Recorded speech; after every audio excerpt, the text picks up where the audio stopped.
Hi, so I forgot again to unmute myself. I gotta stop that, you guys. I did a read on the Scotty Morris case, and it's like, thank God 90% of the video was done. I was at pulling, just giving some more commentary and pulling the cards from the bumper deck when I got a delivery, so I muted myself and totally forgot to unmute myself for the rest of the read. There's only about 3 or 4 minutes at the end, but I did put what I was feeling from the bumper deck I pinned it in the comments below the video. So if you guys are watching that video, just know that the rest of that, and I'll go over it again in the updated read, what I got at the end of that with that bumper deck, because I think it's quite telling. So good morning, everybody. Give some shout outs here. Janice, hello and hugs. Blessings from Florida. Good morning. Nana. Good morning, Nana. Oh, it went good, but I'm in more pain now from them poking and prodding on the CAT scan was good. They did that thing that heats up your midsection. They did the MRI. It's when they did the ultrasound, when they're poking and prodding with that thing. It's just, oh, I hated it. But I'll know next week. Nana says, I thought there was no there was no court yesterday, hon. Yesterday. Thursdays, they will have no court. Even for the trial, Thursdays, they don't sit. So, good morning, Marie. Fran. Good morning, Mama. There's my mama. Lisa, good morning. There she is. I made it, sis. I just walked in the door like 10 minutes ago, and I went and made a coffee, and because I couldn't have a coffee or nothing, and oh my God, it was a nightmare. Thank you for being here, you guys. Catherine Potland, blessings from Queensland, Australia. Wow, good morning and welcome. Tanya Hodges, good morning. I think so too. It wasn't the girl that I knew, so I couldn't get any hints of anything, but it went pretty good. Good morning, Charissa. Please smash the like button on your way in, you guys. It's free to do. We always welcome super chat, super stickers, help support the channel. But hitting that button. Court will call 20 CR 1358, People versus Letecia Stauch. Good morning, ladies and gentlemen. Put one in the chat, please. It's a Friday. We're at the end of the week. Good morning, ladies and gentlemen. My name is Greg. My name is Greg Warner. I'm a district court judge for the 4th Judicial District. Before we begin the jury selection process, I would like to introduce some of the people who are in the courtroom and who you may or may not have already met. Jessica Reedy is my court reporter. That's important to remember because she can only take down what you say. She can't take down nods of the head, and uh-huhs and uh-uhs don't get translated very well. In addition, we're going to be asking questions, excuse me, of everyone in the courtroom as opposed to just the people in the box. So it's really important that the people on this side in the far back speak loudly so that she can hear you, and it makes her job a whole lot easier. You've already met Mr. Sproul and Mr. Combs. They are here to assist you.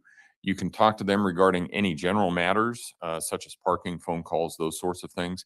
However, do not talk to them about this case, and they will not talk to you about the case. They're not being unfriendly. It's just that no one is permitted to discuss anything about this case with you. I assume that most of you were not thrilled when you received your invitation to come join us this morning. However, please understand how important you all are to our judicial system. I want to thank you for being here, and I think you should know that the United States conducts about 90% of the world's jury trials. Many other countries do not trust their citizens to make these kinds of decisions and leaves those decisions to be made by some member of the government. However, when our country was formed, the people who formed our country believed that the government should not have that much power. As a result, they placed in our federal constitution, and our state constitution has a similar provision for a right to a jury trial. That right cannot be secured unless all of us have the obligation to serve when called. In case you're wondering, yes, I have that same obligation. Yes, I've been sitting in the same seats that you're sitting in. I do understand that it's a sacrifice for you to be here and to put your lives on hold, and I deeply appreciate your participation in this process. Thomas Jefferson said, "I consider trial by jury as the only anchor ever yet imagined by man by which a government can be held to the principles of its constitution." I have spoken to hundreds of jurors over the years, and although jury service was a significant inconvenience, again and again, they told me that they were glad that they had served. They felt that they had done something important, and if given the chance, they would serve again. We are identifying you by number in court rather than by name for a number of reasons. First of all, due to the number of jurors being called, we do not want there to be any confusion regarding who we are referring to at any point in time. There may be more than one Mr. Martinez or more than one Ms. Johnson, and referring to you by number helps us keep track of a particular person. In addition, while the defendant, the attorneys, their staff, and the court personnel will know your name, referring to you by number is to protect you from contact by the media or other persons, curiosity seekers and the like, to protect you from unwanted publicity and to ensure that no outside information is communicated about you through this process and through the trial. Finally, after talking with a lot of jurors over the years, they all told me that they were more comfortable when referred to by a number in open court rather than a name. The fact that we are identifying you by number should have no impact at all on the presumption of innocence that the defendant is entitled to, or any impact in any other way as you consider and decide this case if you are selected to serve. The case we are about to try is a criminal case. The prosecution is brought in the name of the people of the state of Colorado. The prosecution in this case is represented by Michael Allen, Dave Young, and Angelina Gratiano.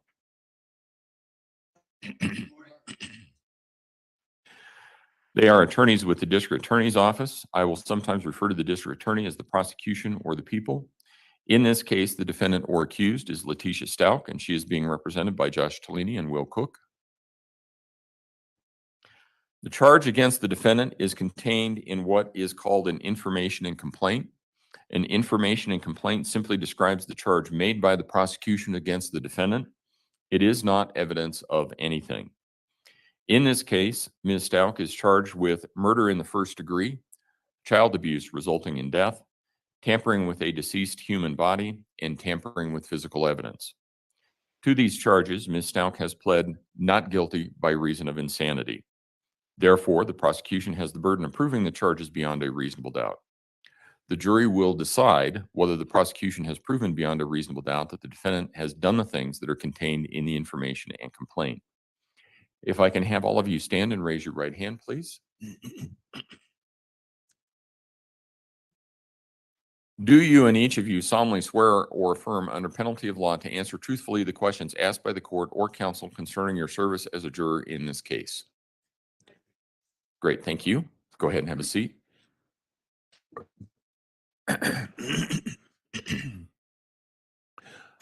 Before we go any further, do any of you have any difficulty either hearing or seeing what's going on in the courtroom? No response. In this case, 12 jurors and 6 alternates will be chosen. They will consider all the evidence produced during the trial. The jurors will determine what the facts are based on this evidence. The process that we have here that we've been going through for a number of days is that we're bringing in 75 people a day, and we will keep doing that until we qualify about 110. Then we will bring those 110 back in one group, and we will select the jury from that 110. The attorneys anticipate this case will take 6 weeks for trial. That does not include deliberations or jury selection. We hope to start the presentation of evidence on April 3 of 2023, so that would mean finishing evidence sometime in mid to late May. I understand the burden such a lengthy trial places on people. I previously presided over a case that went 18 weeks from start to finish. So I've been through this before. I understand how difficult this is and how long this is.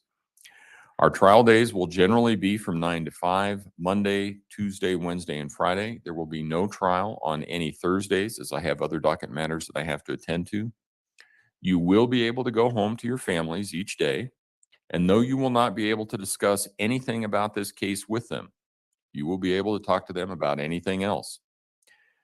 You will also be able to continue to use the internet and view newspaper stories, all of those things, just not about this case. So you'll be able to go on about your life except for this case. You'll need to avoid everything with respect to that. Knowing this time commitment, is there anyone who believes they would suffer an undue or extreme hardship if required to serve for this trial? Please raise your hand, and I'm going to do this in sections. So starting over here first. All right, let's see, 1, 2, 4, 6. Juror number 6. Yes, ma'am.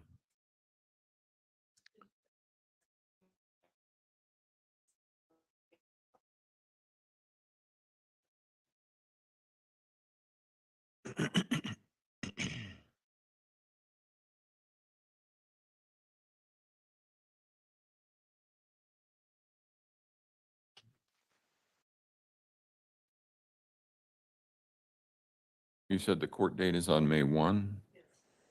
And what is that for? How long is it going to be? Do you know? No.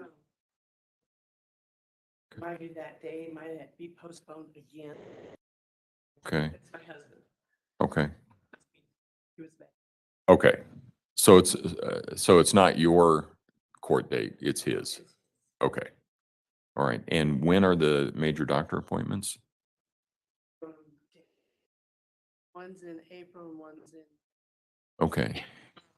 neurological and cardiology. And are they for you or for your husband?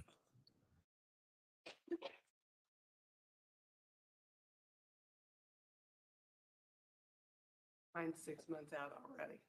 I'm sorry? 6 months ago. Okay.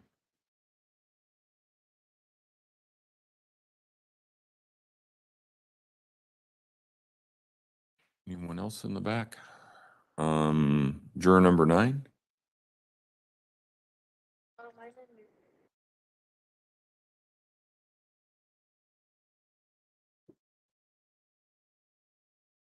Did you say it was nursing school? Okay.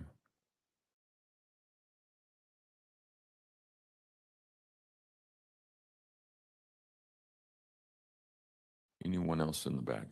Juror number 5? Trip plan to New York, April 25th through May 10th. Ticket. Okay. Anyone else in the back? Oh, all right, front row, juror 13. Yes, sir. Yes, sir. For a company that's shutting down, part of a small group that is facilitating.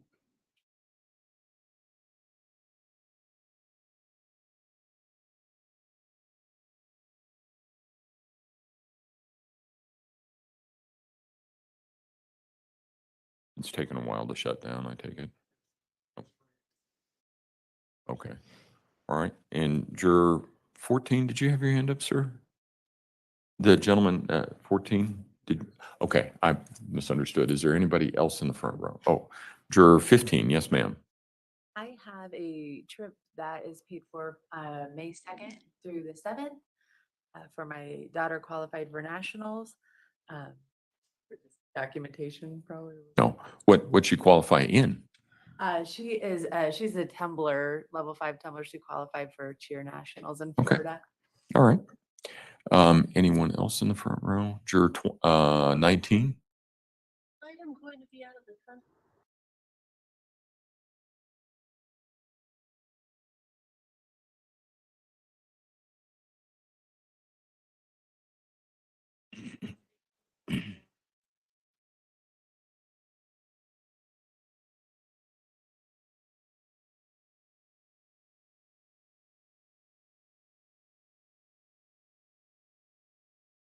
All right.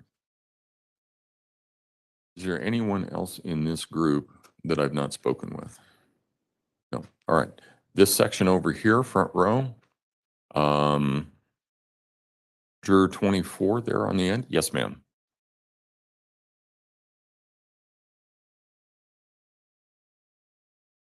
Okay.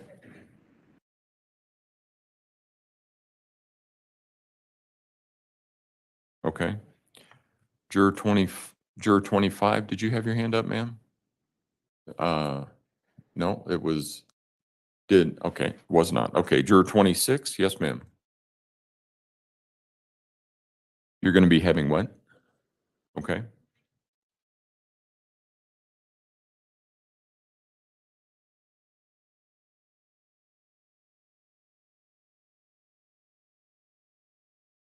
Okay.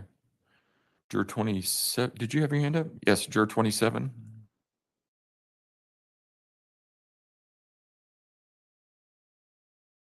Where do you go to school? Cowboys.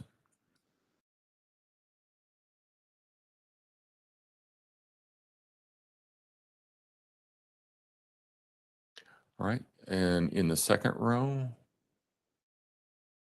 No, okay. Need you to, yep, raise your, there you go. All right. Juror 36. Yes, sir. Yes, that's you.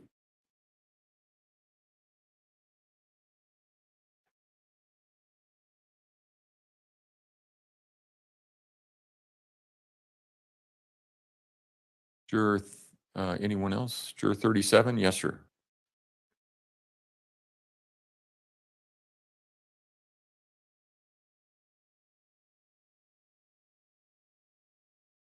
All right. Anyone else in that second row? No. All right. Third row and juror 54. Yes, you, sir. Yeah.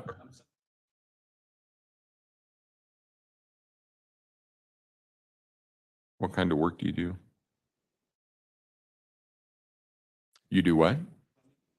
Oh,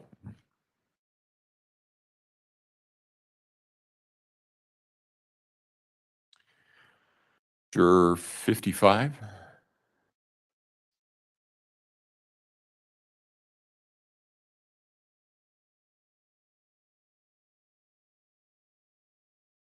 Okay. Anyone else in that group that I missed? Juror 49.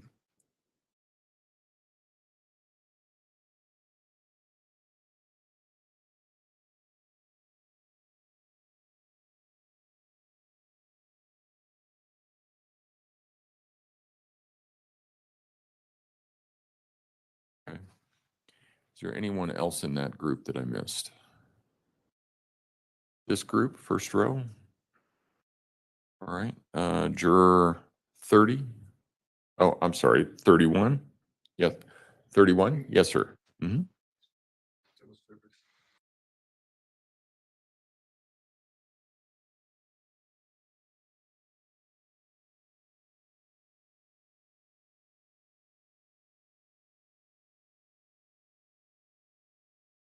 What kind of work do you do?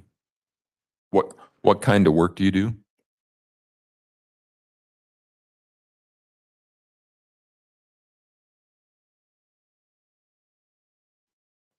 All right, thank you, sir. Juror 32, did you have your hand up?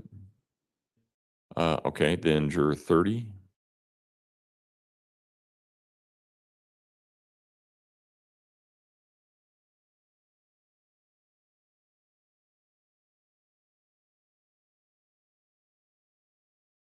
All right. Anyone else in this first row?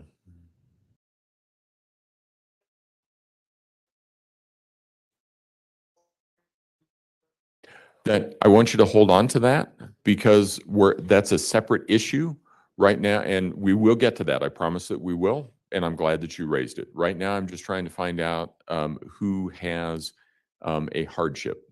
So, but I'm glad you raised that. Anyone else in the first row? Anyone else in the second row? Juror 46, yes, sir.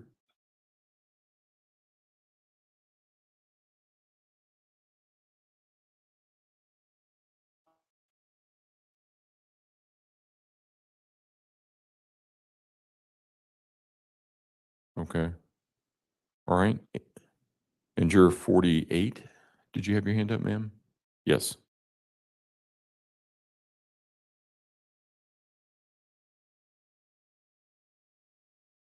Okay.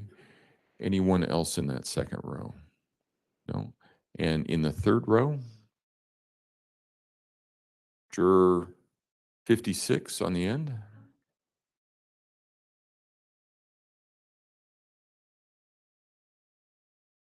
All right. Anyone else in that row? Let's see. Juror 59, yes, ma'am.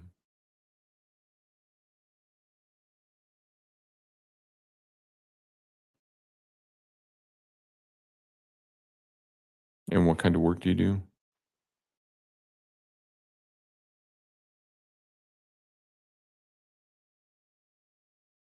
And did I see, let's see, 50, juror 59? Or I'm sorry, juror 60, sorry.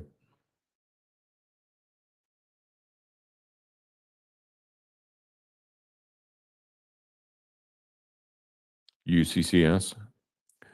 You know how I know that? Because I've had other college students in here from UCCS telling me that when the graduation was. So, all right. Anyone else in that third row? Juror 62 on the end.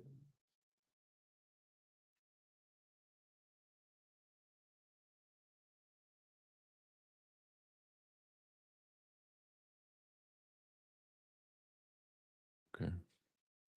All right. And juror 61, did you have your hand up? Okay. It helps me a lot if you, teacher, because when you get into the far back, it's hard for me to see that far. Okay. So juror 61, yes, ma'am.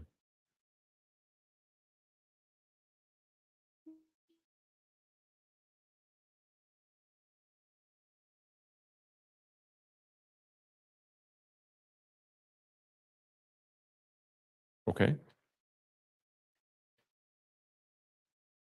And then in the fourth row back there, juror 63 on the end. Yes, sir. My wife has certain problems, including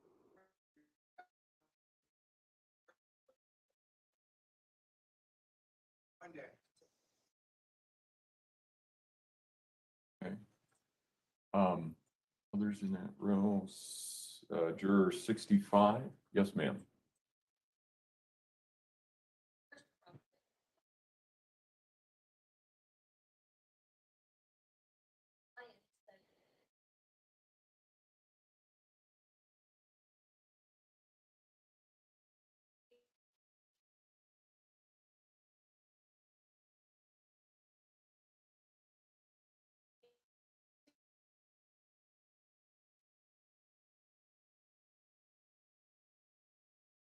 All right.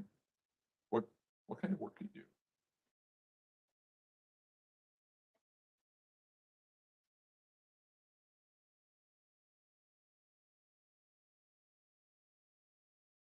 Yeah. When is your funeral?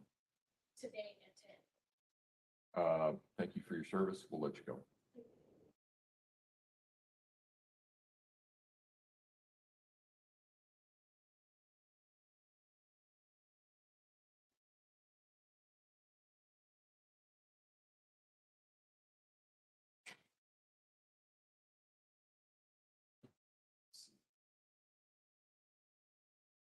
Juror 67. Yes, sir.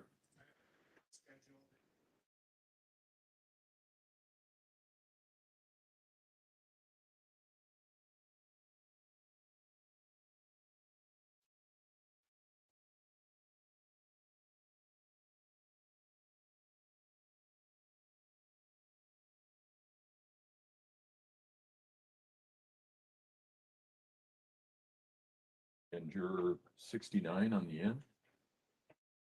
Graduation.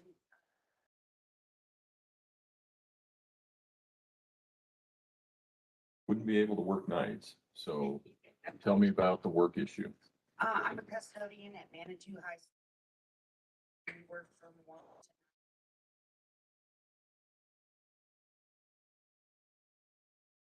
to Well, what I'm trying to convey here is if you are selected to serve as a juror, you cannot work.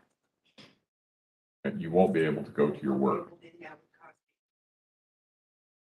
Okay, that's what I'm trying to get to. Okay, so, so for you, it's a loss of income issue. Thank you.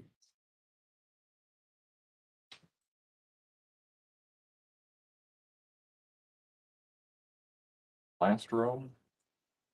Juror 70 on the end over here. Yes, ma'am.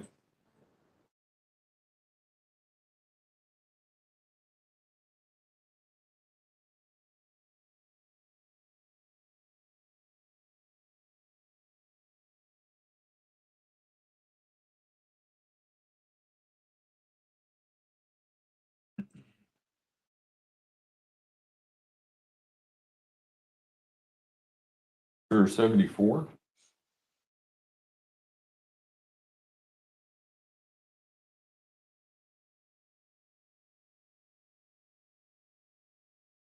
Okay, so the wedding is here. Yes. And when is it?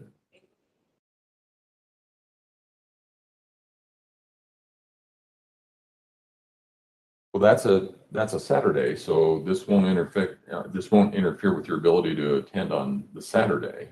No, but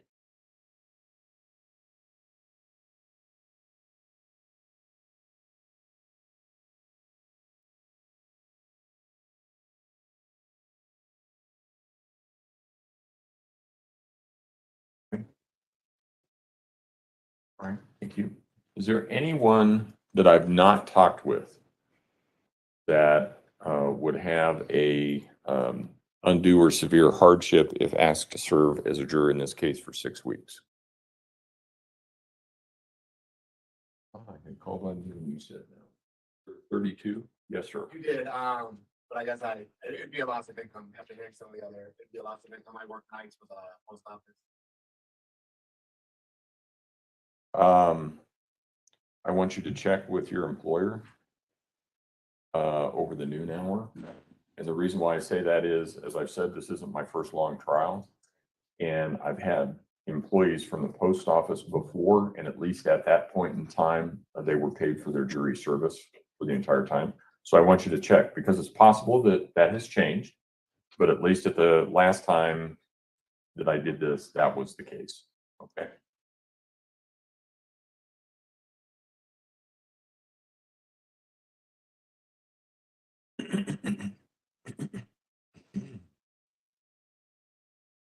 Anyone, okay. Juror 35 on the end over here. Yes, sir. Financial hardship. The length of trial would be-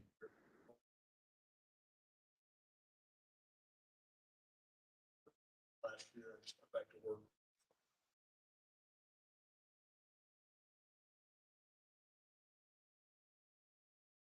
What kind of work do you do?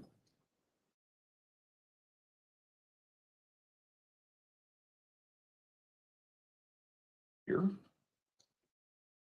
Oh, all right, okay, oh. All right.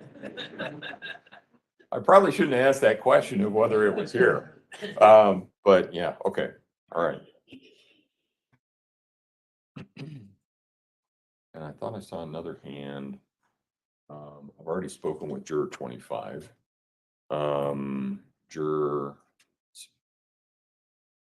17. Self-employed as well, and that would be no. What kind of work do you do?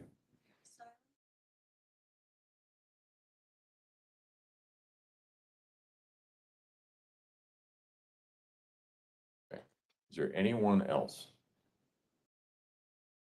Let's see.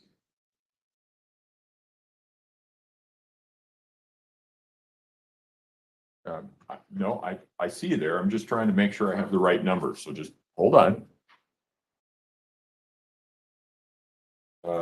Juror 59. That is you, yeah. I just wanted to add that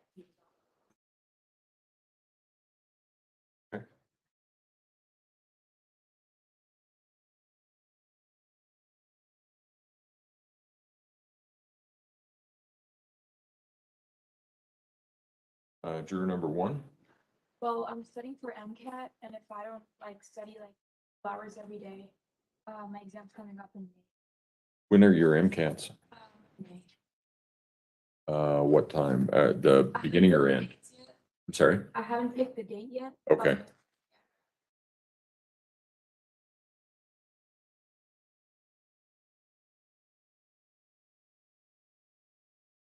Anyone else? No? I- I've got everything. Got everything. Okay. All right. Let me make sure. Okay. All right.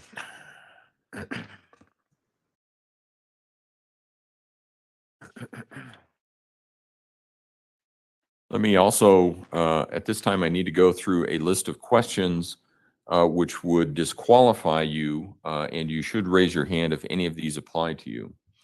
Are any of you related to the defendant or any of the attorneys? Anybody think they fit in that category? No response? Do any of you have a relationship of guardian and ward, employer and employee, landlord and tenant, debtor and creditor, or principal and agent to, or are you a member of the household of, or a partner in business with, or surety on any bond or obligation for the defendant? We're essentially looking for certain legal relationships with the defendant. Does anyone think they fit in that category? No response. Are you now or have you ever been a party in a civil lawsuit involving the defendant or have complained against or been accused by her in a criminal prosecution?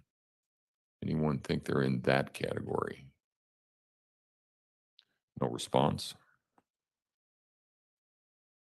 Were any of you a witness to the matter related to the crime or its prosecution? Do any of you believe that you would be a witness in this case? No response. Do any of you have a personal or financial interest in the outcome of this case? No response. Are any of you a public law, easy for me to say. Are any of you an employee of any public law enforcement agency or the public defender's office? And juror number 3, yes, sir. Deputy U.S. Marshal. Okay.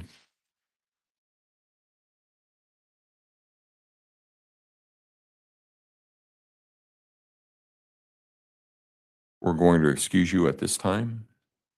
Thank you, sir. And you don't have to report back to the jury assembly room or anything like that. You can just go on about your business. Thank you. Anyone else?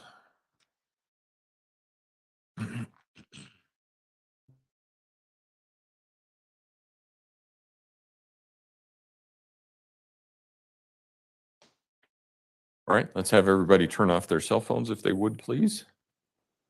Okay, all right. Do any of you have any feelings or a bias for or against the defendant or the prosecution? In that category.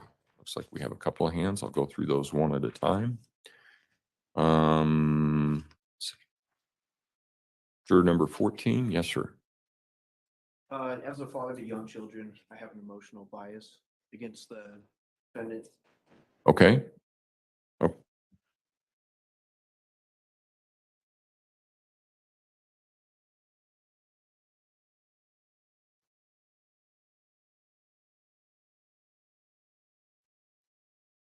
Thought I saw another hand over. Okay, there we go. Juror 17. Fine, to hear everybody from the neighbor. Okay. I want you to hold on to that thought because we have a different question later about publicity and things that you may have heard regardless of source. And it sounds like that may be what you're talking about. Is that fair? Okay.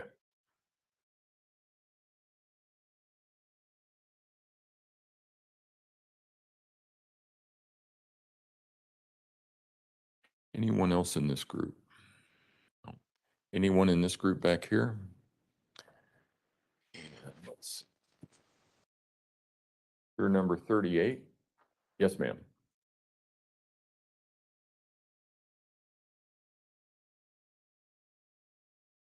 Okay.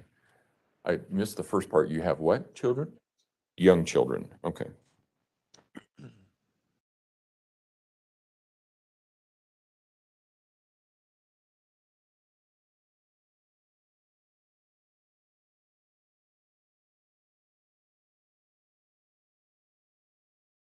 Juror 39, did you have your hand? Yes, ma'am. Jury 39? Not sure if this is where it fits. Yes, I worked as a children's.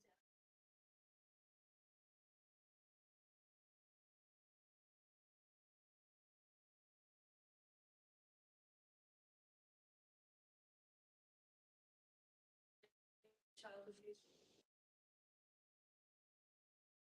Okay. So I appreciate you bringing that up, and this is the place to bring that up. So this is more of, you don't know anything specific about this case, but because this case involves a child victim, that's what you're thinking about. Is that fair? Yes. Okay. Anyone else in that second row? And in the last row, juror 49.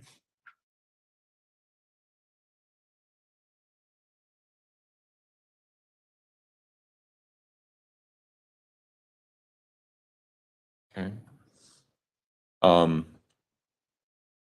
And I don't want to make that worse, but I do need to inquire a little bit. Is it being in here with everyone? Is it the facts of this case? Do you know something specific about this case?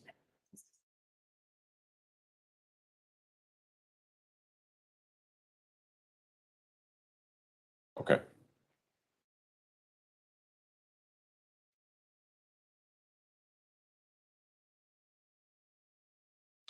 And anyone else in the back row? Front row over here.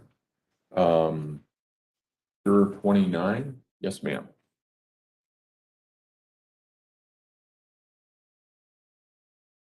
Very set my opinion on. Said you're emotionally biased against what?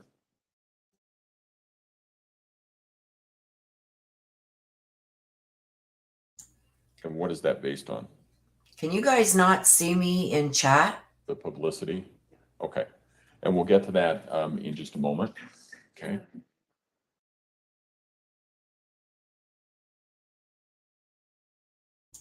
Because I've been chatting to the screen. Let me know if you guys can see me in chat, please. Juror 30, did you have your hand up, sir? Yes, sir.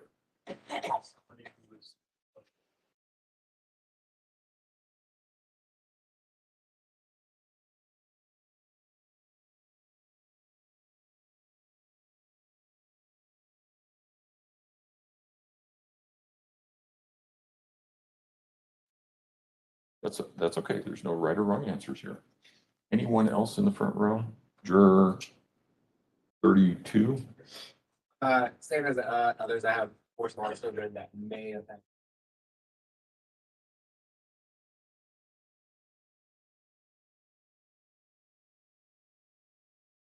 And juror 33, I think now might be the time to talk about the concerns that you had raised earlier. Tell me about those. I was arrested in a public parking lot. My blood sugar was high and my diabetes was high. So they had an ambulance come out, they tested it. They said they're high, you can't drive. So they told me to walk off the premises. They didn't give me the address where the premises ended. So I started coming back and the police come back. Another ambulance comes back. Then they do the same thing, but this time they throw me on a gurney. Hospital. Next 3 days, I'm at psych. I had to pay $2,000 for this. There's nothing wrong. Okay. And when did that occur? About 3 years ago. Okay. But this is why I am extremely mad at the police department. No reason I have to do this. Okay. This is why I owe this county nothing. Okay. I had to pay it. All right.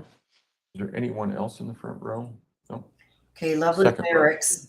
And Click let's the see. 3 little dots on Juror beside my name 44. Yes, ma'am. on the chat and make sure you don't have me blocked. We'll talk about that in just a little bit because I have some things to tell you about that. So keep that in your mind because we're going to come back to that. We're going to circle back around to that, okay? Yes, Juror 35. Yes, sir. I can see you, lovely lyrics. All right. And I'm sorry, that's actually juror 45, not 35. Click on the 3 little dots, lovely lyrics, beside my name in the chat. You have to put your pointer over top of it to get the 3 little dots and click on it. Make sure you don't have me blocked. Anyone else in that second row? Third row? Let's start with juror number 60 over here. I'm sorry, 61. Yes, ma'am. No, 61 right there. Yep, in the beige.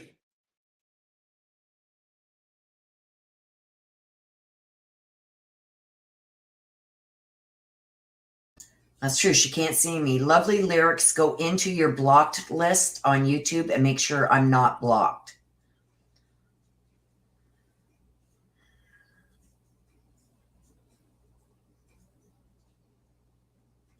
So go into your settings on YouTube and make sure I'm not on your blocked list. If you blocked me, you won't be able to see my chat.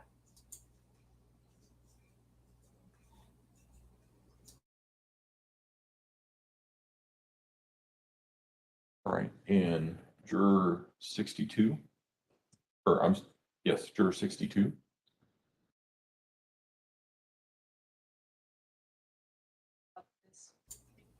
Okay, I said lovely lyrics. Okay. I can I want see you to hold you. on to that thought because we're going to get into that a little bit later. This is a slightly different, but I want you to hold on to that thought, okay? You're gonna have And to go. in the row behind, the third row back. No, I know that. Third row back. Anyone in the third row? Or I'm sorry, fourth row. Anyone in the fourth row? No, Michelle. She's saying she can't On see the the chat. juror 69. If you can't see me in chat, you're gonna have to go into your YouTube settings and make sure I'm not on your block list. Okay. You could have blocked me by accident.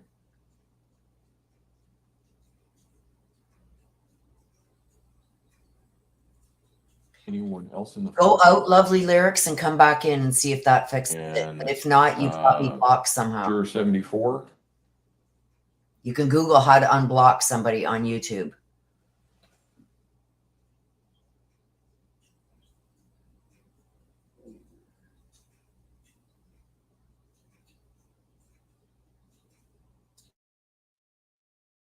Okay.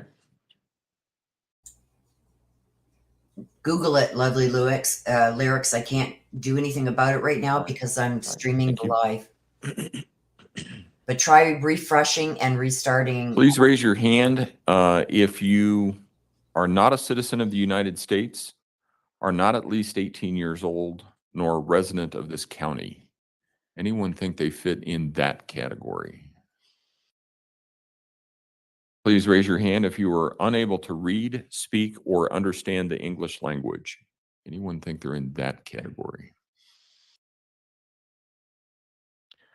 Please raise your hand if you are incapable due to physical or mental limitations to render satisfactory jury service.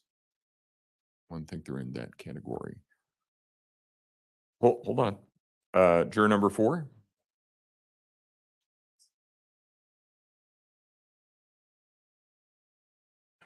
The mental ones, I'll do my best, and it's not going to help you.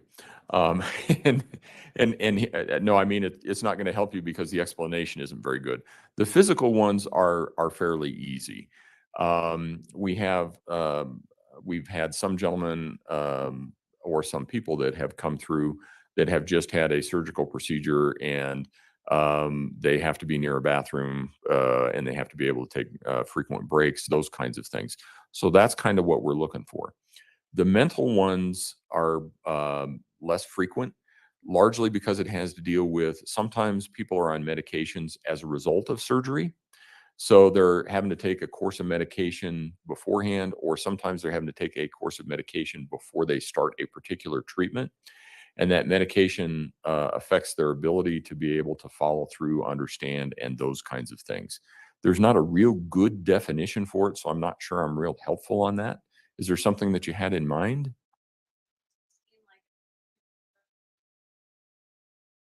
I suffered from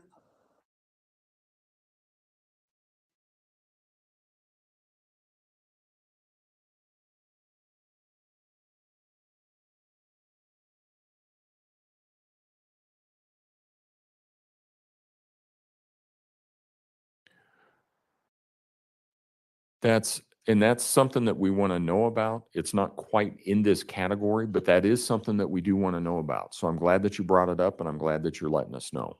Okay? Anyone else? Juror 49.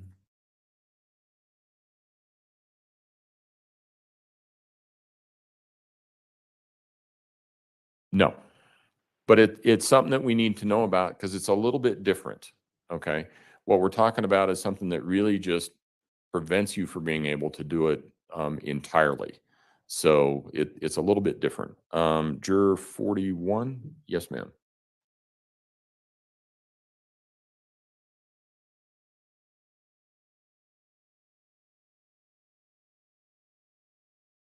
Okay. Okay.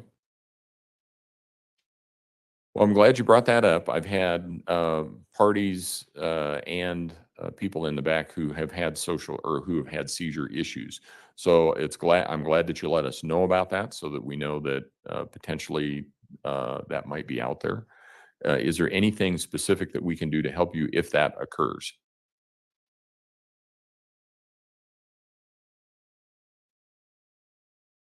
Okay.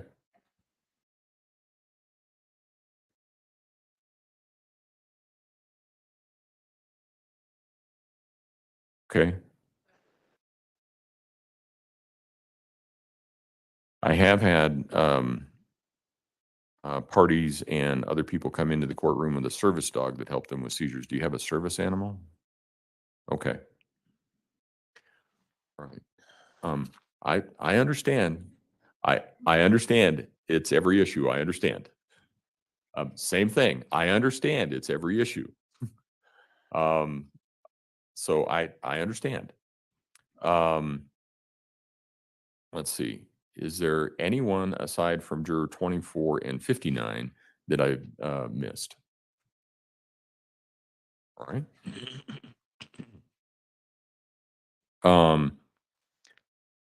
Let's see. Please raise your hand if you have the sole responsibility for the daily care of a permanently disabled person living in your household such that your service would create a substantial risk of injury to the health of that disabled person. No response. Please raise your hand if you have served for 5 days or more as a trial or grand juror in any state or federal court within the past 12 months. Has anyone been on a jury in the last 12 months? No response. All right. Give me just a minute.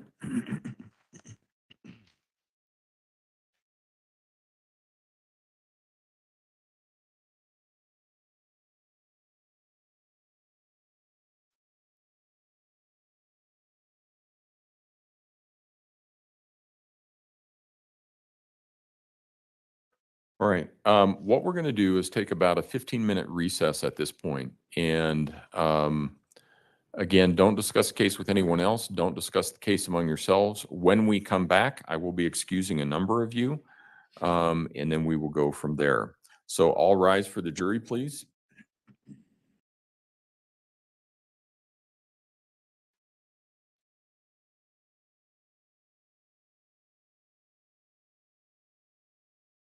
Oh, you can go ahead and leave. It's all right. Sorry. Oh, wait. Before you go, before everybody moves, make sure that you know where you're sitting. We honor the third grade seating chart here. Causes all kinds of consternation if you come back and sit in somebody else's seat. So with that, Go ahead and step out in the hallway. Thank you. We're by the microphone. Yeah, there you go.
All right.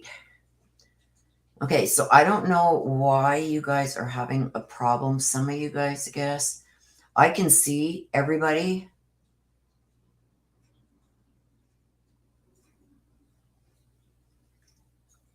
Lovely Lyrics says, I don't see that you are blocked. Can't find a list of any names. I don't know why. Thank you. You may all be seated. Record should reflect the jury has left the courtroom. Oops. Sorry, you guys. Okay, hang on, you guys. I got to put my headset in 16. so you guys don't get feedback.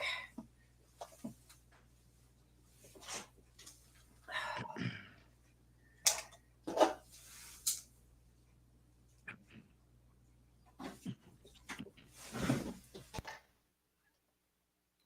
me just put my headset on here, you guys.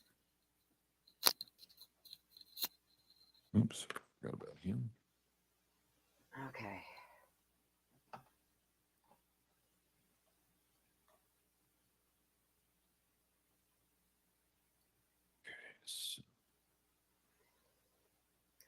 Okay, so Lovely Lyrics, I don't know why you can't see my chat, but I was typing the whole time there about the who want to be dismissed and all that. We're going to find out when he comes back how many of these he's going to dismiss.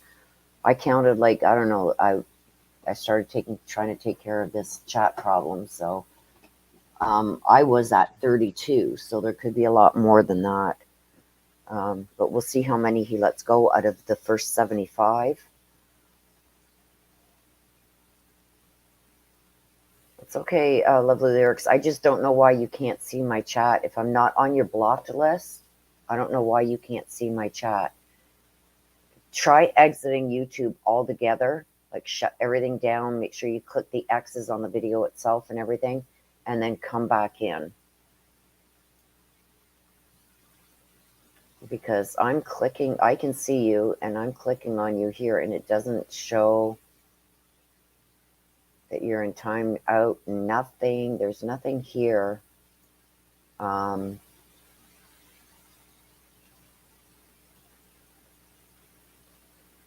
That would give me any indication why you can't see me.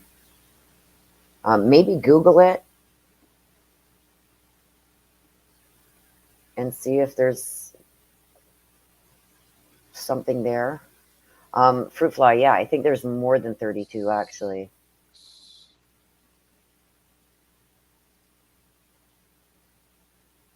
Yeah, Marie said, Lovely Lyrics, Marie said sometimes even shutting down your whole phone. But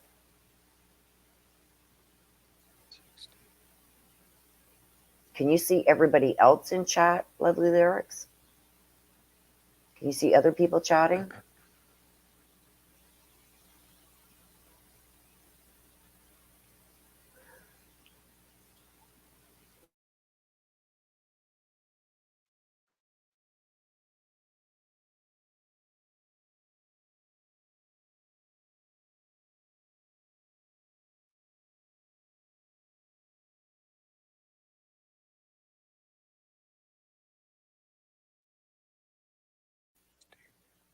Yeah, I don't know why Lovely Lyrics can't see me, but she says she can see others. I don't know why. Okay. You can try Googling it. You guys got your seating charts?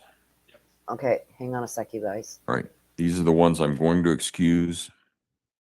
Juror 1, 3, 5, 6, 9, 13, 15, 17, 19, 24, 26, 27, 30, 31, 33, 35, 36, 37, 46, 48, 49, 54, 55, 56, 59, 60, 61, 62, 63, 65, 67, 69, 70, and 74.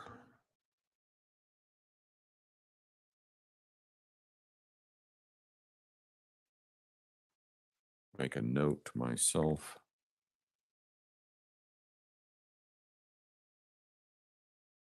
After 32.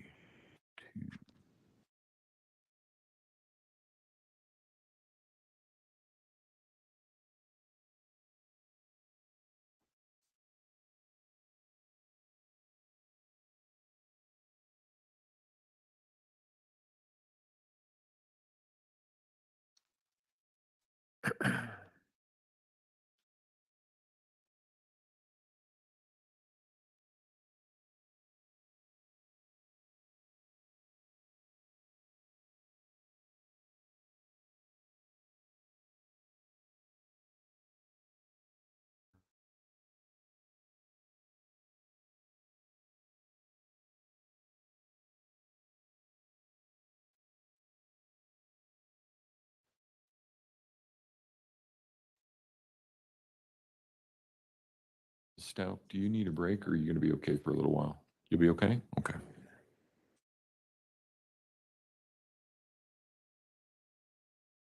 Okay. Getting a little bit faster every day, isn't it? Yeah.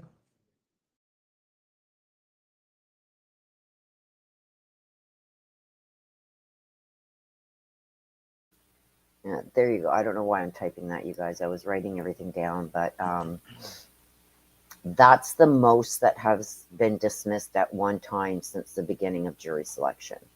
So he just released 34 potential jurors. So that leaves us with 41.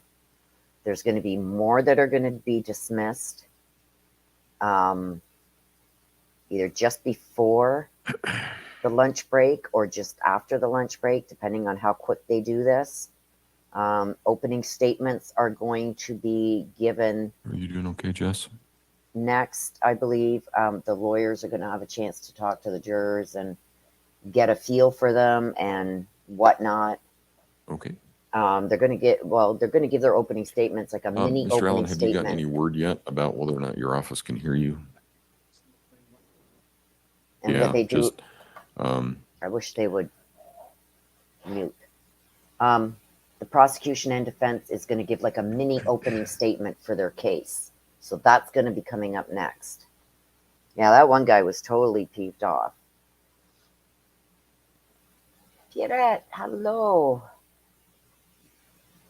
yeah, we've got all of them off on both. Yeah.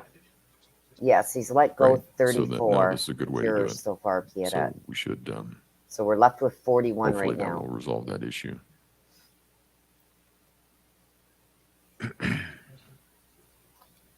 He excused 34 Right. for Right. hardship, that they would have severe hardship if they were forced to serve on a jury. A lot of women were let go. Yeah. And we know the defense doesn't You know, want. and that's, yeah, We know it is. We know the defense doesn't want women. But it's Yeah. the judge that let these ones go Well, I think there are for good undue uses hardship. for it, but it's one more thing that the judge has to keep track of. And when they were talking about, I think that bill is still in front of the legislature. I think there were I don't know if it was courtrooms or courthouses, but there were about 100 of them in the state that had none. None at all. Right. So,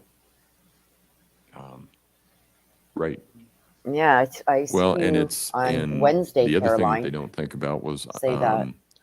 the separation between state and county, because I had a problem in my courtroom a couple of weeks ago.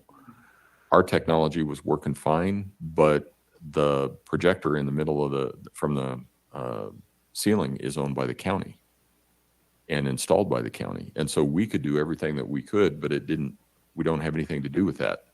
And so we had to get both of them over here at the same time. And it just is, there are some logistical hurdles that I think are not being considered. Lovely Lyrics. Can you see any of the mods? But I have to say, I have done it. I actually did a virtual trial where I was the only one in the courtroom for about 8 days. It was weird the first time I took the bench, but The whole thing was virtual. yeah, I was the only one in the courtroom. I wish they would mute this little chitter chatter so I can talk to you guys. It took a little getting used to, but it worked okay.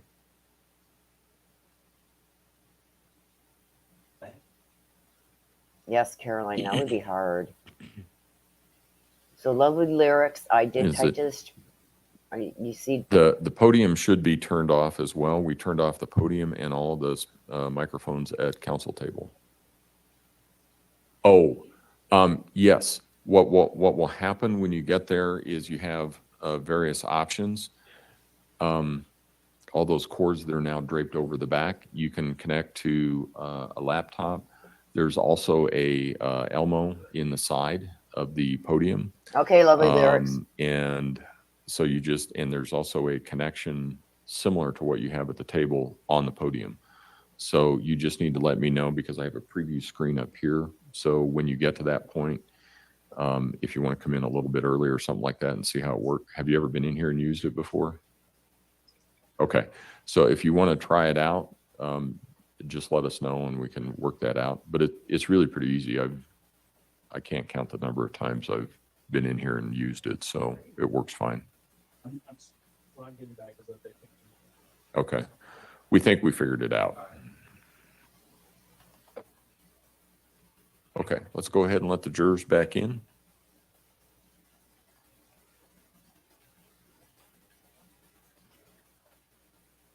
All rise for the jury, please.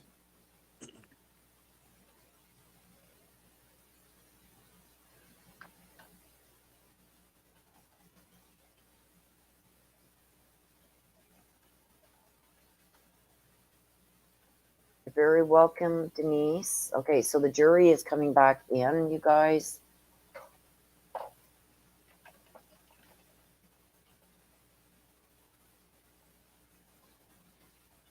Lovely, I give it a second. I just typed to the screen. Let me know if you can see me. If not, I don't know what else to do.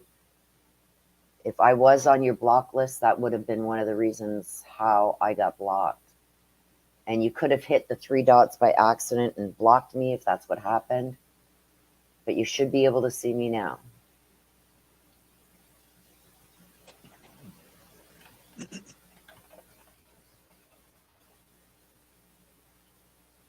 I just typed, can you see?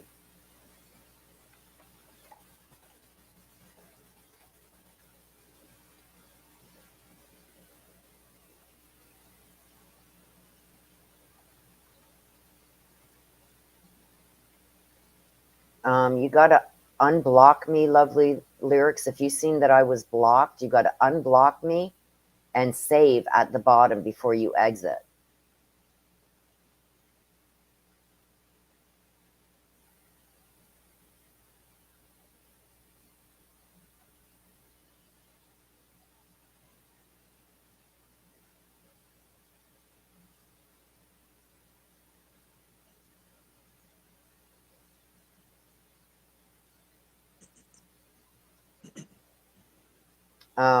Lovely Lyrics too. If there's somebody else that uses your YouTube and I've blocked them, it blocks your whole IP. So if there's somebody else that used your account under a different name and I block them for whatever reason, and I usually don't block anybody unless they're rude and obnoxious or whatever, but if I block somebody that uses your account, yours will also be blocked. And there's no way that I would know that unless I would know the names that I've blocked. So it could be somebody else using your account.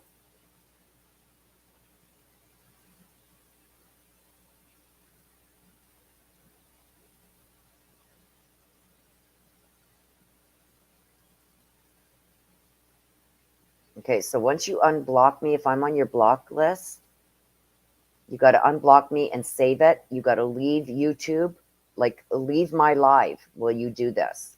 Get right out of my live. Yeah, and it looks like you got Nana blocked too.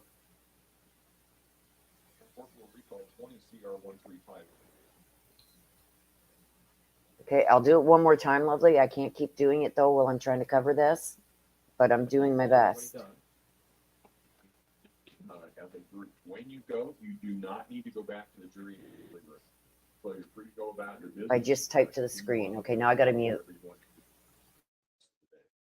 So at this point in time, we're going to excuse juror number 1.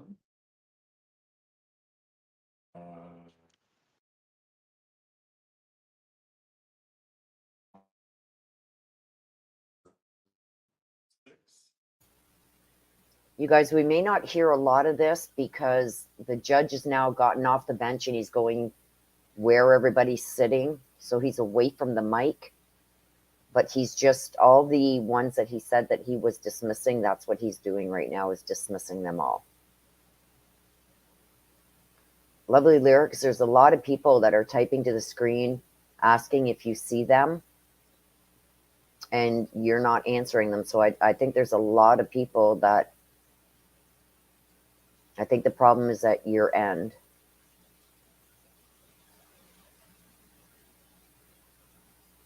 Oh, you're on Facebook, Lovely Lyrics? Try coming over and watching us on YouTube.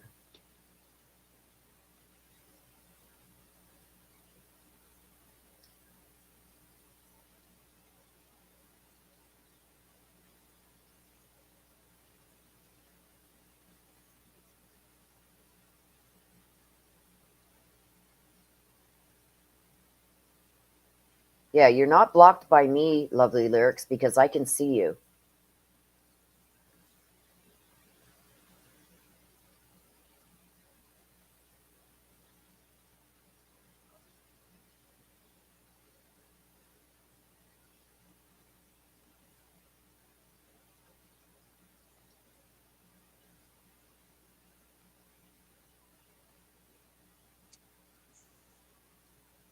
Okay, well, you can at least hear, yeah, I can't have all kinds of people retyping what I'm typing because it's just going to blog up chat.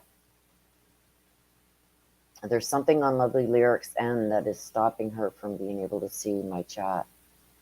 And she can't see Nana either.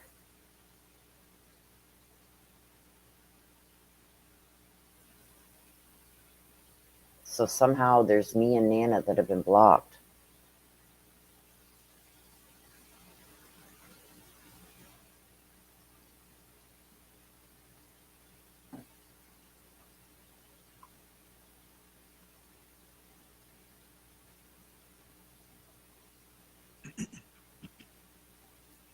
Yes, I love your chats, Lovely Lyrics. I hope we can get this figured out because I don't have you blocked because I can see you. All right. All right. At this point in time, I'm going to give the attorneys an opportunity to give sort of a 2-minute, and it really is only 2 minutes, mini check opening something statement. here. It's just an opportunity for them to tell you what they think I'm the going to issues in mute. the Let me case check are. something, Lovely It's not Lyrics. necessarily what you'll find them to be if you were selected to serve as jurors in this case.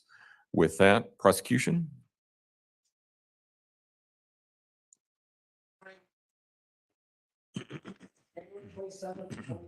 No, you're not on my block list, Lovely Lyrics, so it's on your end somehow. By his stepson, Okay, Mitch. being murdered by a series of choices and decisions accomplishing that. Goes first, a knife, stabbed him 18 times. Fought for his life. He has cuts on his arms and his hands. Trying to chose to use a blunt force object to smash his head in, fracturing his skull. Then she chose to get a gun, a handgun. Fire that gun 3 times, striking him in his chin. Then she made the decision to clean up the crime scene. Then she made the decision to come up with several different versions of what actually happened. Starting with, Gannon just ran away. I don't know where he's at. He was supposed to be in a friend's house. To, I got sexually assaulted. Someone took Gannon in a suitcase. That suitcase was another decision she made. Stuffed Gannon in a suitcase after she stuffed him in a suitcase and made the decision, hide the body up in Palmer Lake. Wrap up. Then she made a decision to get the body and drive it to Florida, throw it over a bridge. Right. Mr. Tellini?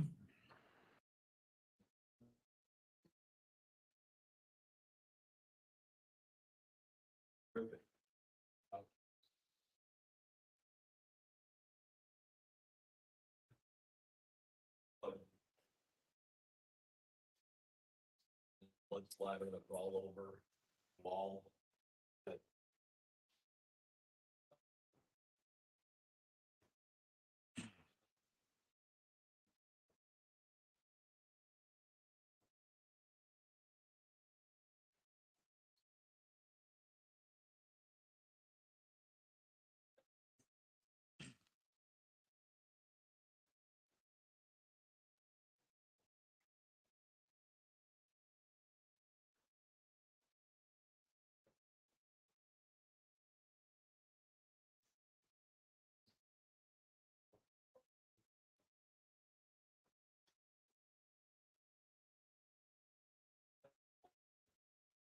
Dr. Dorothy.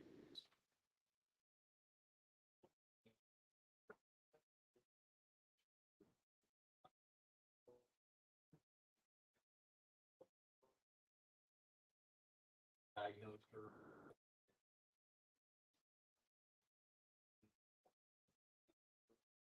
Dr. Lewis.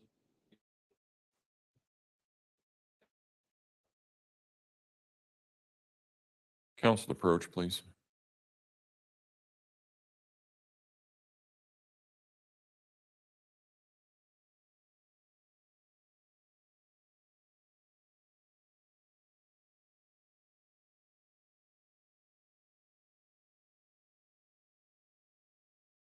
Juror number 4, we're going to excuse you.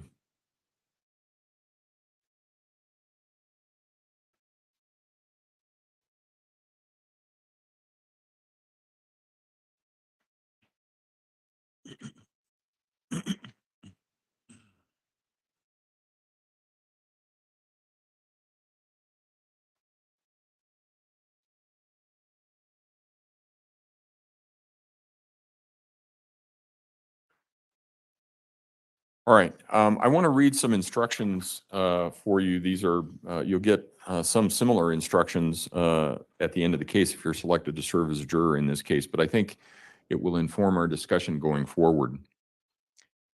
Every person charged with a crime is presumed innocent. This presumption of innocence remains with the defendant throughout the trial and should be given effect by you unless, after considering all of the evidence, you are then convinced that the defendant is guilty beyond a reasonable doubt. The burden of proof is upon the prosecution to prove to the satisfaction of the jury beyond a reasonable doubt the existence of all the elements necessary to constitute the crime charged. Reasonable doubt means a doubt based upon reason and common sense, which arises from a fair and rational consideration of all of the evidence or lack of evidence in the case. It is a doubt which is not a vague, speculative, or imaginary doubt, but such a doubt as would cause reasonable people to hesitate to act in matters of importance to themselves. If you find from the evidence that each and every element has been proven beyond a reasonable doubt, you will find the defendant guilty. If you find from the evidence that the prosecution has failed to prove any one or more of the elements beyond a reasonable doubt, you will find the defendant not guilty. A few minutes ago, you heard me tell you that the defendant was presumed to be innocent. That means that if I were to give you a verdict form right now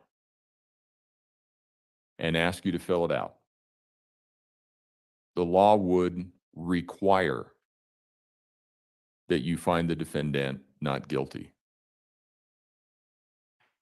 And the reason for that is she is presumed to be innocent and no evidence has been presented in this case, none. Nothing that the attorneys say ever is evidence. The only evidence in a case comes from a witness who raises their hand, swears to tell the truth, and takes the witness stand. You may also see physical evidence, such as photographs, diagrams, charts, those sorts of things. But you will never see the attorneys in this case take an oath to tell the truth and take the witness stand. They are paid advocates. Their job is to convince you of a particular position, whatever that position is. But that's not any different than any other case. In any civil case, in any divorce case, in any criminal case, the job of the attorneys is to convince you about a particular position that the evidence either does or doesn't show. So this case isn't any different than any of those. So the fact that the attorneys told you what they think that the issues in the case are doesn't change the presumption of innocence here. Ms. Stauch is still presumed innocent, and if I gave you a verdict form right now, the law would require you to fill it out as not guilty. In addition, you may think, or someone may ask you whether or not the defendant has done something wrong, or else she wouldn't be here. However, that's an improper question. We don't just randomly select people from the street to suddenly appear in the courtroom as a defendant in a case. Obviously, there is a process in place which resulted in the filing of charges against this defendant. However, the charges against the defendant are not evidence either. The charges against the defendant are just accusations. The fact that the defendant has been accused is not evidence that the defendant committed any crime. As such, the defendant is presumed to be innocent, and until the district attorney presents sufficient evidence to overcome that presumption beyond a reasonable doubt, you must continue to presume the defendant is innocent. Unless and until the prosecution presents sufficient evidence to overcome the presumption of innocence beyond a reasonable doubt, Ms. Stauch's guilt has not been proven. You may also find it useful to think of the charges in this case as similar to a recipe from a cookbook. When you actually see the charges, they'll have different elements to them, sort of like ingredients. Now, I want you to think, for instance, if you wanted to make a Denver omelet, and you took some eggs and you scrambled them up, and you added some ham, and you added some cheese, and you added some mushrooms. You might have a really nice ham and cheese omelet, but you wouldn't have a Denver omelet. If the prosecution charges the defendant with a Denver omelet, that's what they have to prove. They have to prove what they've charged and not something else. I also want to talk about the defendant's right to remain silent for a moment. Someone may ask you whether or not you would need to hear from both sides in order to be fair. Everyone wants to be fair, right? Everyone wants to hear both sides. But that is not the process that we follow in a court of law. This isn't the Maury Povich or Jerry Springer show. The government brought these charges against an individual. Because of that, the government has the burden of proving beyond a reasonable doubt every element of the charges that it brought. The defendant has no obligation to disprove the government's case.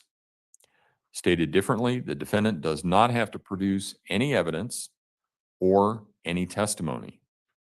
In fact, defense counsel could take a nap at counsel table, could play cards. I suspect neither one of those are going to happen, but that would not change the prosecution's obligation to prove every element of the charges beyond a reasonable doubt. In addition, every defendant has the constitutional right not to testify. The decision not to testify cannot be used as an inference of guilt and cannot prejudice the defendant. That is because it is not evidence, does not prove anything, and must not be considered for any purpose. Sometimes the attorneys will ask a question sort of designed to elicit a response from someone such as, well, I know if I were accused of a crime, especially one like this, I would take that stand and I would talk until the cows come home to make sure that everybody knew that I was innocent. As I indicated earlier, that's kind of a trick question because that's not the process that we follow in a court proceeding. In any event, does anybody here know what the number one psychological fear in the population is? It's greater than a fear of death and greater than a fear of meeting up with a rattlesnake on a hiking trail. Anybody know? Public speaking. So naturally, the process is that we bring all of you strangers into a big room with a whole bunch of other strangers and ask you questions and ask you to start talking in front of other people. I want you to think back on that experience. Were you nervous? Were you thinking, gee, did I understand the question right? If you had a choice, would you have chosen not to be questioned? And none of you were questioned in front of a jury by these attorneys regarding facts, and none of you either witnessed or had been accused of a crime in this case. The bottom line is that it is possible that the defendant won't testify. And it's possible that she will. But regardless of who testifies and who doesn't,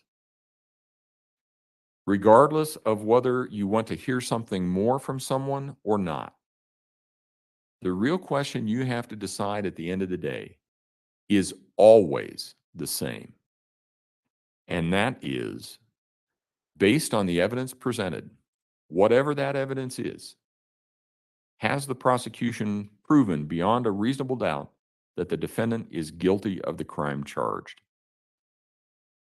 Is there anyone here who thinks that they cannot give Ms. Stauch the presumption of innocence to which she is entitled?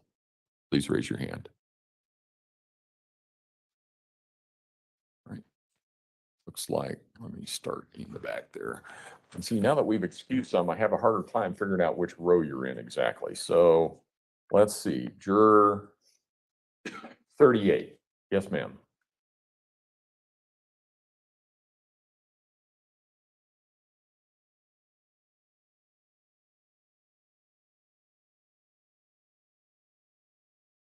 And how long have you done that? Okay. I think we're going to get to that in that's a little bit separate.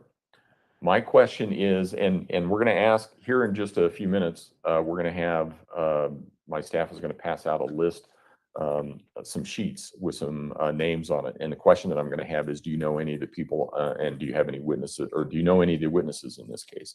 So wait until we get there. My question is, can you give Letecia Stauch the presumption of innocence to which she's entitled under the law? Okay.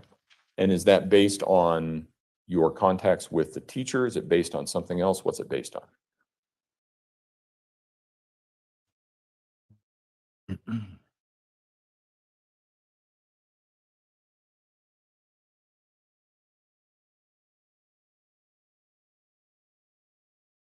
All right. Anyone else in that row? No. I thought I saw hands in the back row. Okay. Juror 51, yes, ma'am. In the black sweater, yes, ma'am. Teacher in elementary.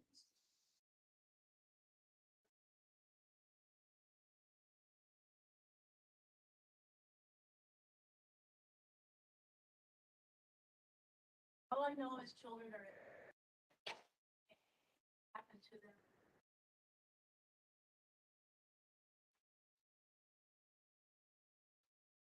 What grades did you teach? Okay.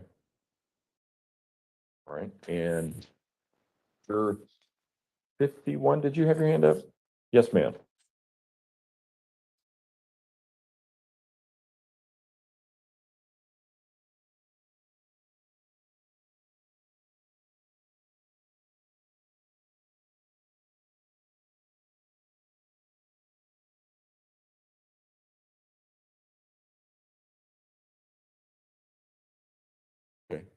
And just for purposes of the record, I think I erroneously referred to her as juror 51. That was actually juror 52 that just spoke. One over here. And juror 29, this is the time to tell us what you had on your mind earlier. Yes.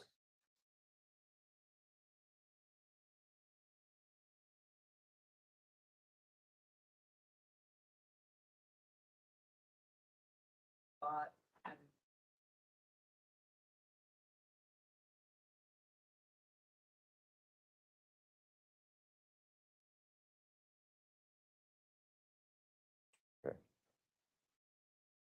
No, it's okay. It's all right. This is a tough case, and it's not a case for everybody. I mean, we have this all the time. I preside also over sex assault on children cases. Nobody is going to say that this is a good thing that happened to anybody. Okay. I think what I'm going to do right now is excuse you. So juror 29, you're excused with a thanks to the court, okay?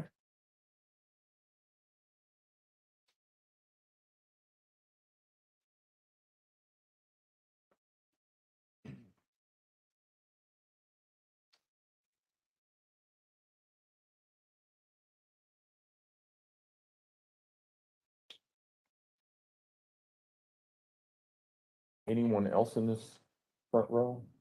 Second row? Third row? Fourth row? Yes, sir. Juror 68, yes, sir.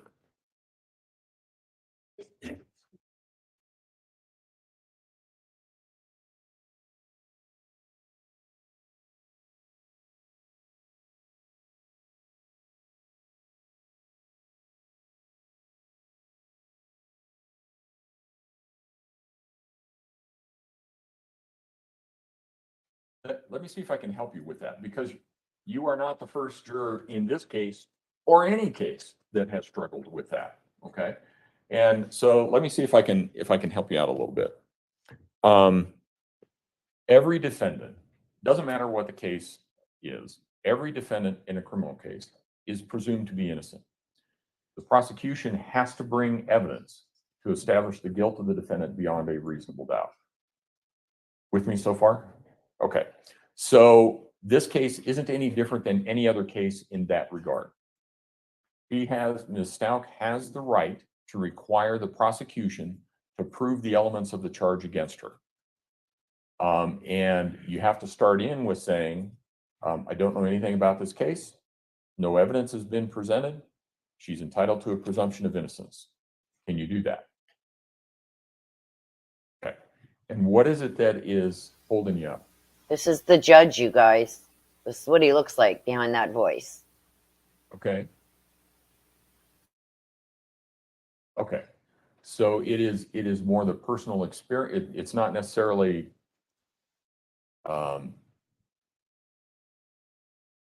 it's not necessarily how the evidence shakes out in this case, as it is that you have children that are young and grandchildren that are young.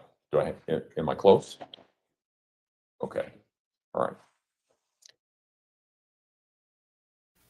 Okay, lovely Okay. lyrics. And Because I miss chatting with you, you my dear. understand that, I'll tell you, I've been doing this for a long time. And I will tell you that I don't think I've ever had an attorney lie to me. But attorneys do have a particular point that they're trying to persuade jurors for.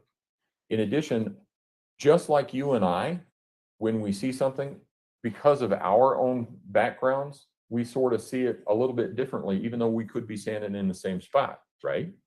So they have their own viewpoints, and they will see evidence. We sometimes have things where the attorneys say, well, this is what this witness is going to say. And then you hear the witness and you go, wait a minute, that's not what I heard.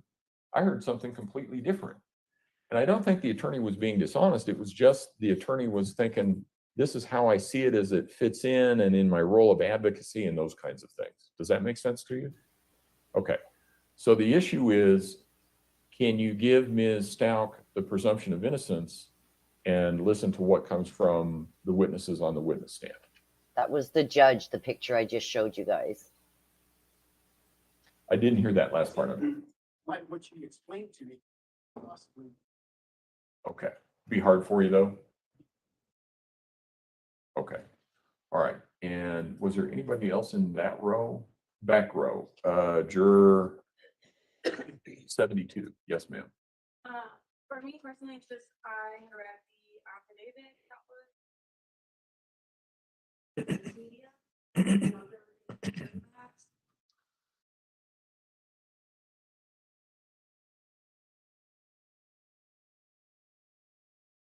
Okay. And we're going to get into that separately.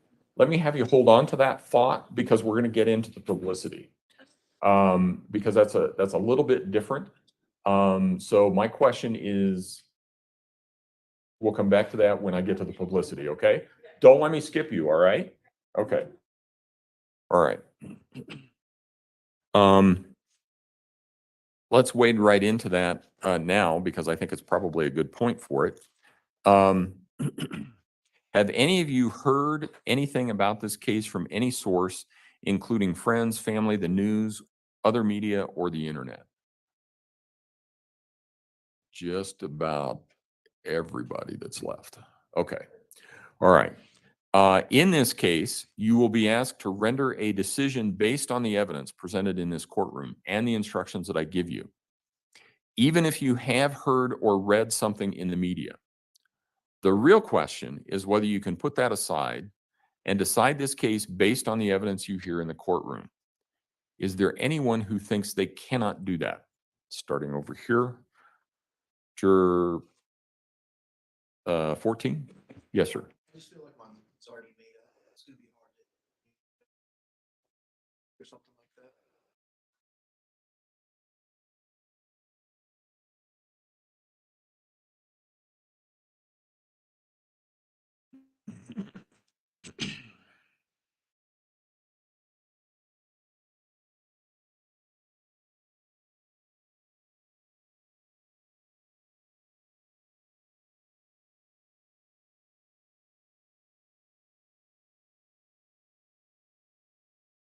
And is there a story or information that you're thinking about particularly?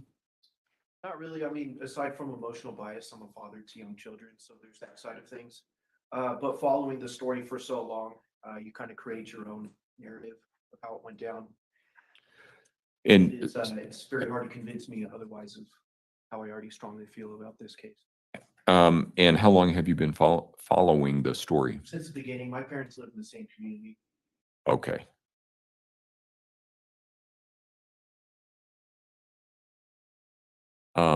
Did you ever go over to that community while the searches and those things were going on?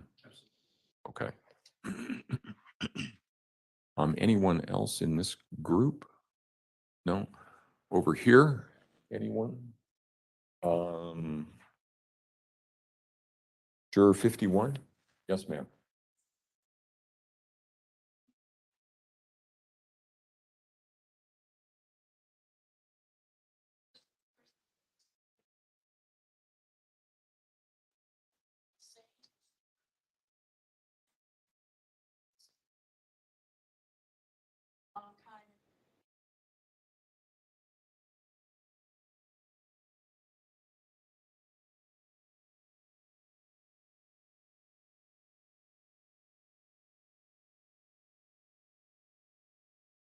Okay. And, okay. Anyone else in this group over here? And let's, anyone else here aside from juror 72? Juror 72, what's on your mind? About reading the news, started reading about.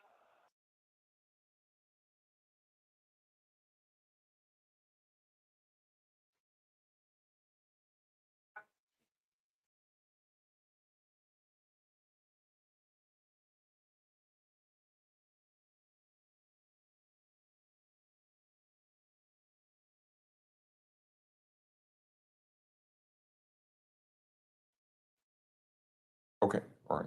So you do not believe that you could give Ms. Stauch a presumption of innocence? June was 72.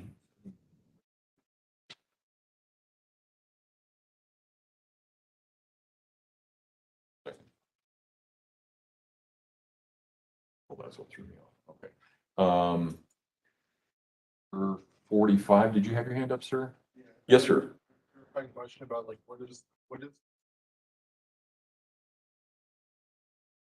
opinion or had rationally set that aside, or is it about being like I could possibly say that I have? You know, that's a great question. And here's the best answer that I can give. The prosecution is going to have to prove everything that they're required to prove beyond a reasonable doubt. The defendant is presumed innocent. That's where you have to start from, okay? So the question, and let me start there. Can you give Ms. Stauch the presumption of innocence to which she's entitled? Okay. So then what we look at is the prosecution has to prove everything beyond a reasonable doubt. And as I said, there's certain things that they have to prove. The paragraph number 1 in every criminal case reads the same. In the state of Colorado, on or about the date and place charged. That's essentially what it reads. And then it changes after that, depending on what the crime is that's charged. They have to prove all of that. So you may have in the back of your mind saying, oh, you know, I read about this, or I read, and you'll hear it from the attorneys that there are 2 different opinions here. You will have, I read in the paper that there was one doctor that said this, and I read in the paper that there was another doctor that may have said this. Okay. So you read that in the paper. Okay. Well, I can tell you that you're probably going to hear from those doctors. Or I suppose it's possible, incredibly unlikely, but possible, that you don't hear from either one of those doctors. And then you have to say, okay, I have some information from the newspaper. There was no witness on the witness stand that said anything about that. Would you be able just to say, I can ignore that and just decide it based on what information I get from the witness stand? Does that answer your question? Okay. It's not that you have to unhear it or unsee it, right? Because we can't do that. So the question is, you have to decide it based on what you hear in the courtroom, not on what somebody else says about something else. Does that make sense? Do you think you can do that? I guess it's like, so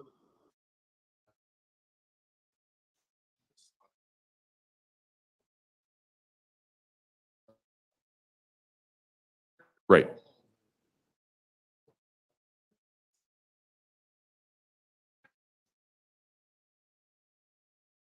Right.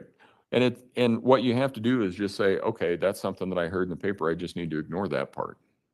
I just need to decide the case based on what somebody has said from the witness stand. Do you think that you can do that? Do you want to think about it for a little bit? Okay, no, that's a fair answer. Okay. Is there anyone else that I've not talked to about that issue that wants to say something? No response. All right. At this point in time, what I'm going to do is I'm going to have Mr. Combs and Mr. Sproul hand out some witness lists. And the question that I'm going to have for you at the end is, do any of you know any of the potential witnesses in this case?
I will in a minute. I think we have one that's still working on the witness list. I was waiting until they got done with that first.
Right, and are we all done? One juror just left yet. Have you finished with the witness list, sir? Oh, all right. Are there any other witnesses that either side anticipates calling that are not on the, or that may be a witness that are not on the witness list? Prosecution, Hang on, thanks. defense? Possibly Dr. Rhonda Needham, possibly Keith Inspector. Does anybody think they know any of the potential witnesses in this case? Mr. Luther? Or I'm sorry, juror 47? Yes, sir. Sorry.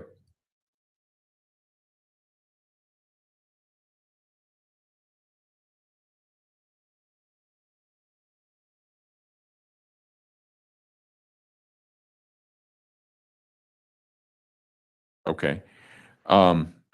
Is there anything about that that you think would cause you any difficulty serving as a juror in this case? Okay. And you said that you retired how long ago?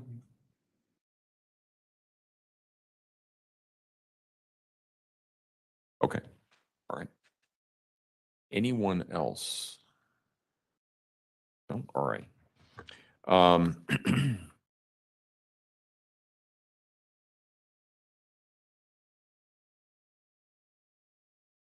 Now that we've narrowed down the group significantly, I want everyone to look around the courtroom. And the question that I have for you is, do any of the potential jurors know each other?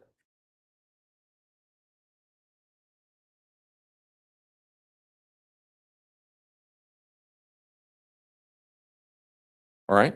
Okay. I was worried for a minute because I only saw one hand, but now I see two. So, okay. All right. Juror number 7, who do you know?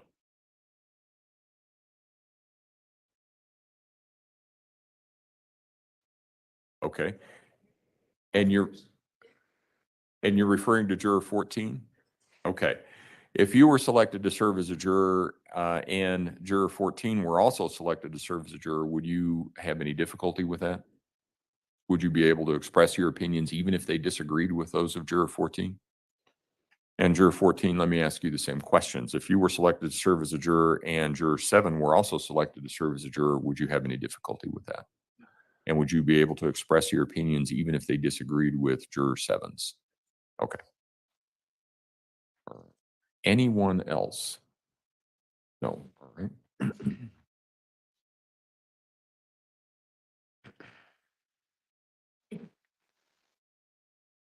Okay.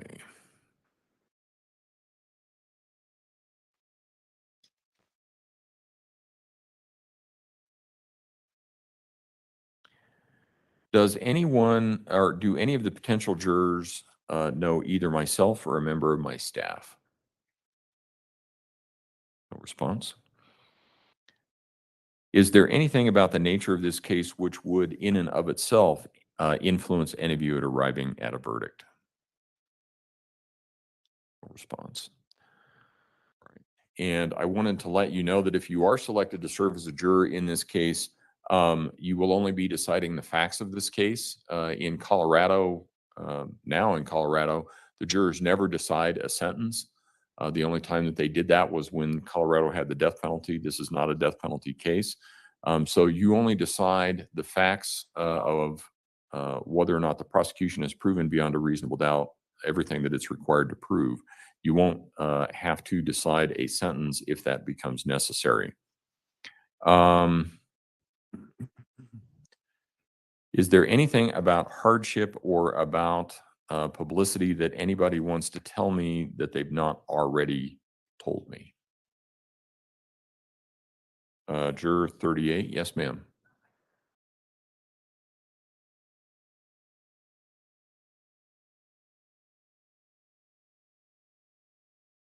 So in the afternoons? Okay. Anyone else? Juror 21?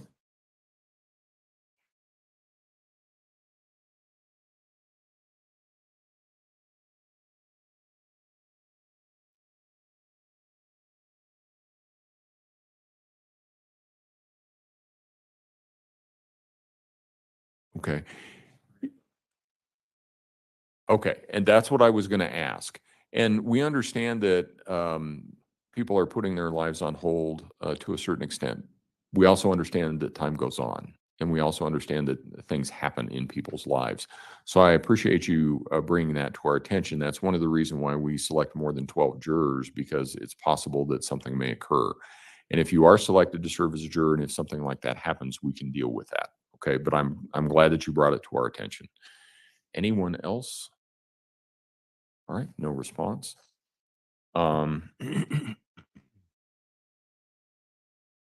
We have just a moment.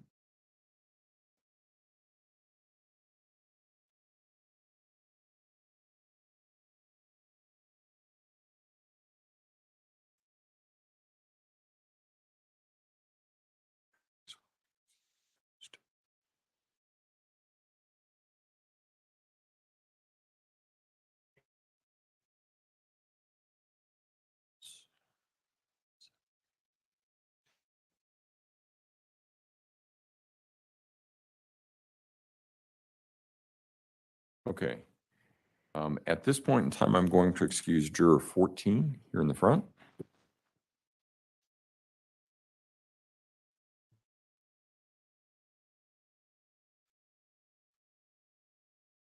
Juror 38.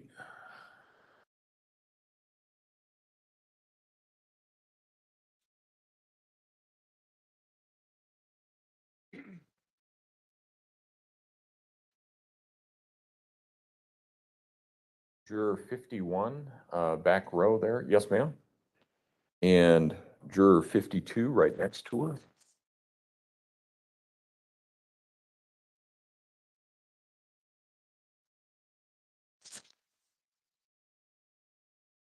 Juror 68, black shirt. Yes, that's you. Yep. Juror 68 and juror 72.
Juror number 41, how are you doing?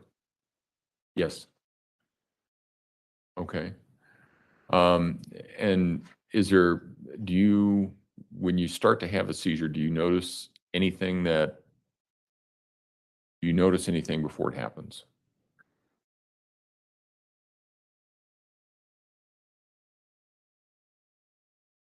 Okay. Are you still able to communicate when that happens? Okay. And do you have any feelings like that now? Okay. But so far you're doing okay?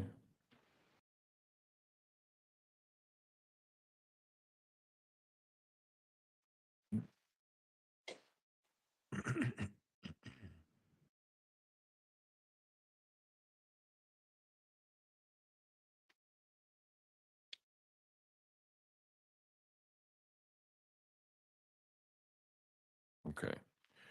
Council approach, please.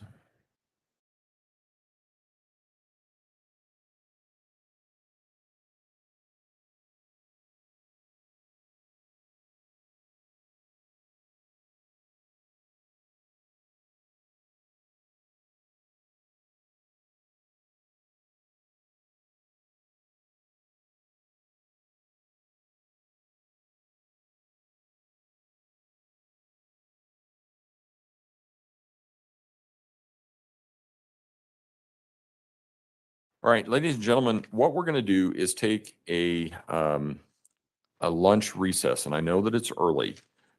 This is our fourth day. Thank you.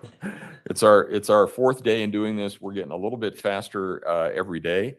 And here's what I'll tell you what we're going to do. Over the lunch hour, the attorneys and I will be looking at your questionnaires, and so that we have a little bit better feel of some background and some questions to ask and things like that. So we're going to be using our time to look through some questionnaires while you are having lunch. Most of the eating joints are north on Tejon. There are a few south on Tejon as well. There's a bistro that's in the basement. Is it open today? We got an email. I think it's closing early. It's closing early. You should be okay. We're leaving, or you're getting out of here early enough that you should be okay to go to the bistro if you want to do that. Here's what you can do over the lunch hour. You probably will have somebody, a spouse, significant other, somebody who's generally interested in your welfare, wondering what's going on with you. You can tell them that you are in the midst of jury selection. You can tell them it's on this case. You can tell them that if you are selected to serve as a juror, you will come back on April 3, and there will be further questioning of you at that point in time.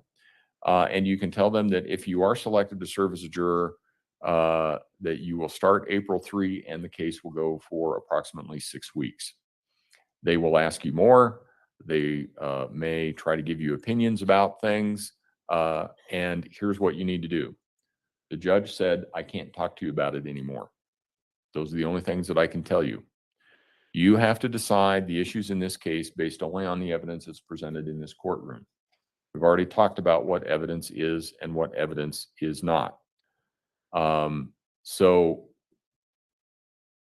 have those people help you, because you're going to have to avoid news exposure. You're going to have to avoid exposure from opinions from friends. And so have those people help you and say, look, I can't talk to you about it. Help me avoid that stuff. If you hear something on the news, change the station. If you read something in the paper, flip the page. Just don't read the story and just flip the page. If someone wants to share their opinion with you, say, I can't do that. The judge said, I can't. That puts the burden on me, not on you. I'm married to a woman who has a lot of really strong opinions. And she's happy to share those with me pretty much whether I want her to or not. And I know that when I go home today, she's going to ask me how my day went. I'll tell her once we get into evidence, she would ask me how those days went. And she would say, well, what did the witnesses have to say? And I'd start to tell her. And at some point, she would look at me and she would say, well, you didn't really believe that, did you? And pretty soon I'm having a conversation about what I should and shouldn't believe with somebody who wasn't even here. You can't do that. If you are selected as a juror in this case, you can't even discuss the case among yourselves while it's going on. You have to wait until the very end. So the way to avoid that is just to say, the judge said, I can't talk to you about it. Because I know if I were to tell my wife, look, I'm just not talking to you about it, it would lead to an entirely different conversation. So this way, it puts the burden on me, not on you. And hopefully you can avoid all of those things that we're trying to avoid. If I can have everyone back in the hallway a little bit before 1 o'clock, we should be able to start on time at that point. Here's what you can expect. When we come back, the prosecution will have 45 minutes to ask you some questions. Then the defense will have 45 minutes to ask you some questions. We'll take another break and we will then strike some other people. Jury selection is actually a process of deselection. As you've noticed, there's not nearly as many of you now as there were when we started the day. So we will start deselecting some of those people. And then at the end of the day, we will have some qualified jurors to come back on April 3. At least that's the hope. So have a good lunch. Enjoy yourselves. Again, you can talk about anything, just not this case. So with that, all rise for the jury, please. Okay, you guys, I will and be. juror 32, talk to your supervisor, okay? During this time period. Okay. Well, you can just talk to somebody there so that we have some sort of answer, okay? Okay. At the courthouse right now, it's 11 o'clock. So 3 p.m. Eastern time. That's 1 p.m. where they are. He said that they will be back at 1 p.m. I'm 2 hours ahead of them, so it will be 3 p.m. Eastern. Okay, so I will be in and out of chat, you guys. I got a few little things that I've got to do. I was gone most of the morning getting all my MRI and CAT scan and ultrasound, all that stuff done. So I do have a couple things there that I got to do right now. But yeah, 2 hours for lunch. Thank you. You may all be seated. Record should reflect the jurors have left the courtroom. The judge can dismiss as many as he wants to. So when we come back, we will start with voir dire and see where we are at that point in time. Okay, so voir dire is when they anything else that we question need to take up at this point in time? Prosecution? the DA and 1 defense. o'clock. DA and defense can question the jurors. My request is that all the questionnaires. So like I said, I will be All of the questionnaires become part of the record. They're all going to be in there.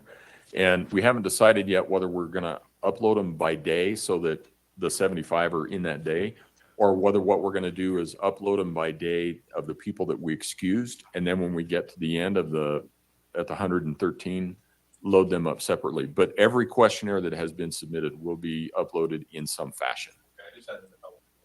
Yeah. No, and it's been down that road, been there, done that. So yes, all of them are going to be preserved and uploaded.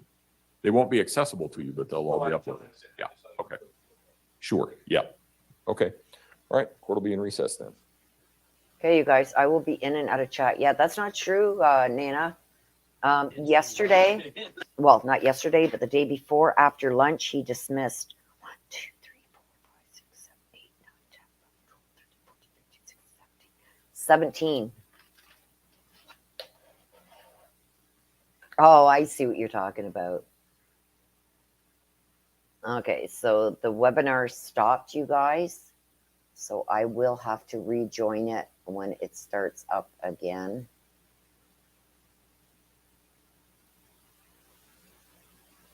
Okay, so I will be here in and out of chat over the lunch. You've got 2 hours before they come back.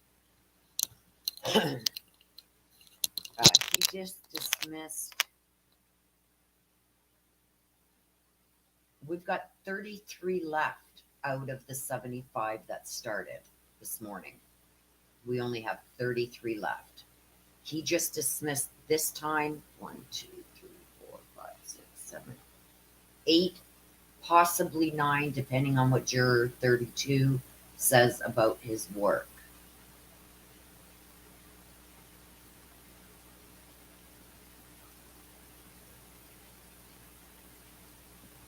So 8 were just dismissed, possibly another one coming. So let me get rid of this in chat because it's going to confuse people.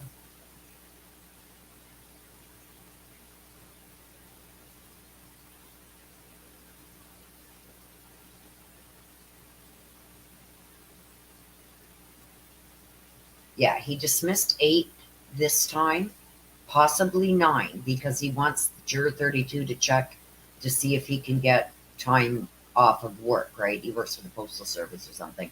And the courts pay your wages if that's the only way they can keep you. So I don't see that being a problem. So 8 were just dismissed. That leaves us, you guys, with 33. So we will see what happens when they come back after lunch. The voir dire is going to happen, which means the DA and defense they're each going to be allotted a certain amount of time where they can question the remaining 33 jurors. As we've seen previously with the defense, they get really gory. They get really almost dismissive of a lot of the females. Basically trying to tell them, no, you're not, I don't think you'll be able to handle this. And I don't think you can handle seeing photos. And I don't think this is a good trial for you. And, answering basically for them, just trying to get the females off the jury because the females have that motherly instinct. You know what I mean? So that's what I feel he's trying to do. He feels that he's going to get more sympathy from the male jurors. But we've seen with some of the ones that were dismissed, the first dismissal, and there was even men there saying, I got 2 young kids, and there's no way you're going to change my mind that she did this. So, okay, so I'm going to break out for a little bit, you guys. I do have mods in here, so please behave. I will be popping in and out of chat to check on things as I try and get a few things done that I got to get done before this starts up again. But I will be in and out of chat. So chat it up, you guys. Take a little break, stretch your legs, and we will be back in session as soon as court comes back in session at 3 p.m. Eastern.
Hey everyone, popping in here. They should be back in about, I would say, half an hour. It's supposed to be 3 o'clock Eastern, and it's almost 2:30 here, so well, 25 after. So I'm assuming in about half an hour. They may come back a little bit sooner. I don't know. I'm gonna see if the webinar is back up yet. I'm gonna check it right now.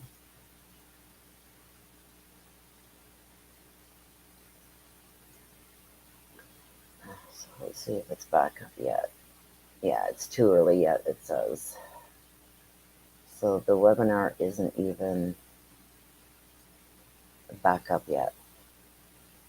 They usually bring the webinar back up at about 22. So I know the judge had said that there was a bunch of stuff he wanted to talk to the DA and defense about. So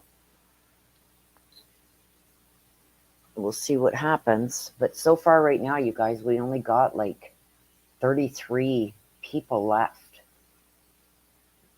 out of the 75 that started again this morning. So right now, I think our number is, let me just see here.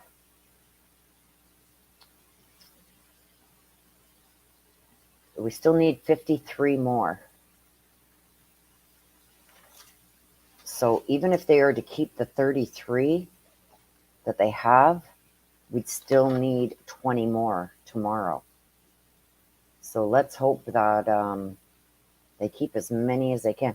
It seems to be number 19 is the number to beat, because day 1 they kept 19, day 2 they kept 19, day 3 they kept 19. This is day 4 because there was no court yesterday. There's no court on Thursdays. So just to let you guys know, even when the trial starts, they are not going to have any court on Thursdays. Hi, GK Sass. Good old Missouri. Well, I'm in Upper Ontario, Canada, so we're on Eastern time. And I know we took a 2-hour lunch break, and that was like, that's a long lunch break, right? But they're supposed to be back by 3 Eastern, so that's in another 3 o'clock would be half an hour from now. So I'm hoping they're back a little bit before then. Who else is still in here? I'm waiting to see, too, if Lovely Lyrics gets to join in here.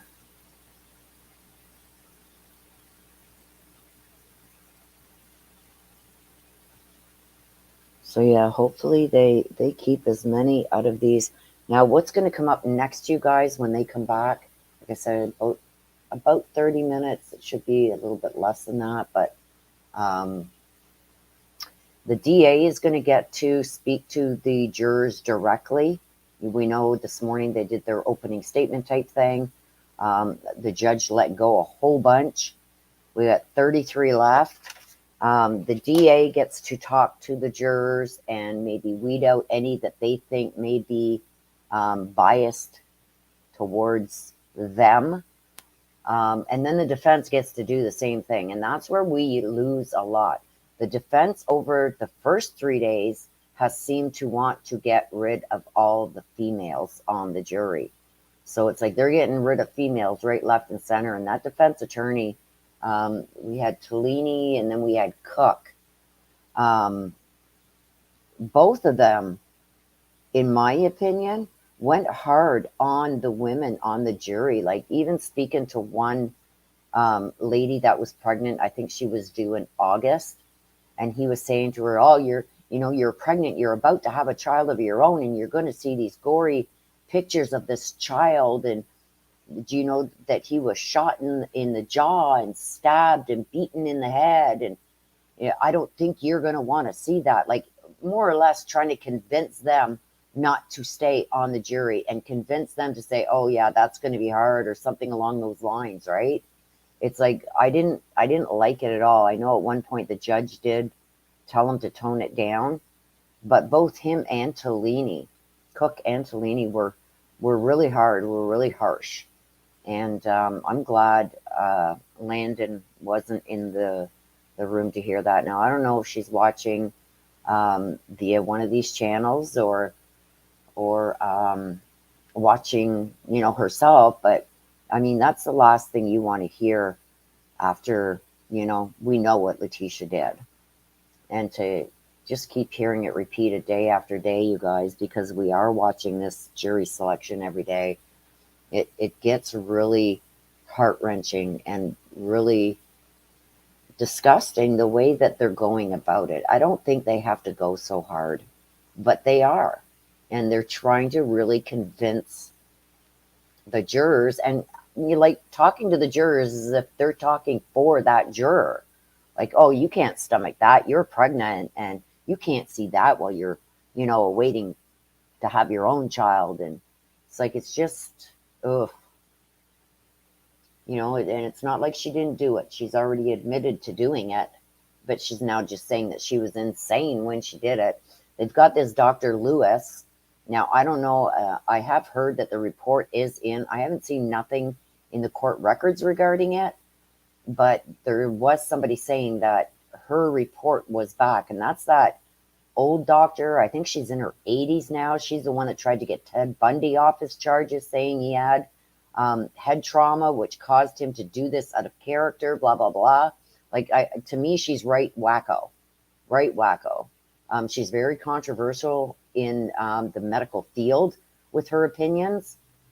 And this is the doctor that they hired to do their evaluation, and the only doctor out of all the doctors that have evaluated Letecia, and we know there's been tons, this is the only doctor that says that she was insane at the time. And she's trying to claim a head injury is what caused her to go insane at the time. Well, the head injury that she's claiming didn't happen until she was had already been arrested and she was in jail. And I believe she threw herself off that bunk. She says she fell off the top bunk and smashed her head on the cement floor. Remember, she wrote the judge a letter about it, saying that she didn't feel she was getting proper medical diagnoses and medical treatment and all this stuff. Just give me a sec, you guys. I gotta check my oven. I smell something burning.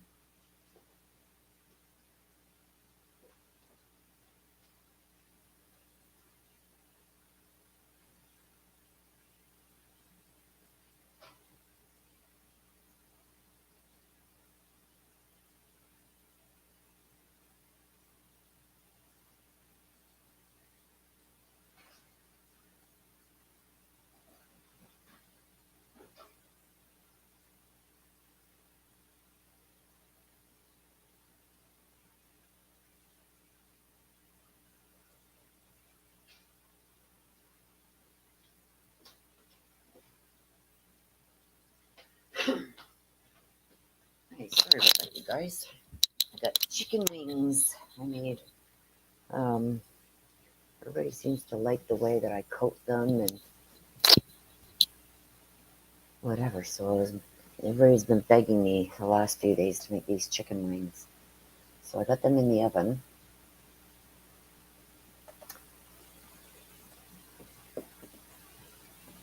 Yeah, she wrote, TK Stauch, she wrote 2 letters to the judge. 2 letters. And she was complaining about a whole bunch of things in these letters. Let me just check and see if I can find where I did those letters. Hang on.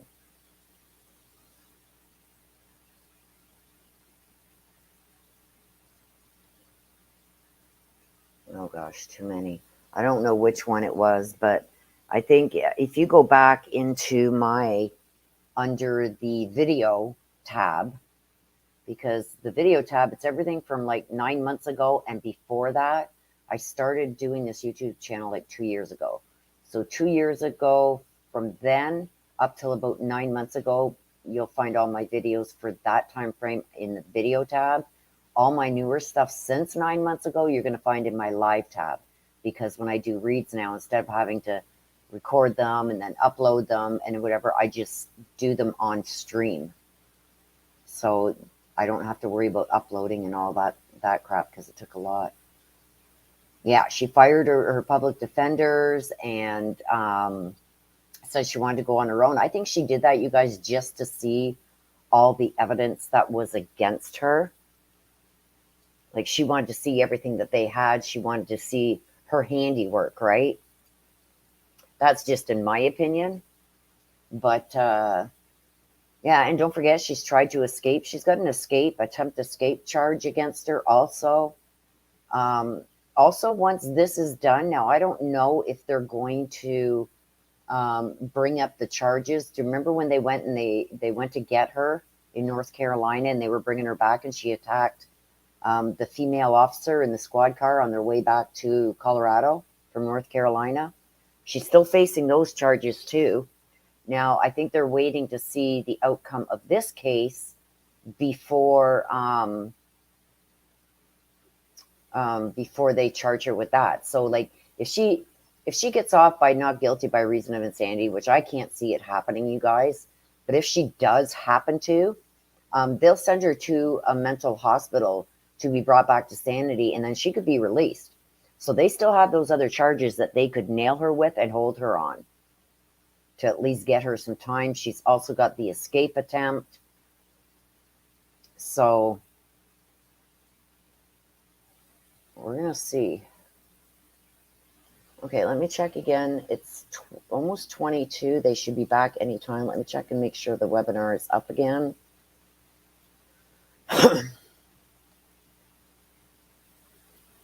I gotta stop muting myself because I'm always forgetting to unmute myself. No, still not up yet. So within the next 10 minutes or so, they should be, this should be back again.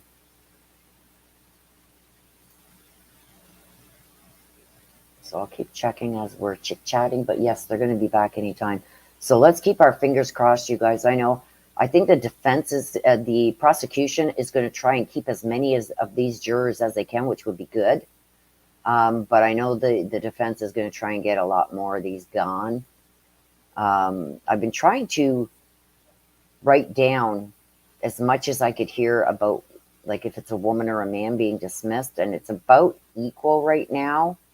But when it comes time for when they come back from lunch here, which is 15 minutes, it's going to be the defense that's trying to get rid of all the women on the jury. Rhonda says she was involved in some stuff recently at the county jail here in Colorado. Really? What was that about, Rhonda? Because I didn't hear about that. I know there's a lot of rumors going on. There was somebody that died there. I know Letecia was questioned about it, but she had no involvement that they could prove in why that happened. Let me just see if I can bring that up.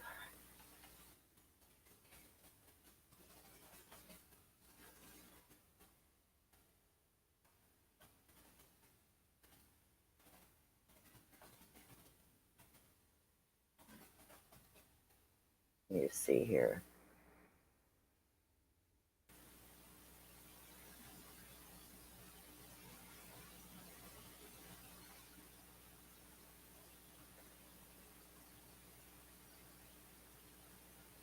Yeah, she'd been suspended from the jail library and everything, the law library. She thought people were putting stuff in her peanut butter, and she plotted to escape and stuff like that. Let me just put this in.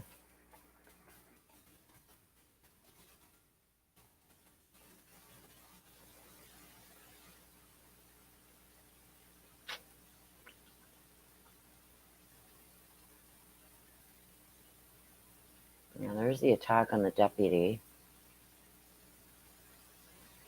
Solicitation to commit escape. Let me just...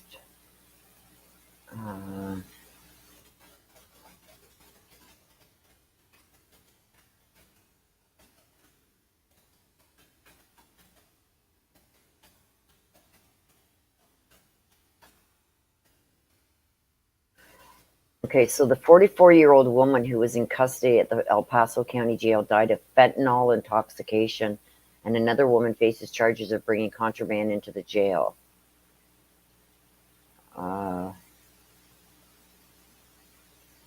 Felicia Hudson.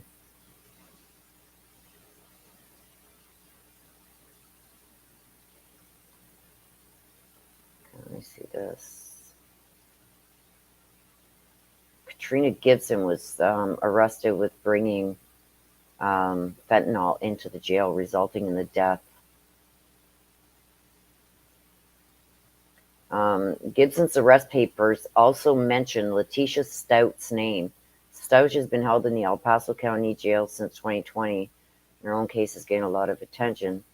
In Gibson's arrest papers, Stauch is mentioned as having briefly interacted with other inmates who were allegedly tied to Gibson and the fentanyl death of the inmate Renee Lawrence.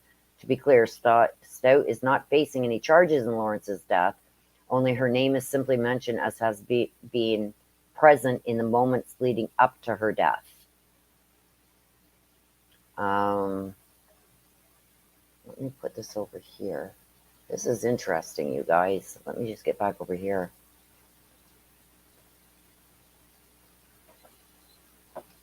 I'm reading it here right now. Let me just see. Okay, so on January 20th, 2023, at 5:02 p.m., a female in the El Paso County Jail died while in custody. Part of a news release from the sheriff's office reads, a deputy sheriff found her unresponsive in her assigned cell. The deputy began life-saving measures while requesting medical assistance over her issued radio. Life-saving messages were initiated by sheriff's personnel and medical staff. Okay, the woman who passed was identified as 44-year-old Renee Lawrence.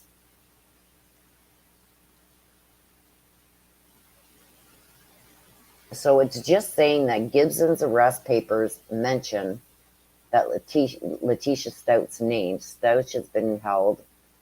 In Gibson's arrest papers, Stauch is mentioned as having briefly interacted with the other inmates who were allegedly tied to Gibson and the fentanyl death of inmate Renee Lawrence. But it says, to be clear, Stauch is not facing any charges in Lawrence's death. Her name is simply mentioned as having been present in the moments leading up to her death. So that's what they're saying about that, you guys. Now, did she try and get somebody inside? Like, did this woman maybe know something? Or did Letecia maybe say something to her and Letecia have some kind of, hand in that happening? Who knows? Okay, let me check the webinar, you guys. It's 1:45, so it's supposed to be starting about 15 minutes, not even. Let's see if it's back up yet.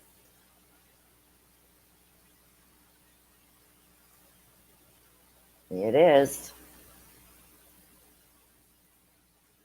Okay, so let me get this back up.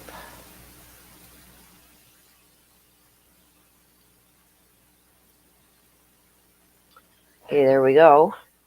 It is back up. Hello, Pierrette.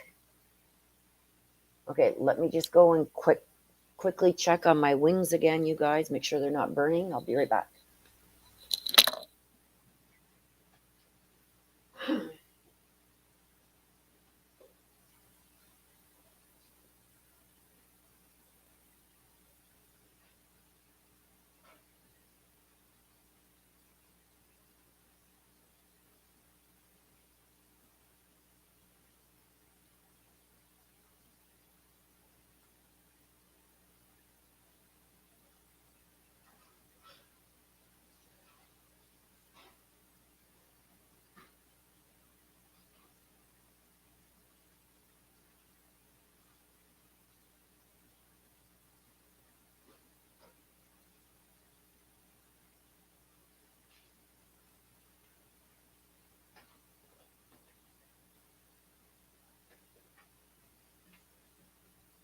Okay. Hello. I want to see if Lovely is back. Lovely Lyrics to see if she is going to be able to see me once she comes back.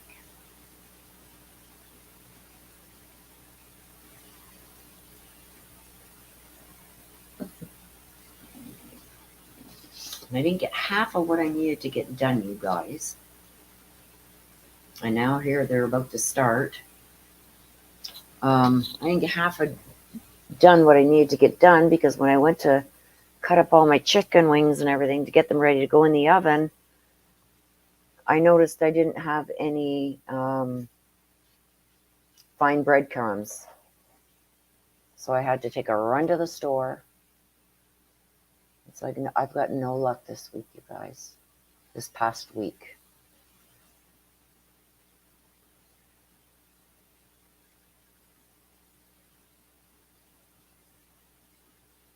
Let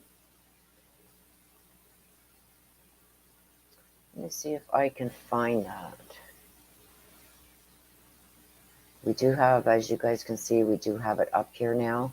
So we will hear it as soon as it starts.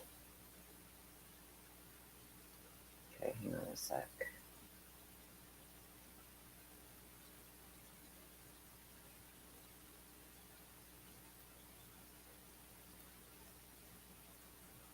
Okay, you can see that it is up right here.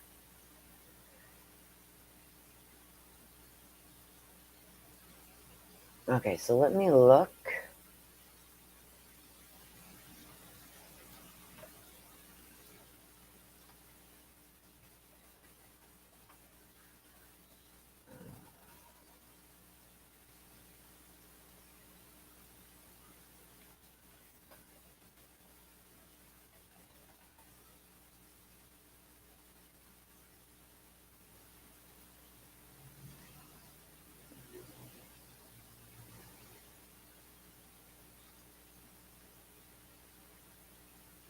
Just seeing if I can find anything about it here.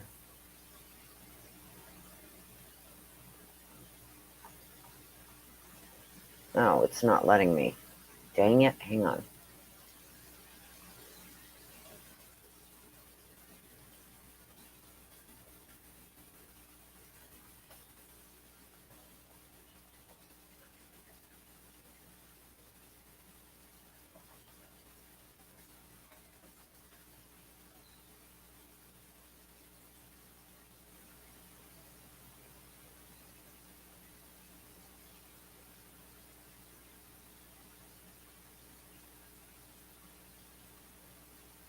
Yeah, I can't find it. I can't get into a lot of things from the States, you guys, because I'm in Canada.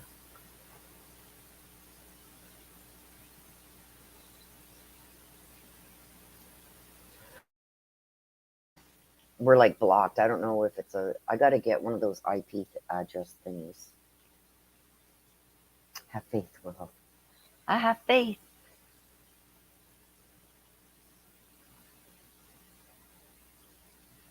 Let me just try something else. Hang on.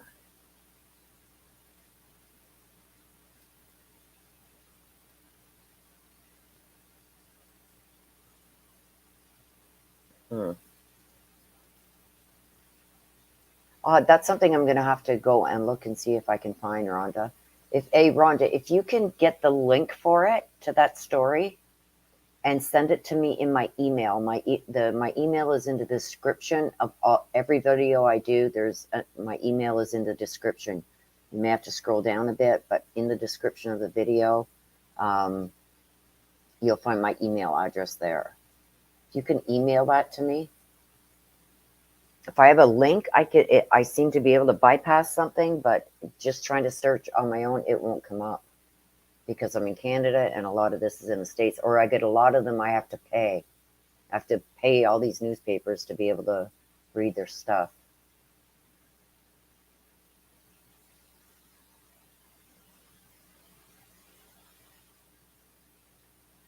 Oh, did I just see that flicker, you guys? It's about to start. And let's hope that this defense attorney doesn't go hard on the females again today, because the last 3 times was horrible.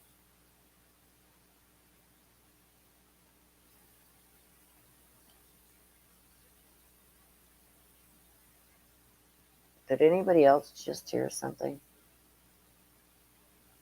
I thought I seen, we'll see like a line around Gregory Warner's name here when somebody's talking. I thought I just heard something and seen this flash. And don't forget, you guys, once the actual trial is starting, we'll be able to see the courtroom here and everything. This is just for the jury selection. They're not allowed cameras because they can't show the jury, even though the judge, this is the second time now, he slipped out and said one of the jurors' real names instead of calling them by the juror number. So juror 47 today, his name, we know his name now.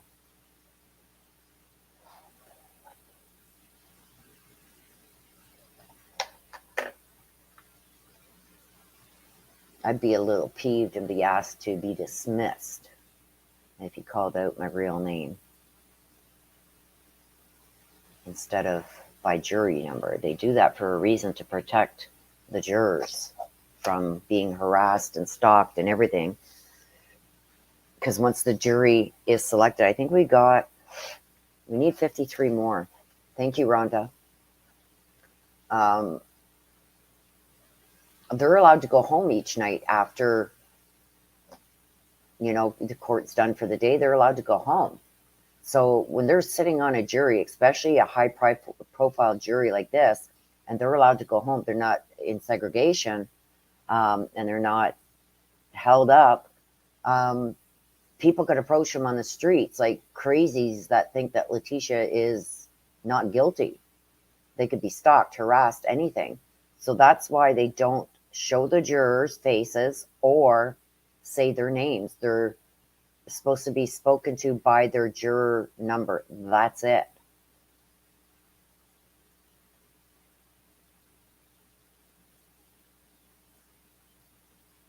And that's to protect them. So, okay, we've got Jack Sproul.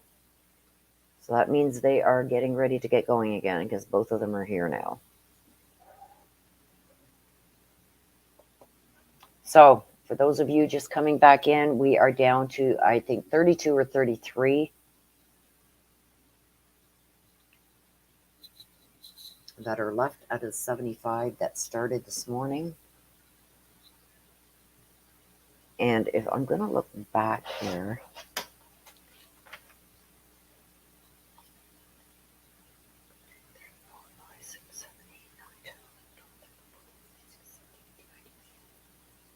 so the third day at this stage, like I said, the DA and the defense are going to be talking to the witnesses when court starts up again, which is going to be any minute now. After they talk to each juror, they can then release some of them. And so far for day 3, by the end of the day, there's been another 18 minimum released. We've only got 33. And then the day before that, there was another 13 let go at this stage. And then the first day, there was 22, I believe. Where's my... At this stage, yeah. So out of the 33, oh God.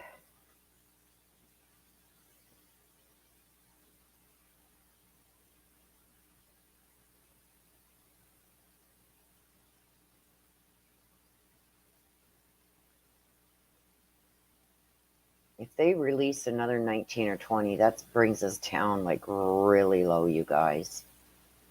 Like to 10, 12, 14 going to be left, which is only going to bring us up into the 60s. And we need 110.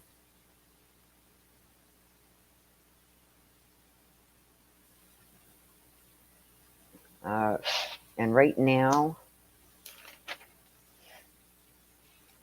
we have 57. We still need 53 more.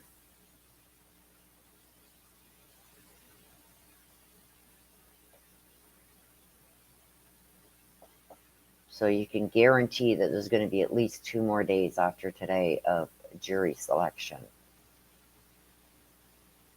Unless by something crazy happens and they keep like 50 tomorrow or something, then we're okay.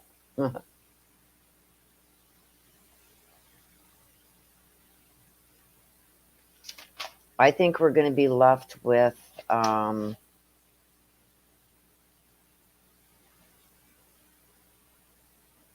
going to say 12.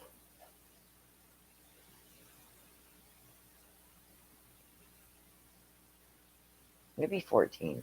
I'll go with 14. I'm willing to judge no more than 14, yeah.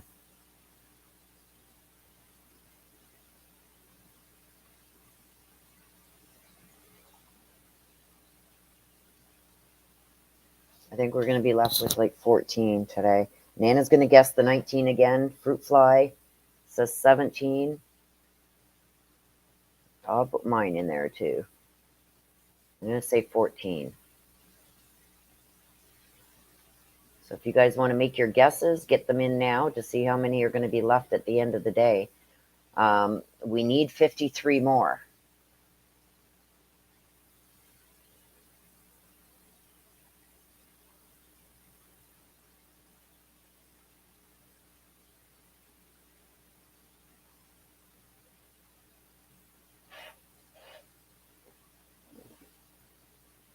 If it's 19 again, I'm going to call fixed. You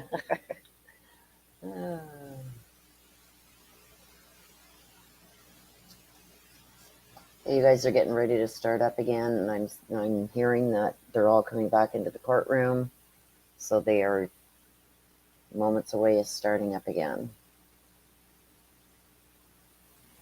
And Letecia is wearing that blue shirt again, and she's like right up against the wall trying to hide her face and everything from everybody. It's like right in, instead of sitting there with her attorney, she's sitting way at the end of the bench up against the wall, hiding behind like where they got a camera. They must have it up by the judge because you can't see her face. She's trying to hide herself, and she's got her hair hanging down in front.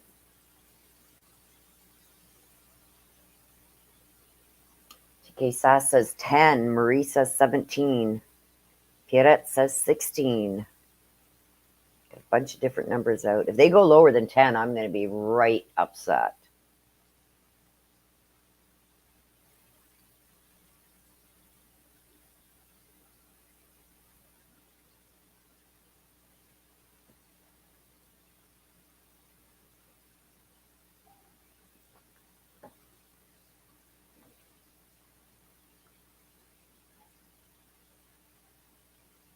Rhonda says 12.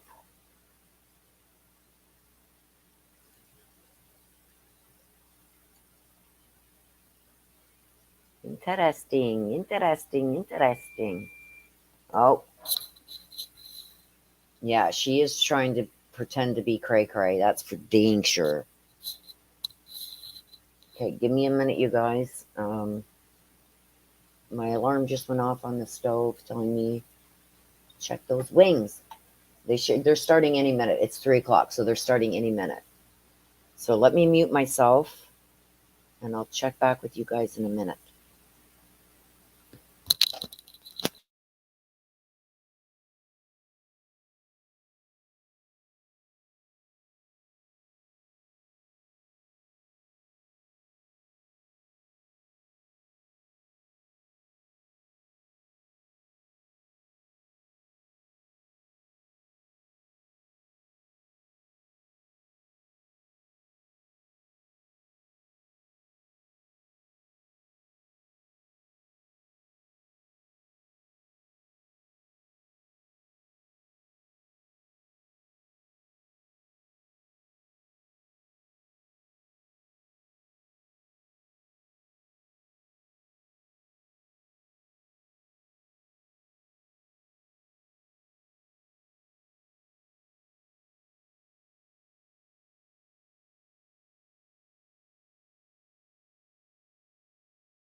Ms. Stauch. You okay? Oh, sorry. In this case, Ms. Stauch has a right to require the district attorney's office to prove that she's guilty beyond a reasonable doubt. She also has a right to assert not guilty by reason of insanity. You heard me talk a little bit about the rights that she had, and that was after you filled all this out. Okay, so the question that I have for you is, would you be able to presume that Ms. Stauch, would you be able to give her the presumption of innocence? Okay. And do you still feel the same way about her plea of not guilty by reason of insanity?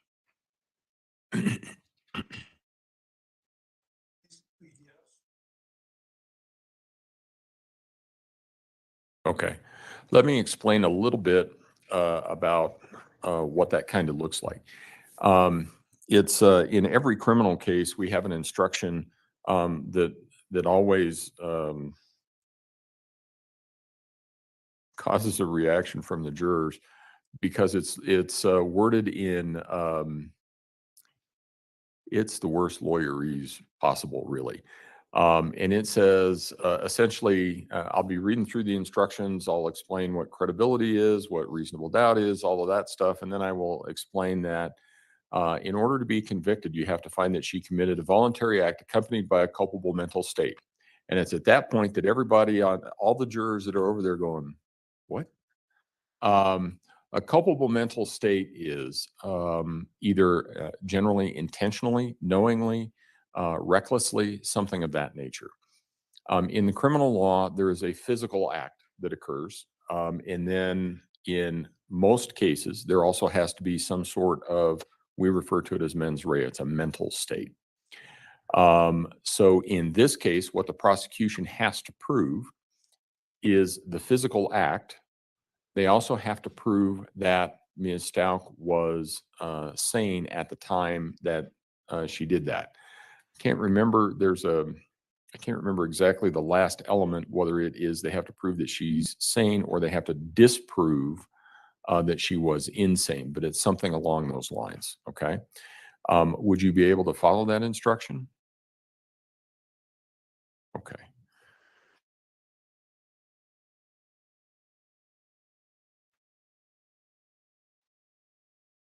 And juror, take this off here so you can see where I'm at.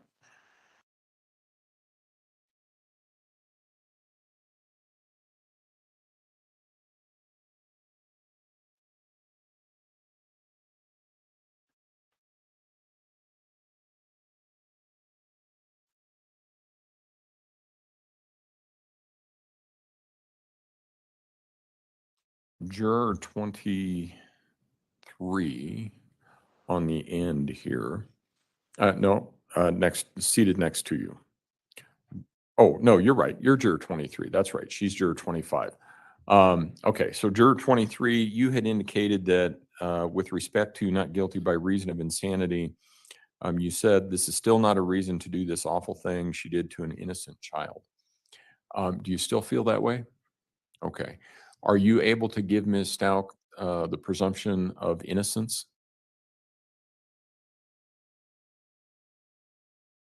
Okay. And I need to ask this question, but I think I understand where it's going. With respect to a plea of not guilty by reason of insanity, would you be able to hold the people to their burden of proof that they require that they prove that she was not insane at the time? Sure. That was a long way around the barn to get in there, wasn't it? Would you be able to hold the people to their burden of proof to prove beyond a reasonable doubt or disprove that Ms. Stauch was insane at the time?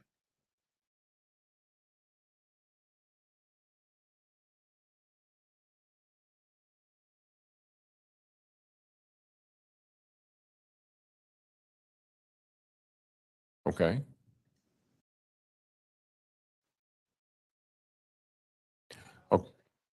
Okay.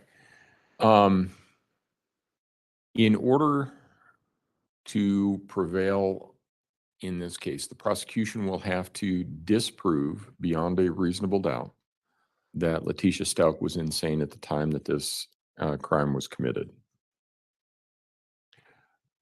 They have to prove that she was not insane. Are we on the same page there? Okay. Do you think that you can hold them to that burden?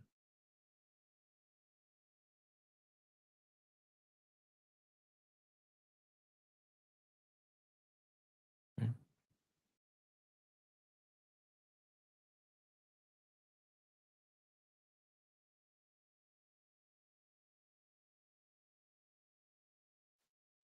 But as we sit here today, you're not sure that you can continue to presume that she's innocent. Okay.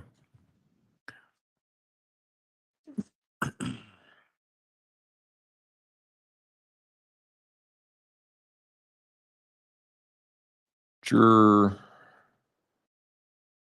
39, you had said that you worked in education and domestic violence. I think we had talked about this a little bit earlier. And how about you? Can you give Ms. Stauch the presumption of innocence to which she's entitled?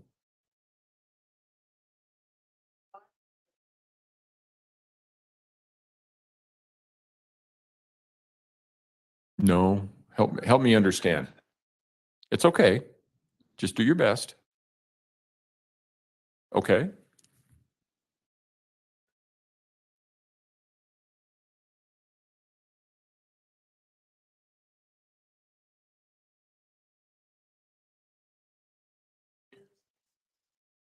Okay.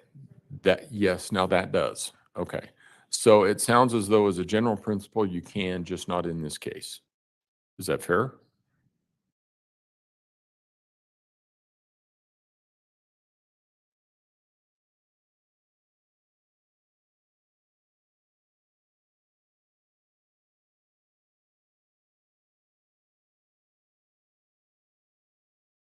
So for you, it's the past work experience that you have in a area involving children. Were these children that were victims of domestic abuse or what?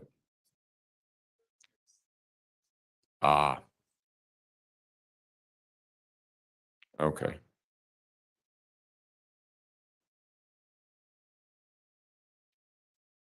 Okay.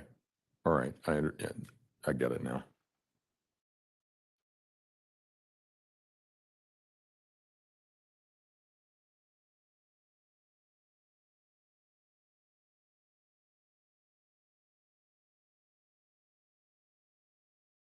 Okay. All right.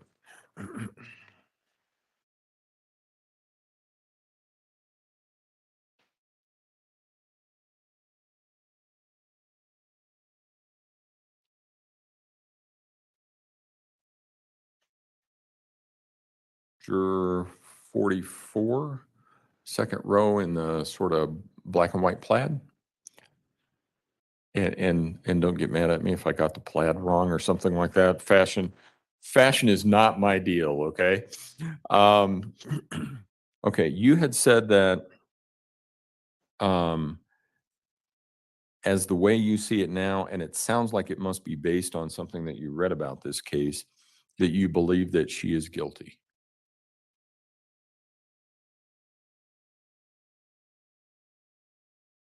Okay. Now, you've heard me talk about the law and those sorts of things. How do you feel about it now?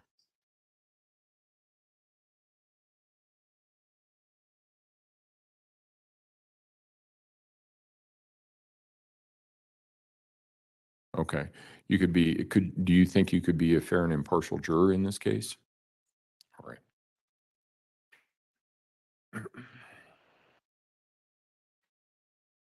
And then juror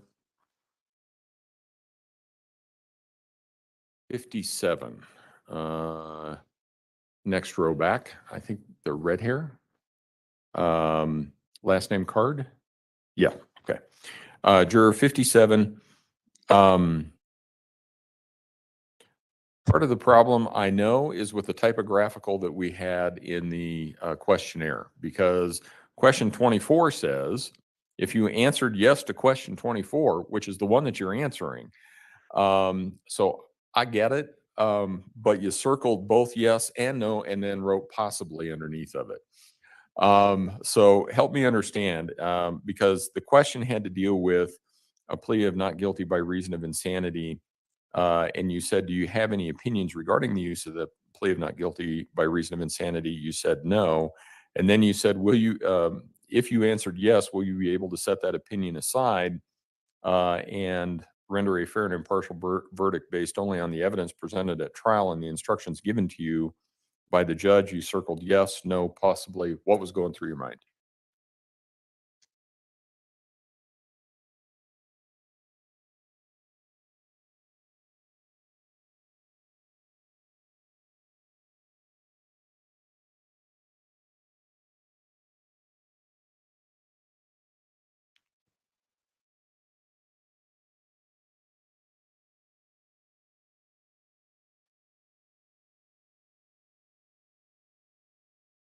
And do you think that you could do that?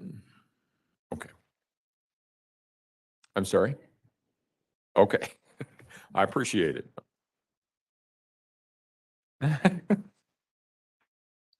It's all good. All right.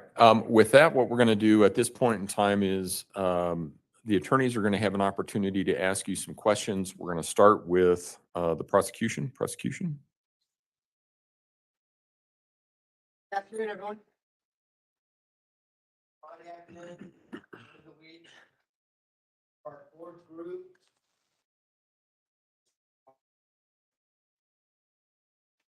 I'm working on the topic today, so my job is to try to get you guys talking because that's what really matters. And so, probably this is only 45 minutes. So I may not be able to talk to all of you, so I'm gonna apologize. But if I ask a question that you'd like to answer, just raise your hand. Get you. Go. Go. I'm going to pick up right where the judge left off. Several of you indicated you had problems with the not guilty by reason of insanity plea. Now, you learned a little bit more about what that means when you came up to the courtroom, right? Because the court did a great job of explaining that to you. Is there anyone here that does not think they can give both the prosecution and the defense a fair trial because there's a plea of a not guilty by reason of insanity? If there is, raise your hand. Okay. I'll come back and ask Ed after we talk to German. How you doing? Good. Tell me what's going on.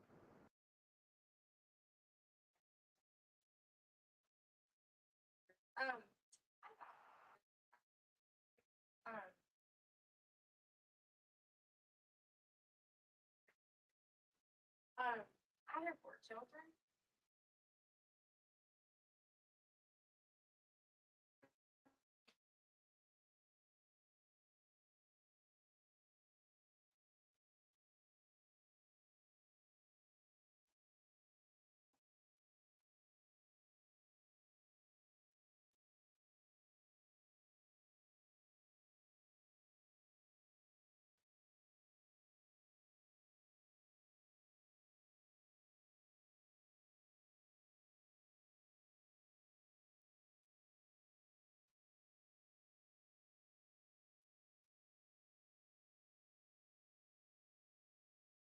I appreciate it.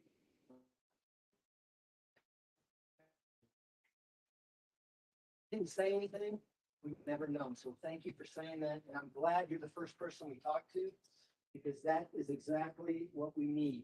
Is your answer. No such thing as a right or wrong answer. It's got to be your answer, okay? And I'm sorry you did that, but you did great. Okay?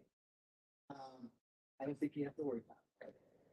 Anyone else that raise their hand? Yes, juror 53.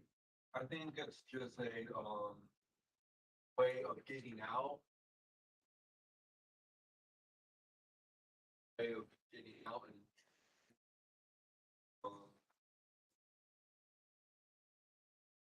every year, but or a mental hospital. Just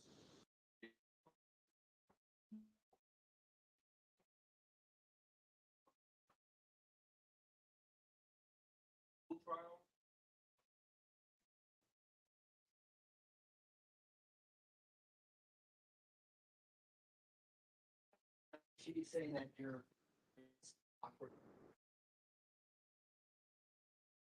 Have an open mind.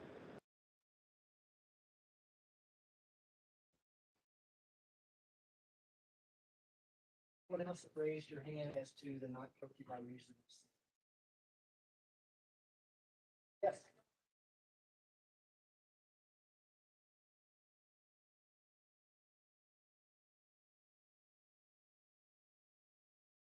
I'm thinking this is juror 43. Thank you.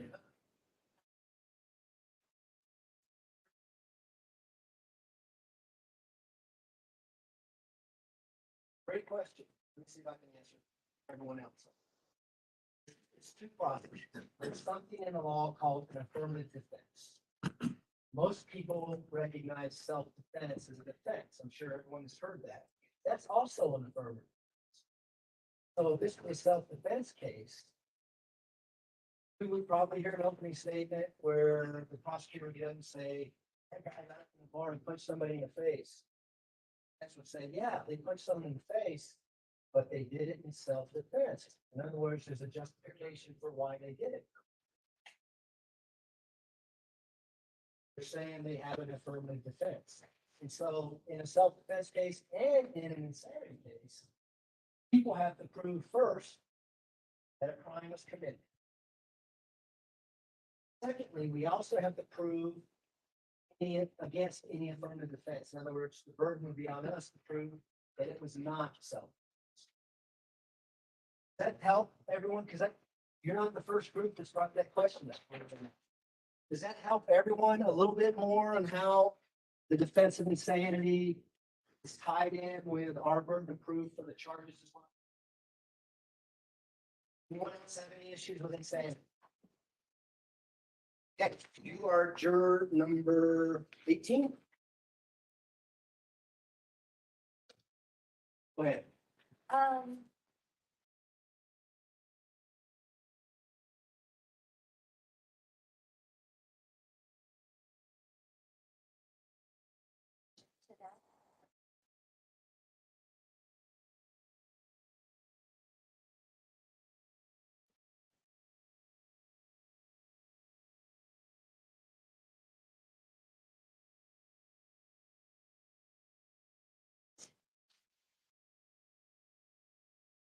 No, we don't ask people to leave their experiences at the door when you come in, and so you don't need to say anything else, okay? I appreciate you telling us that, right? Anyone else? Yes, we have juror number 45, is that right? 45? I don't need problem.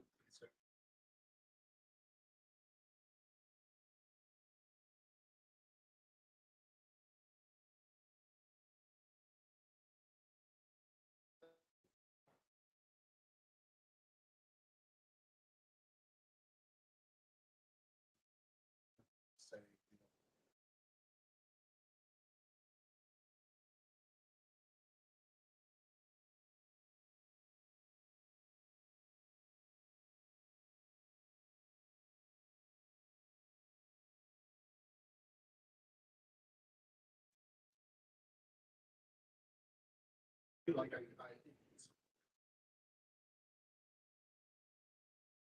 That's the difficult part of this process of the trial, the jury selection. Can't come in and say, hey, here's the facts. Here's some more facts. Here's the law. What do you think? You gave it your.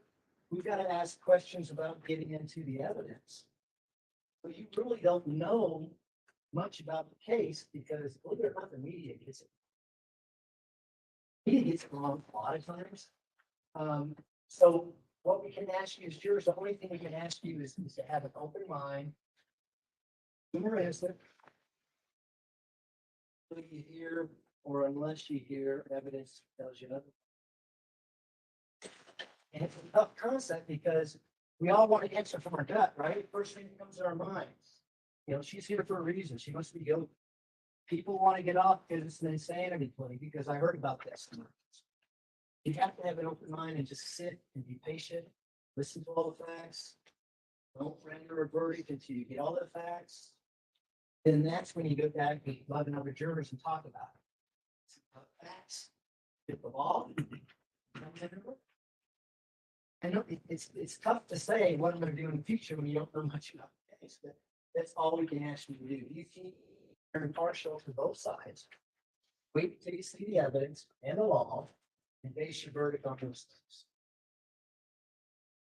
I think the thing that's hard.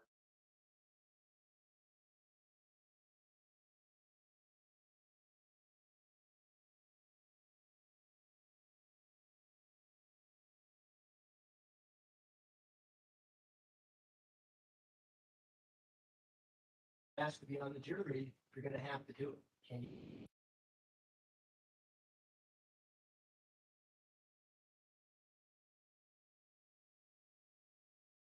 Do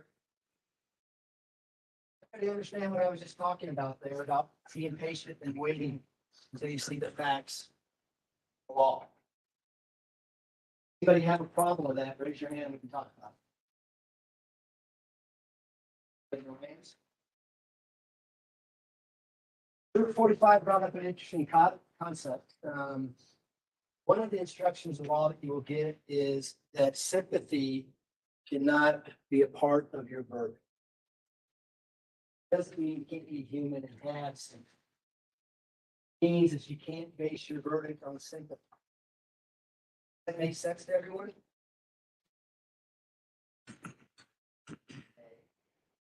Together here, what do you think our juror 40 or 28?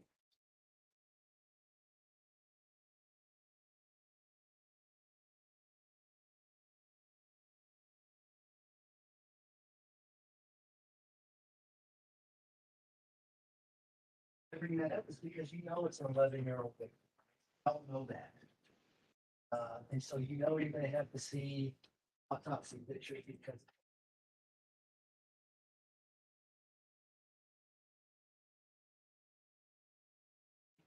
that you're pictures. Center sympathy aside.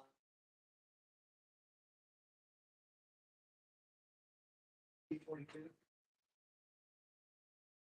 Anybody not do that? Push your mustache. It's the lesson for everyone. If I see facial movement, ask you a question. How you doing, juror 30? What do you think of that concept? You know, the other aspect of sympathy is sympathy for the defendant. Be here for however long this trial takes. You're going to be watching her and looking at her. I feel sorry that she's in this situation. What's wrong with it? But what's your verdict on that? Are you okay with that concept? Everyone okay with that concept? Nod ahead, nod. Let me ask this: is anyone not okay with that? Raise your hand.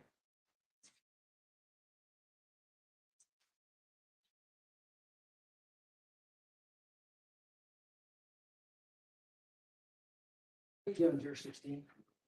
Heard from you. What do you think about this whole process?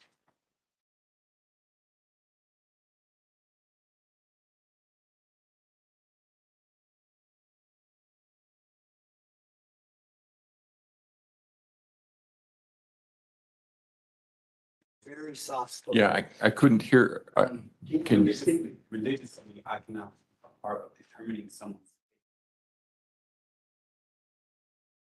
So you don't think you could be a fair and impartial juror because of your religious beliefs? You don't want to judge somebody, right?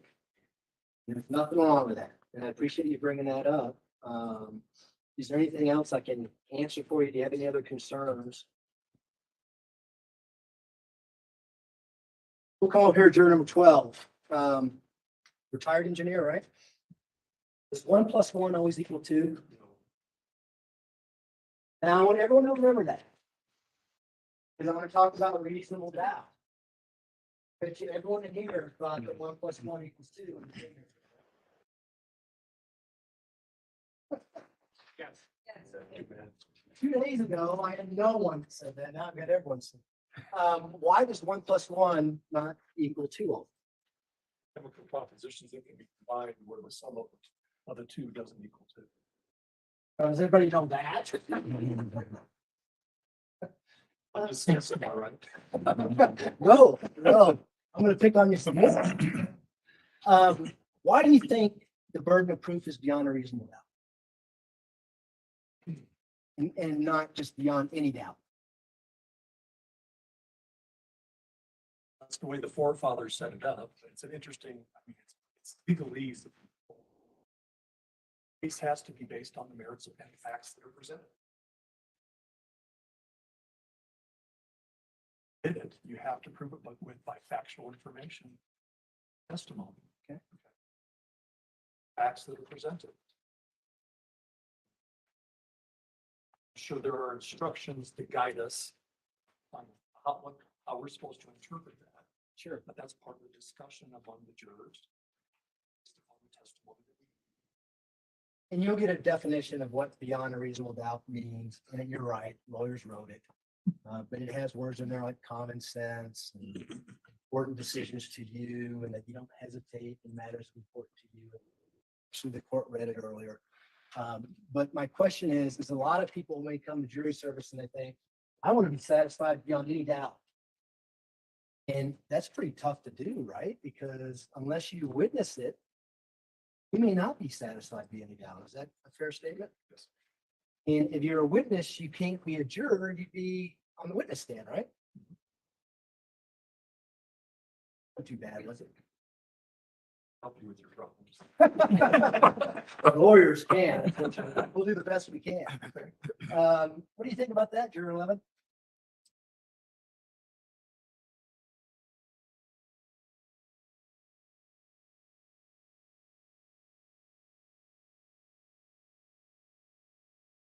And you know what's cool about the whole reasonable doubt thing is you and the 11 other jurors really determine what the reasonable doubt is. You get to listen to the evidence, you get to look at the law, and then you as a group talk about it. Did the prosecution meet their burden beyond a reasonable doubt to each element? Did the prosecution meet the burden beyond a reasonable doubt that she was legally sane at the time of the crime? Can you do that? What else is going through your mind? Anything?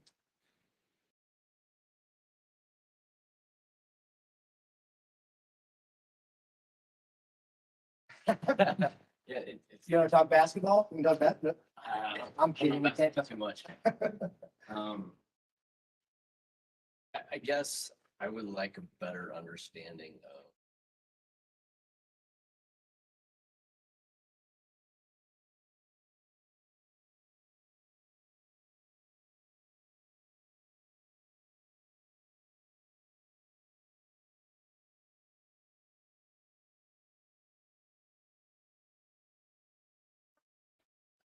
This is a great transition point to my next topic, okay? Have you ever heard the term actions speak louder than words? What does that mean to you? So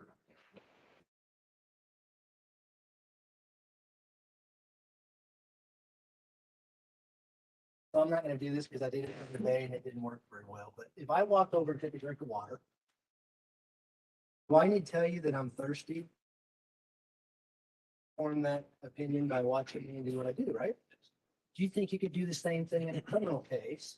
You hear facts of the defendant's actions and you determine what's going in that defendant's mind based on his or her actions. It's the same thing with insanity. The mental state. What is their mental state at the time of the crime? You're going to get a definition of what insanity is in the state of Colorado. It's not listed out in neat elements like the crimes are, but you can break it down to determine whether or not the defendant was legally insane at the time of the crime. Does that help you at all? Yes. Again, it's one of those things, you don't have the law yet, but once you have the law, it might make no sense to you. Okay. Juror number 2, how are you doing back there? You've been training your whole life to be a juror, you know that? I have. You sure have. That's news to me. What do you think I mean by that?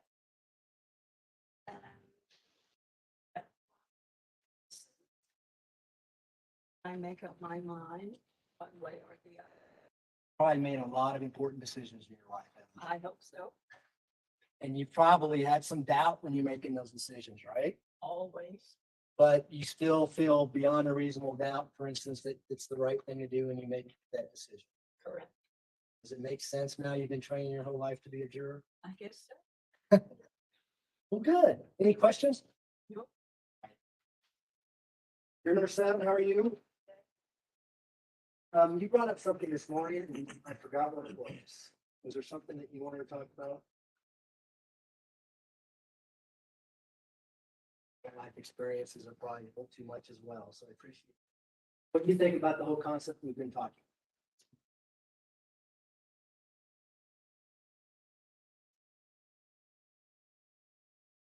I guess I feel like I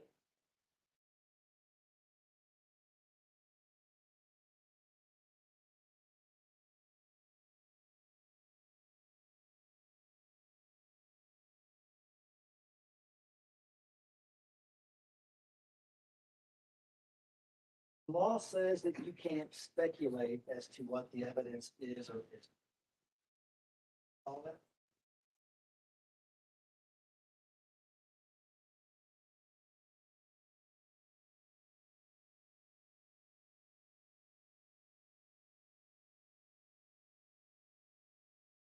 So at the end of the day, we present all our evidence to you and you go back in the jury room and you say, I bet you this was going on. Like you do when you watch movies, you try to predict what's going to happen. You don't hear about it, you can't consider it. All that. Aaron, I'm gonna object. I think that's an incorrect statement of law. One, there's circumstantial evidence taken on facts from another fact, and 2, reasonable doubt can be based on the evidence or the lack of evidence. I'm going to allow it. You can ask into, or you can inquire into it at the time of voir dire. The jury should be advised, though, that you're going to hear a lot, the attorneys, about what the law is. And after this case is done, you're going to get an instruction that says the attorneys have advised you about the law in this case. You're to be guided by what I say about it. And so keep in mind that there are instructions that are coming. All I'm trying to say is you have to base your verdict on the evidence. That's all. Number 8, how you doing? Good. 2 kids, Gannon. You ever have to interrogate them as to what they did or didn't do on any occasion? At the time. I remember those days. Situation where the 10-year-old may say something different than the 8-year-old as far as how do you resolve that?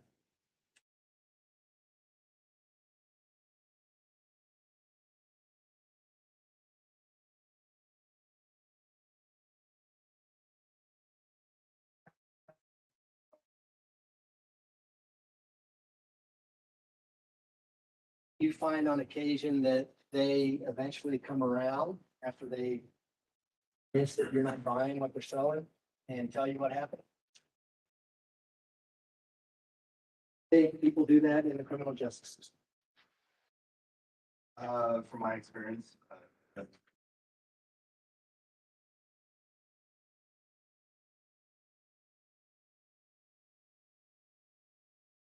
You ever find yourself in a position of weighing someone's credibility?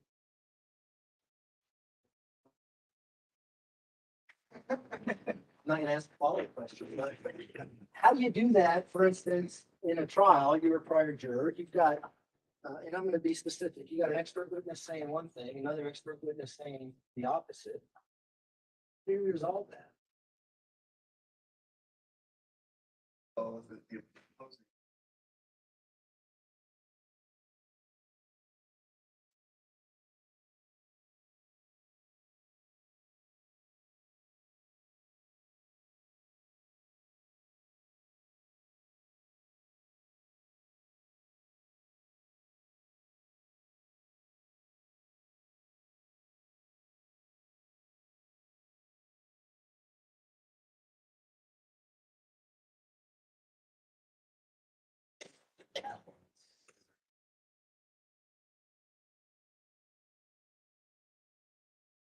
I don't know if everyone can hear juror number 8, but you correct me if I'm wrong, but you're basically saying you can look at the other evidence in the case, see what makes sense, and what doesn't make sense. Is that fair? Definitely.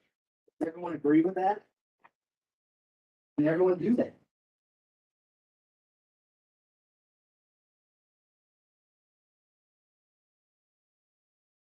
Has, I know the answer to this already, but has anyone here had any experience with people who are mentally? A lot of hands. I'm gonna see if I can talk to someone who hasn't talked yet.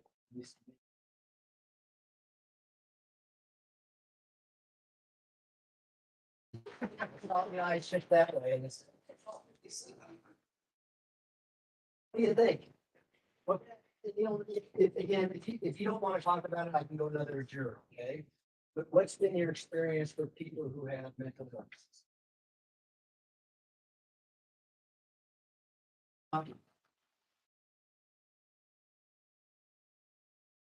What?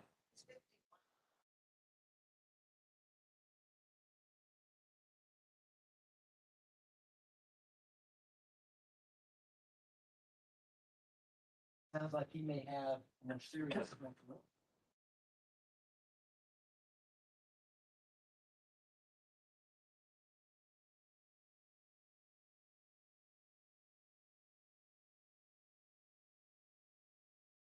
You agree with me that there's a broad spectrum of people that are more severe than others? May not be able to function in society.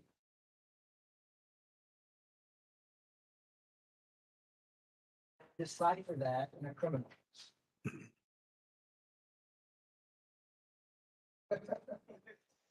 Anybody disagree with what juror 57 said? Juror 58, what do you think?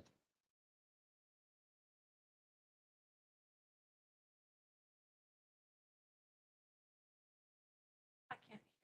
Hold it. Sorry, you have to speak up. I'm sorry.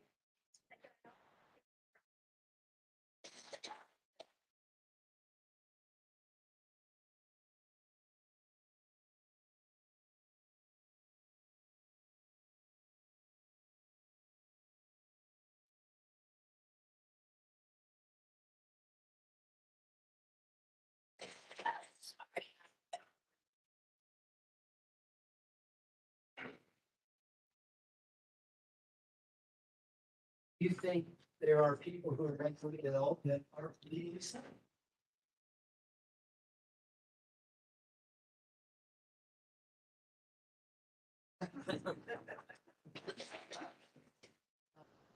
Would it surprise you that the term insanity is not a medical diagnosis?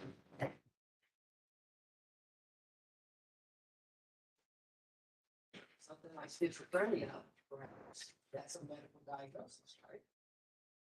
So how do you determine whether or not somebody who's mentally ill is legally sane?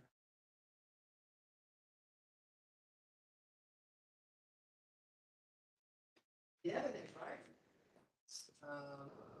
Does anybody disagree with that? 57 and 58.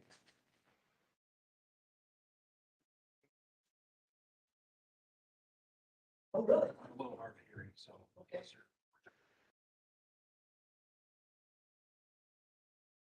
Did you ever hear much of anything today? We're talking about legal insanity.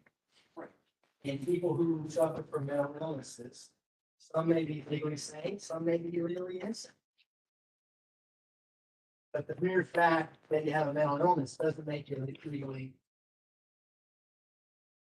okay with it. It's the mental ill. Yes. You know, the function of society. Pick another off at all. Fire off at all. Juror 73, you raise your hand first. He's 0 alone. That's some issues, right? Is that the water bottle's exactly right every time he goes to the side of tennis? Might be a little obsessive compulsive.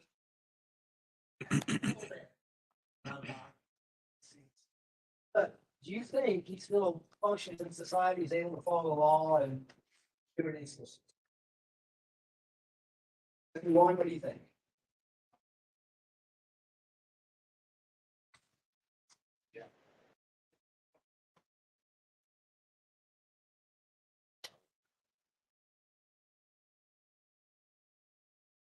anyone else want to comment on that before? Before I do it?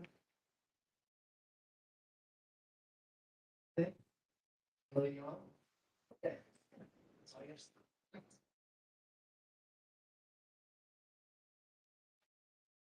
Talk a lot about the recipe to Denver omelet and the elements of a criminal case. Would it surprise anyone here that the motive, the why of the crime, is not anything that we have to prove in a court of law?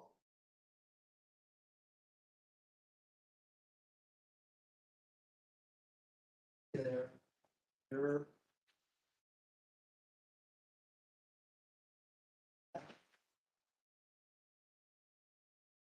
I think it would be very difficult to prove why someone committed a crime.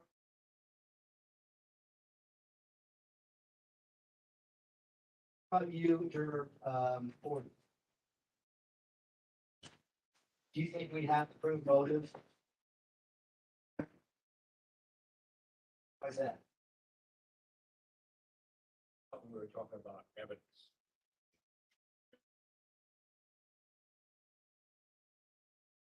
Reasonable doubt.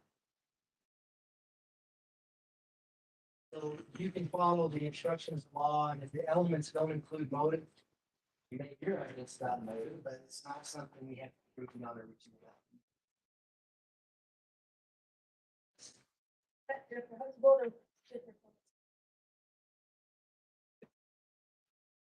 Motive is the reason why someone does. Take a drink of water because I'm thirsty. That's my motive.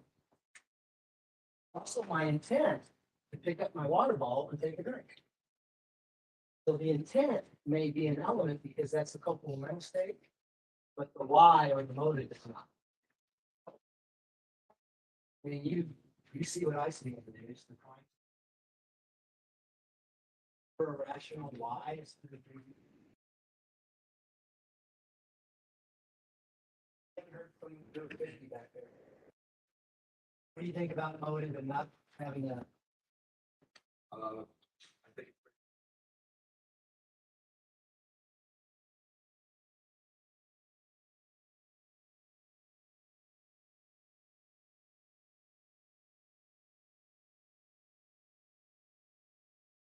You said something there, and I don't know what you meant, but do you think actions can show a mental state? In other words,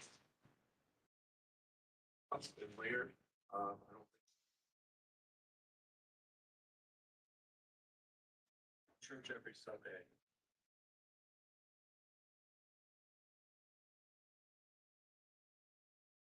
I can definitely see it just.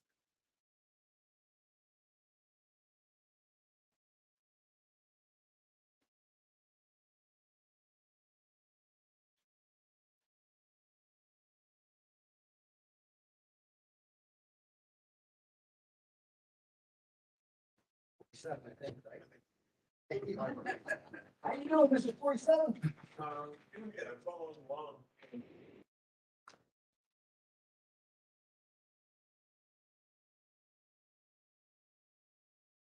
Wouldn't it?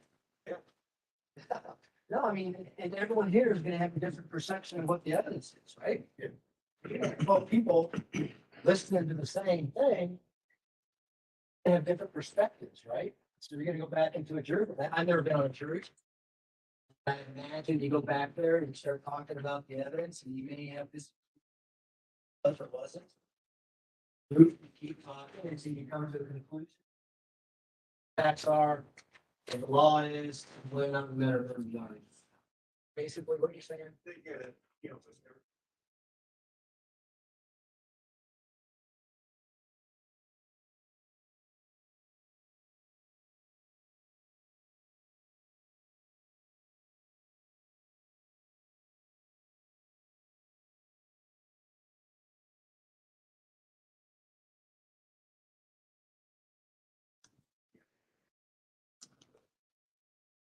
Like I said, you gotta have an open mind.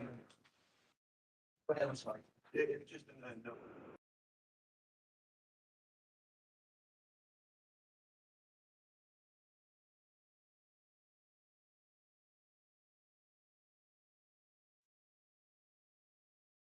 Beauty about that is you have to wait till the conclusion of all the evidence. For you to render a verdict. So you can go back and say, all right, well, witness X said this and witness Y said that. But the evidence, the physical evidence or whatever the other evidence is, indicates this. And that is more in line with what witness X has said. Which can look at all the evidence together before you make a final determination on credibility purposes.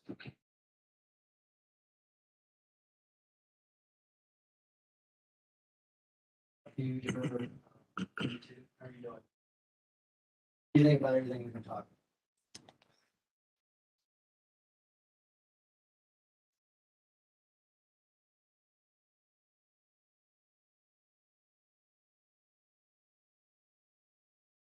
I don't know you're gonna get paid, right?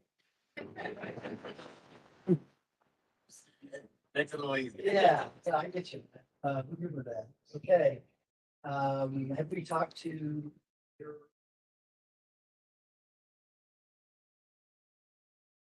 I don't want to talk anymore, right? I like to listen. Okay. Is there anything I said that you disagree with? No.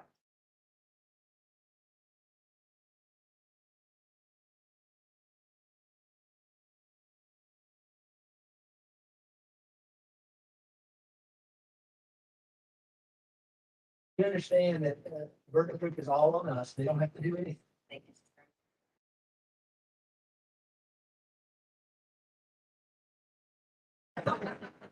They're actually playing cards. If they do decide to call with this, it's again, they have to. Telling us what their witnesses are saying. I think we're getting a little heated. Okay with that, we do that. That would be our job as well as their job to challenge the evidence and cross-examine witnesses. Yeah, I tested you in the past. They don't have to do anything. They're busy playing cards, so. I don't want to agree with that. How you doing over there, 21? Do you have any reservations about being on the jury?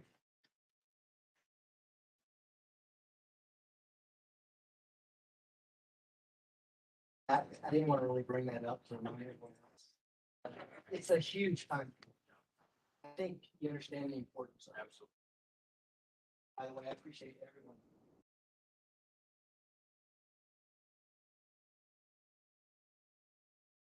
You do it, you put aside whatever things you may have be going on next 5 or 6 weeks. Questions? 23, how are you? What are you going to talk about?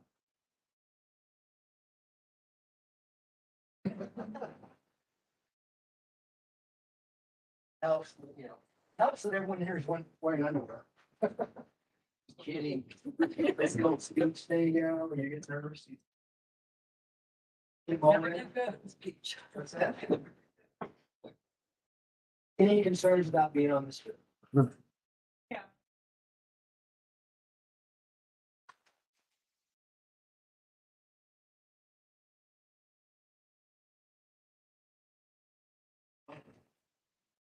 Only that there's an 11-year-old victim in this.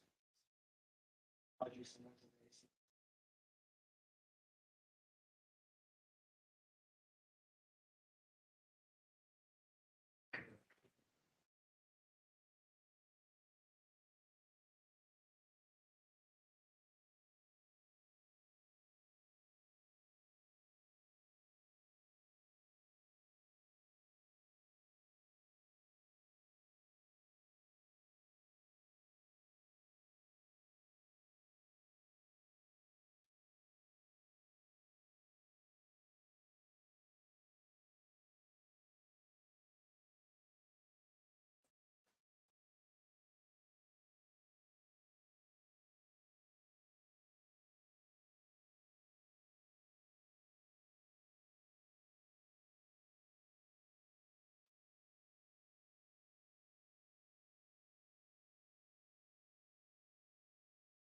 You're the only one that can tell us this case isn't.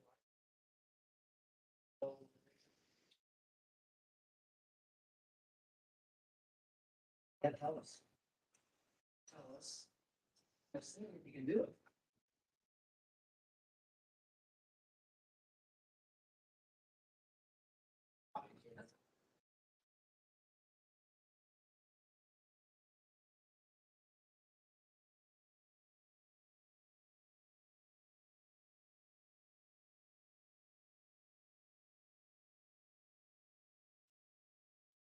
The last question I have for all of these group is, we spend a lot of time talking about presumption of innocence and beyond a reasonable doubt. And we don't really talk about when it comes time to render a verdict, whether or not everyone's comfortable with rendering a guilty verdict. If we do meet our burden beyond a reasonable doubt. You are satisfied beyond a reasonable doubt that the defendant was legally sane at the time of the crime. Everyone here return a verdict of guilty. That happens. Do not do it, raise your hand. Talk about that. Thanks.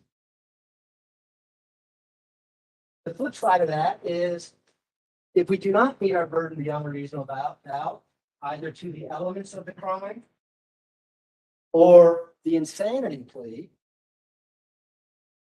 and you all return a verdict of not guilty.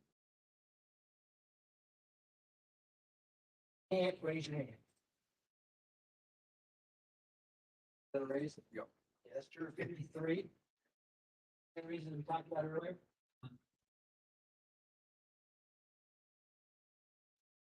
Probably about out of time, aren't it? You have about 4 minutes. You don't have to use it, but you have it. I didn't really have to say the last part. All right. The last part of that is you're going to have a third option. That's not guilty by reason of insanity. In other words, if we prove the elements of the crime on a reasonable doubt as to the elements, we don't prove beyond a reasonable doubt that she was legally sane at the time. Everyone here render a verdict of not guilty by reasons. Go ahead, 45, right? Are you able to explain to us, like,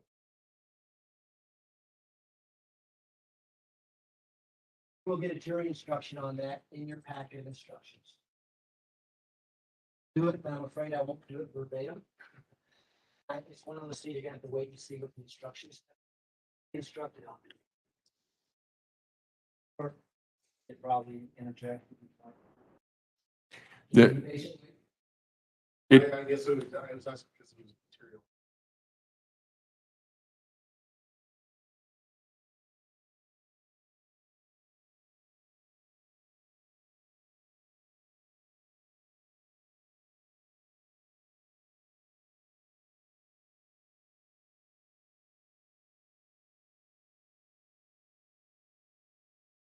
The instruction that you will get will explain what sanity is. And there will be another instruction about what happens if a not guilty by reason of insanity verdict is reached. Does that answer your question? Yeah, yeah, there's an instruction that talks, it's a short paragraph instruction. All right, I'm gonna get out on ahead. Okay, so I thank you for your time and I appreciate your service. All right, thank you. Mr. Tellini? Thank you. Hello, everybody. Well, thank you. I want to thank everybody for coming back after lunch. Glad you didn't know that you ended up getting stuck with us for God's sake. I do. It's just not an easy or a fun thing. Everybody, I'm sure, in this room has about 99 other places they would rather be than here right now. But our state and our county in particular has a pretty fantastic record of jury service. File stats every year about how many jurors actually show up for jury percentage. El Paso County is always in the top 1 or 2 of a county that really cares and understands, how important this is. And I think that everybody has seen how seriously everybody is taking. I want to say this will probably be the only day that myself and Mr. Young agree on anything. And that is the important thing, and all that we care about right now is everybody telling the truth. I don't want you to tell me what I want to hear, what Mr. Young wants to hear, or even what the judge wants. And sometimes I get worried when we have a judge like Judge Warner up there who, you know, if you're looking for like a TV judge that imposes on a judicial officer and has that authority, I mean, it's someone like Judge Warner. And I'm worried sometimes people want to give the answer that they think this is appropriate. That this isn't school. Jury duty, and your only duty right now, tell the truth. Tell the truth, how you're feeling, tell the truth where we are. Can everyone agree to that? All right. And then I think the judge said this isn't really jury selection. It's really more jury deselection. I don't get to pick anybody. It's not like we're, you know, out on the basketball court and we're picking teams. And they get their first pick and we go back and forth. People get excluded, and then the people who aren't excluded at what's called a challenge for cause, meaning just by law, this isn't the case for you. They all get to come back to round 2 on April 3rd. And then each side gets to pick 16 people off for whatever reason they want. And the next 16 people who are left, those are the people who are going to be on the jury. That's just kind of how this thing plays out. It's kind of like Survivor, except instead of getting a prize, you get special stuff. Okay, and also you guys aren't even on the island. This is just like a casting call. So you're going to get going on the island. When we talk about challenges for cause, it comes a couple different things. There's one called hardship. That means nobody likes being here, but for some people it's more unfair than others. I want to talk about those kind of first, and then we'll move on to some other issues. And hardships, I noticed some people I think are kind of shying on like public speaking. Not my issue. But I'm going to ask some questions, some stuff that people put down on their questionnaires, just so that we're understanding where to go. Because if you got on the jury, you can't then go, oh yeah, I forgot, I'm not available that week. If you make it, if you're on that jury, you're stuck with us. Okay, we'll send somebody else to go get you in and bring you in with us. So, jury number 2, on your questionnaire, you put down you weren't available April 17th, April 12th, May 3rd, and May 15th. Doctor's appointments, Okay. And are those doctor's appointments that you have to go to? they're both for me and my husband. Can be.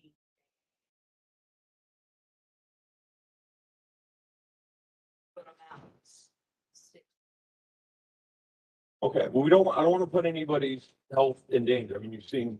No, they're Okay. just regular doctor appointments. One CT scan. But all, Okay. So those aren't, so if you're picked to be here, you can be on the jury and reschedule those appointments. Jury number 12, your daughter's receiving a PhD in Kansas, and you're planning on going there May 11th through the 16th. That's the plan. Okay, I understand that's a pretty big deal for getting a PhD. I mean, is that something that you, one, how important is that for you to be there? 30 seconds when she walks up on the stage. Yeah, I can celebrate later. okay. Or before. How important for her is it for you to be there? We're there. Okay, all right. And then also notice your son-in-law works for the DA? Yes. Who's your son-in-law? Mark Rowan. Okay, what does he do there? 4th Judicial District, Division 21. Okay, and so he works for Mr. Allen. Yes. Number 32. Said you may be unavailable May 4th through the 7th. Where are we going? Okay, is that something that runs for a while? Just me and a bunch of friends who are turning 40 this year. What day is that? All right, if you're planning, leave me on the Friday. Okay. Something you reschedule or? No, but I can be late. Okay. All right. You're on 41. How often do you get migraines? Okay. I know. sure, that one's on. And I'll tell you, and I'm not saying that it's. I think it's kind of, I have two concerns. One, I have the concern for you and, you know, physically coming here and you have migraine. Doctor was migraine, you know. It's well. Also, my paralegal suffers from migraines. And I know when she gets it, she can't really focus on anything. It's almost like the pain takes over everything. So I'm worried, you know, with you that you're here, you have migraine, not.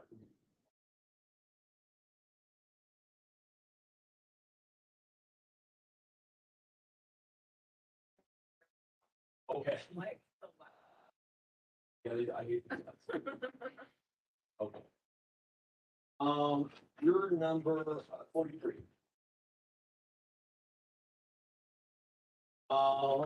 64.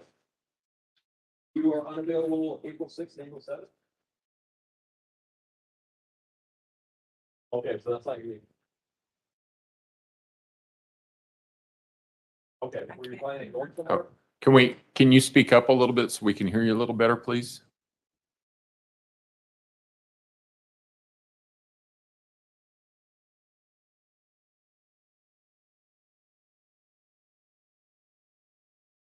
There's 75 of you. Have you been able to hear us?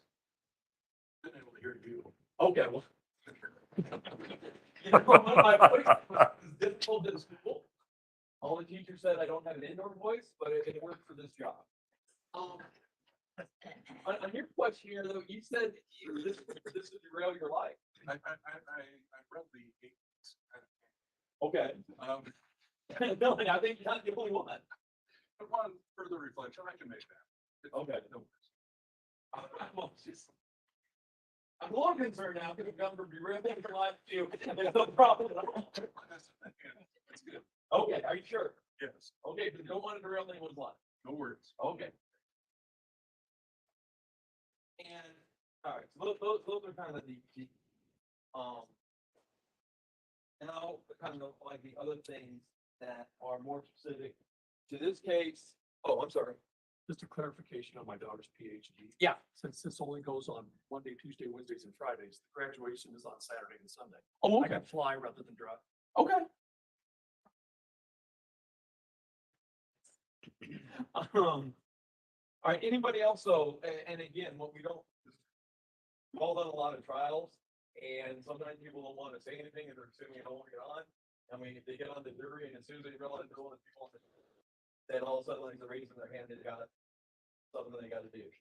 If there's something, vacation, out, that you want us to know about, it's kind of speak now or hold your peace. Yeah, so that's your number. 66. Right.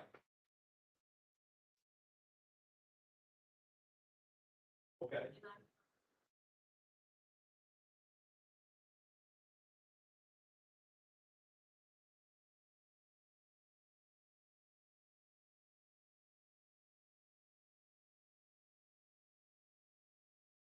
Okay. That's the one who's picking her up from the hospital. Like,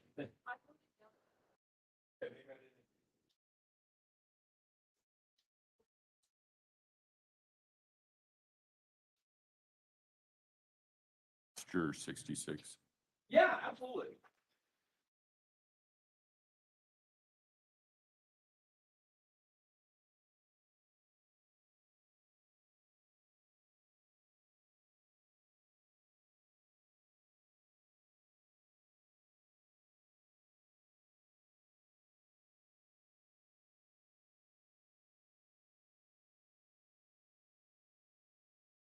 And that's a great question. What I will tell you is they're doing, there are different ways to try to secure that she has a fair and impartial jury. And a jury that can give them meaningful consideration. Normally, like, this is like a DUI. Bring in like 25 people that we each, like 20 minutes, we have a jury before noon. We know there's a lot of different reasons this case is going to be difficult to get 75 people that can be fair. One, we're trusting people are going to be honest. Okay, that people are going to honest, ask the question honest. Otherwise, this whole system doesn't work.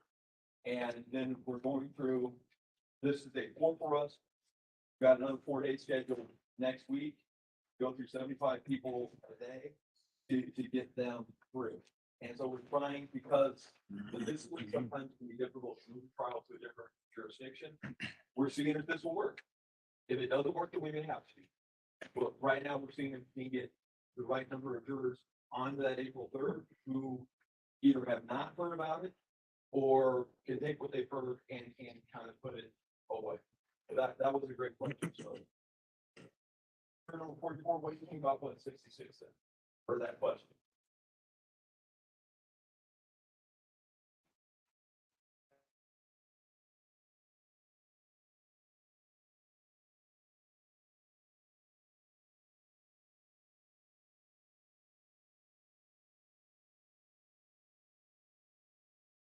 Can you agree? I mean, been rotating all this and Alan had a thing where he talked about blindfold. Oh, we'll see this actually, blindfold on the scale. But the idea that everyone's kind of equal, before the law.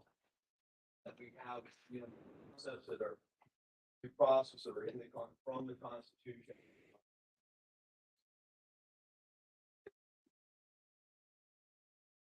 And ideally, I think, that, again, the only thing we have all preferred, in our case, staying a lot easier.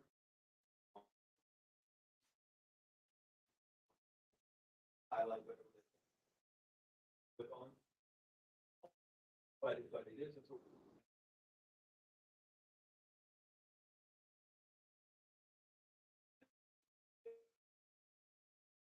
Everybody has a different fair.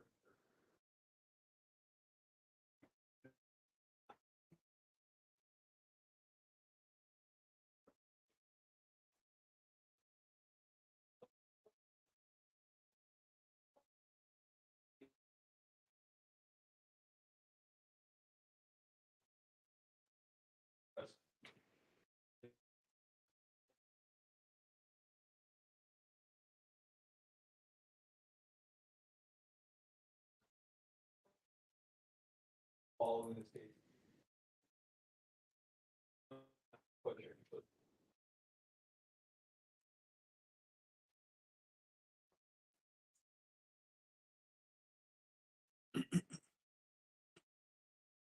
And you're wondering. Things that kind of go on, but.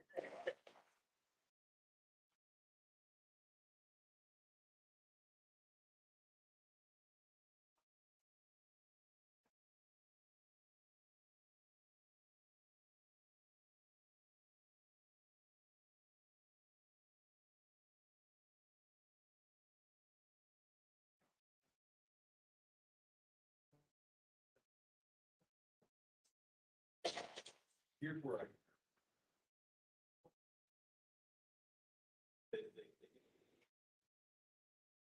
Following your back. And I think part of it, you read it, emotional reaction. That also makes you then celebrate, in and out all of the sadness.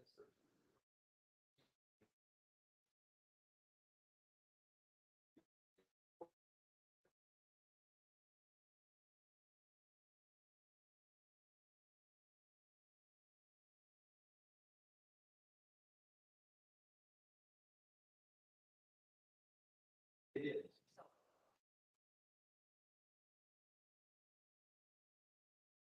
And I'm just telling you, I like to just be honest with people. And I know that's the answer that everyone thinks, That should answer, that's not dividing.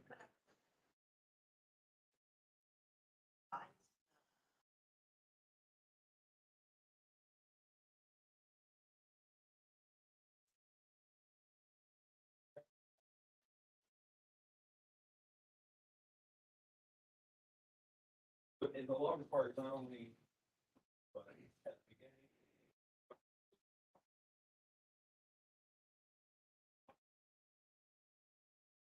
Worry that someone had.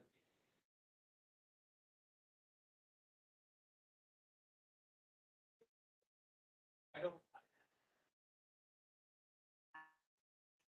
No. I don't worry that you would try, because I can see and I know that you. I worry sometimes about how people bring. You ever heard of something called confirmation bias? Okay, so confirmation bias, the psychologists have done studies. And people when they're processing it, highlight things that go to things that disregard things to go nothing. You know, so if you took a bunch of Democrats and then go in to listen to, you know, a Republican speak, they're just going to, you know, start anything on. They don't want to be open-minded, but just how their brain processes information. As we grow older and older, someone's an evolutionary thing that you know, I don't need to like fire another pot it can process it. So things that are already pulled through is either. So I worry with people that form an opinion already, even though they're going to try to, you know, watch it out of the way, that might not be possible. That's something is that give that concern.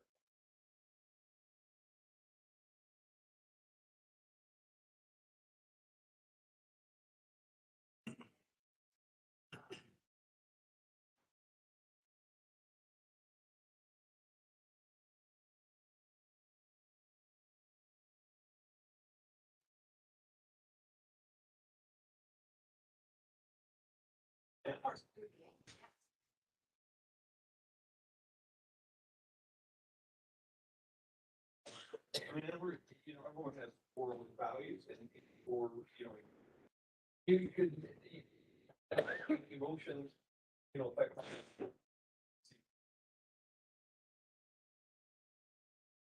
Different example, I don't want to diminish.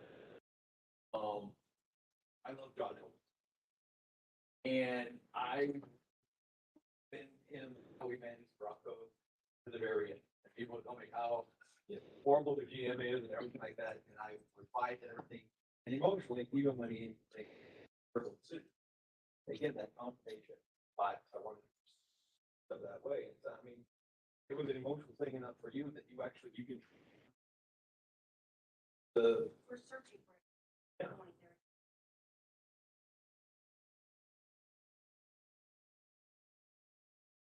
It's Trying. yes. And then when you trust it, all of a sudden, 28.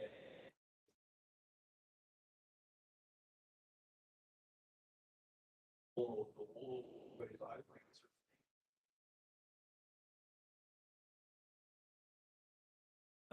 well, yeah, I mean, Did odd things.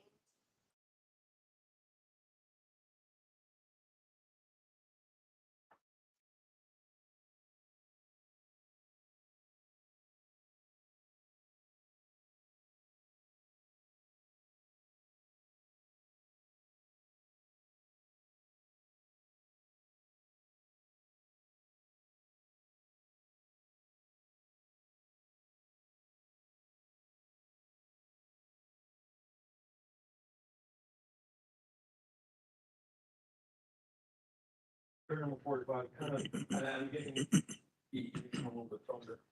What if I'm misphrasing? I'm interpreting what you're saying as incorrect, just letting us. What I'm interpreting from you is to understand all of this presumption and it says, and it's reasonable now and even it, and it's, you know, this is what our country is based on. And any, you know, if you were coming in and, you know, it's a DUI or a drug case or anything like that, these are concepts you could put in the full effect. But because we're not going to know about this, because similar name. Worry about, got some reservations on your ability. Not because of foreknowledge, I'd say the foreknowledge I had was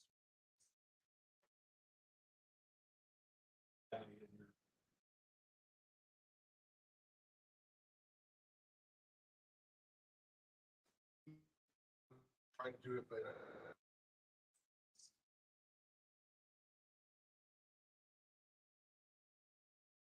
assume facts of like at the end of it, say that somehow it's me. Justice in my hand. How it comes down. Choice between a wall. I think there's like a bar of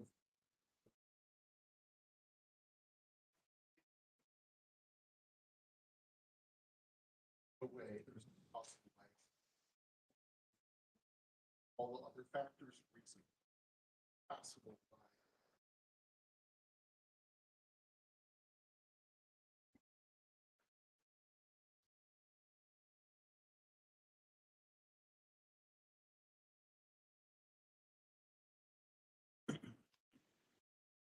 Even only if it's like with the facts, worry about.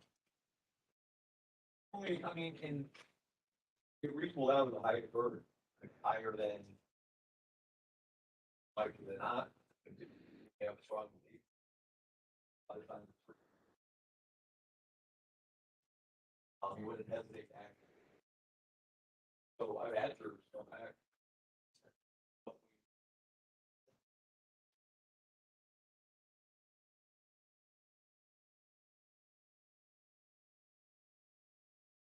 Yeah, I think that's what.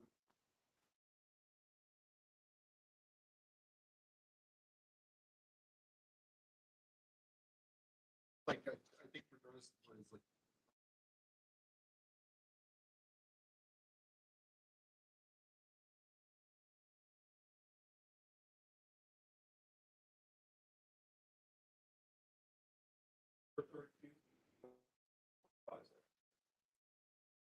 I don't know all that about the case.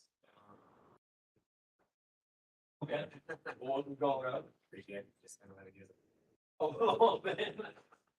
I'm sorry. I know, it's a bummer. But no, I mean, it's kind of like what I had said earlier. I mean, I'm open-minded to.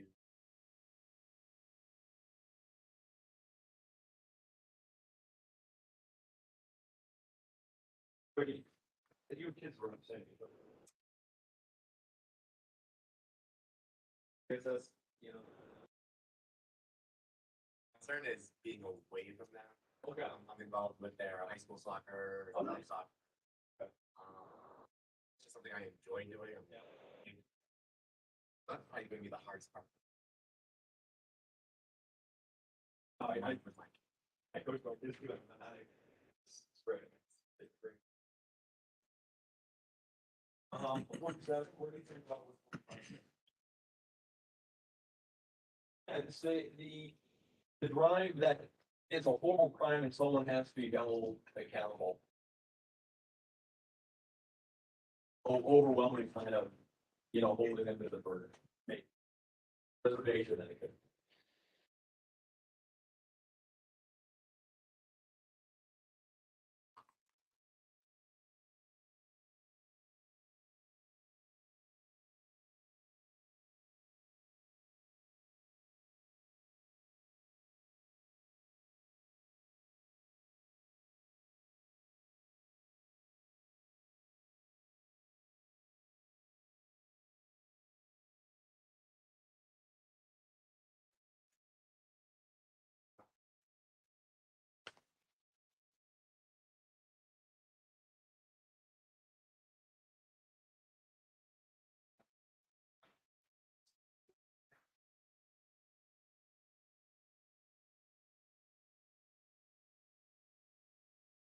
And I don't think anyone can guarantee it. And that I understand, and I'm not asking, for a guarantee. I guess what I'm asking for is, I think got a reservation, like about whether or not he's going.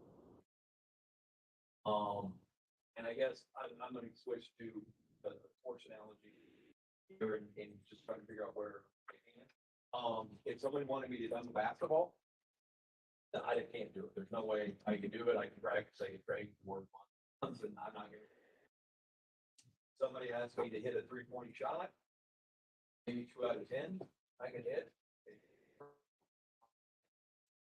Throw 50-50. And I've got a layup with, 9. But on that kind of thing, if being able to do this job, where do you think you're at? Dunking, 3-point, free throw, play.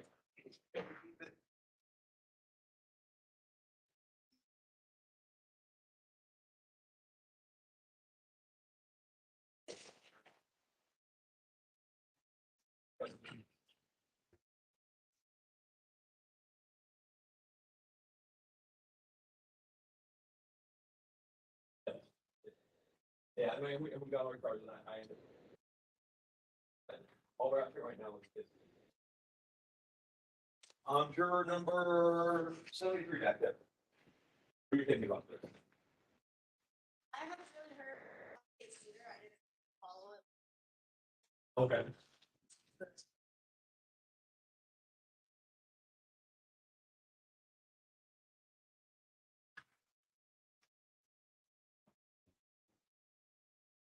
Children.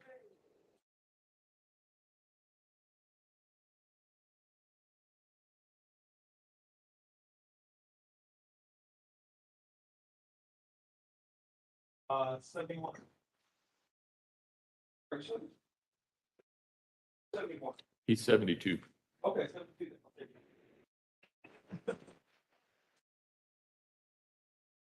All right. So what do you?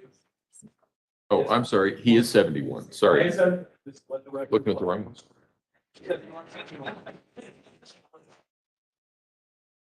How much, have you heard about the states once before? I heard about coworkers.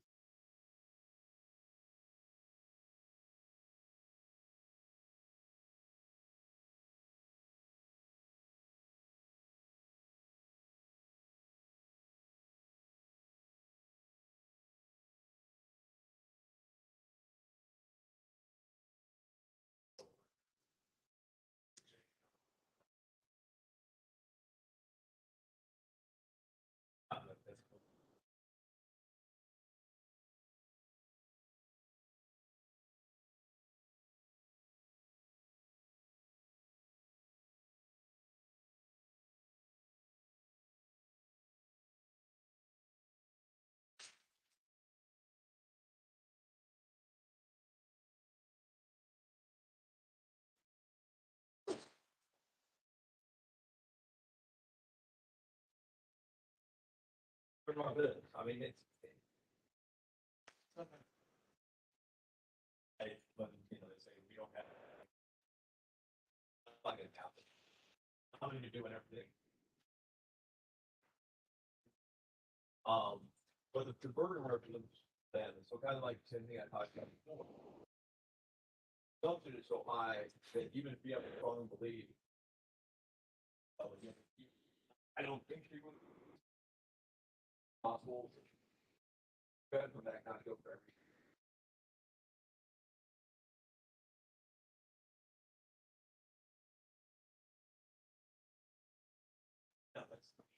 Okay, well, I'll go you next. Yeah, I don't even want to speak. I don't know a lot about.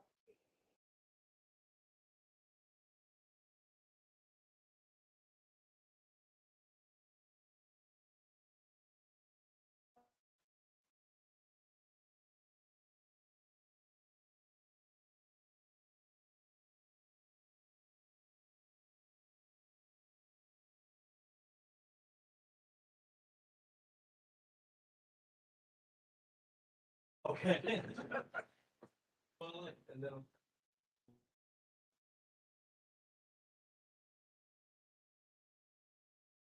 And. Back to the. Sometimes. Sometimes people like, okay, like that's it. That 11-year-old kid.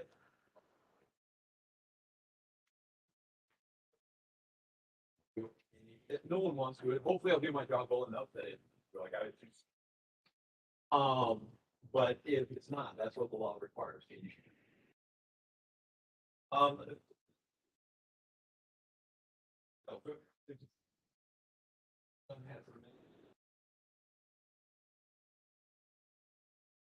Would his mental health. What I'm saying with this, like, sometimes he seems like he's doing really well, and other times he's a raging.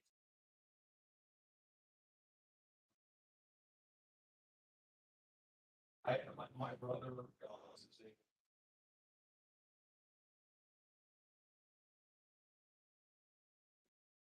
totally fine and lucid, and by the time I call him, I'm like, no, you're not John the Baptist.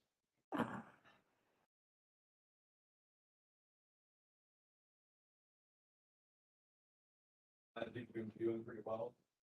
You know, you know.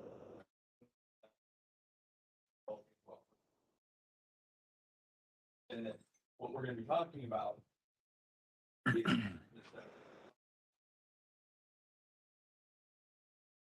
That's the time frame that we're going. Number 64, what do you think, Bubbles?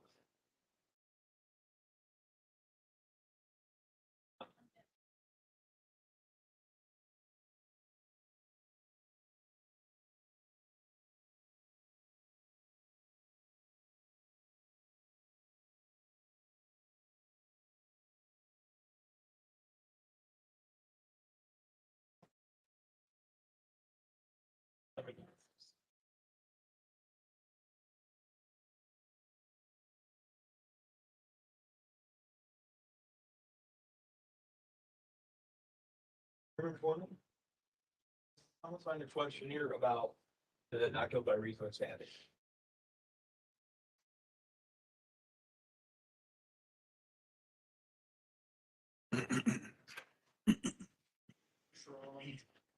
Yeah. I don't believe it in a case like this. Why do you write that? From what little I've heard.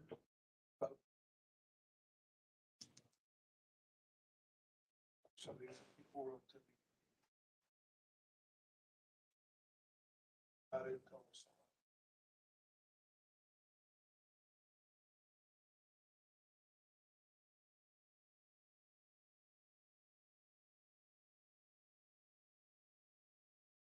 What little I know about it.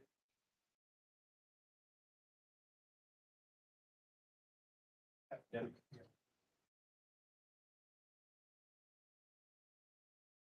I wasn't so sure. Now with open my mind to something.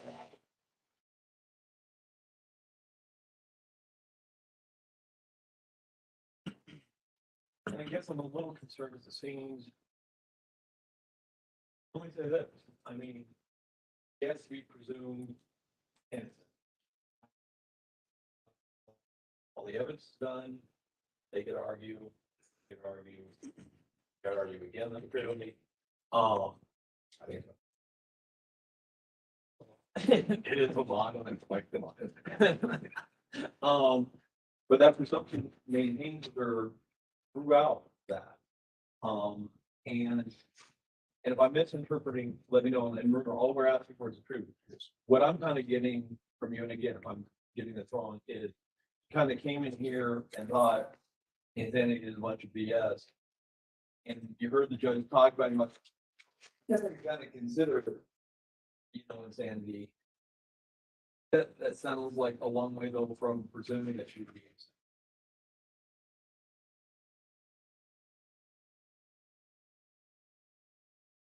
But am I misinterpreting?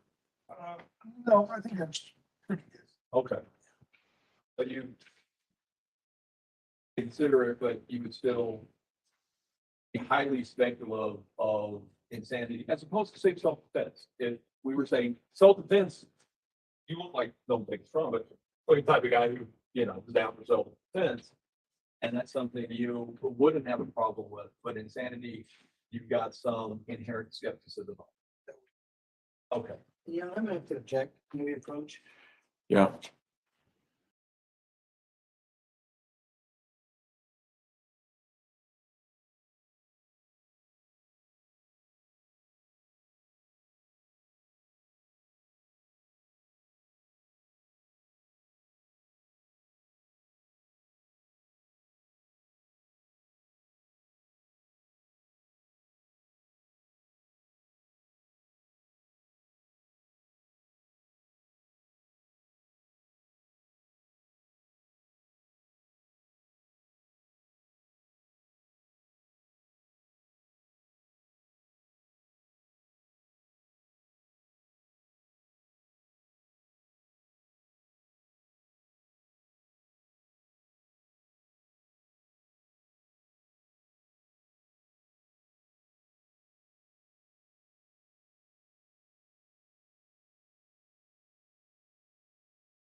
This is.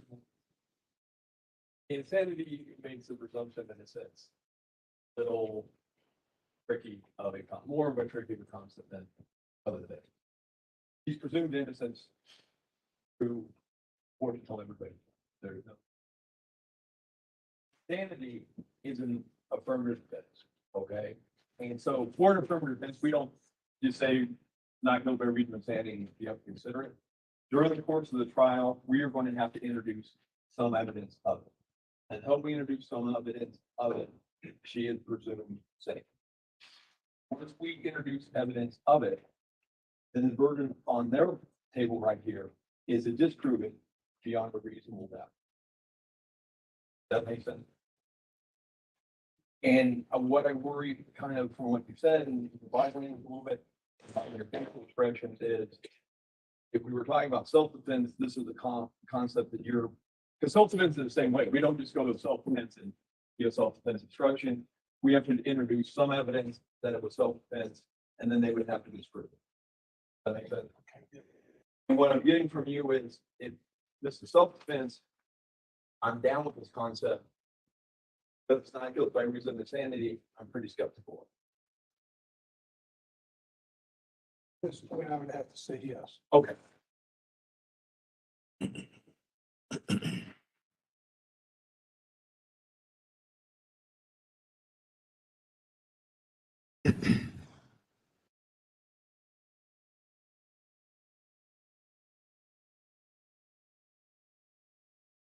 Reporting.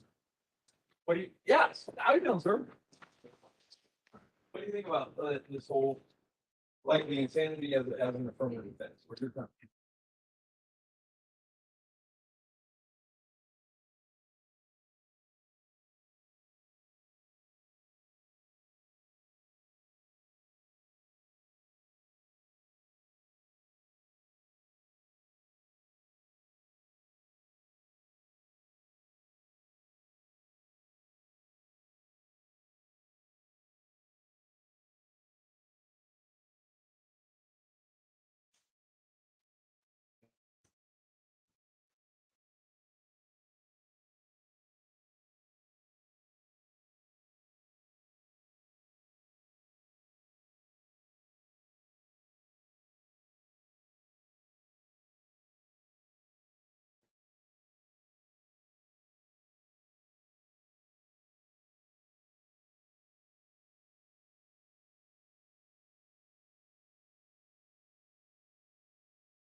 That's one of the points because that's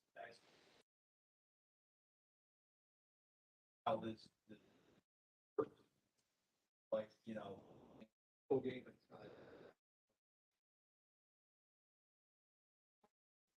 You have about 5 minutes. They, you know, the box is sold at 59. No, that's it. This, I would say, is more, like football, where they're starting out in the drive the whole. Doesn't matter if they drive 99 yards, let's see. Have to get into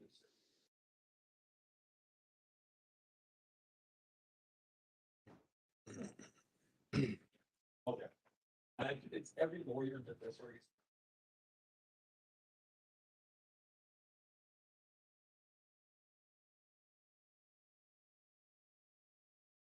See if I can- 50. What do you think about that, Kirby?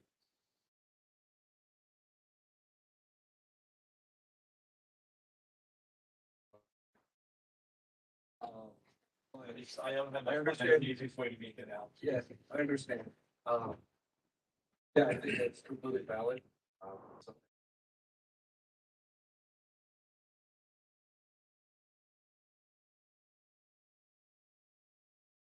I've heard a lot of people think that's just a defense lawyer tactic.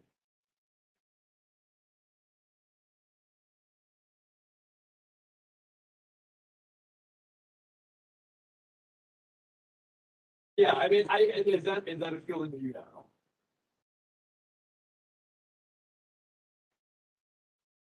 Let me rephrase it, that's the other question. Not guilty by reason of insanity. This is valid as self-defense. And you get the same way that you would self.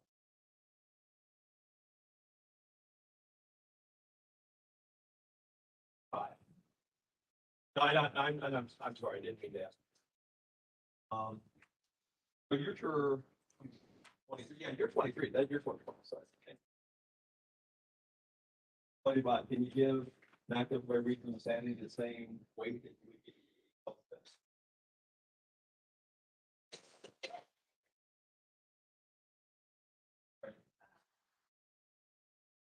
You're not sure if you can give insanity the same. You give meaning or different rating than to defense.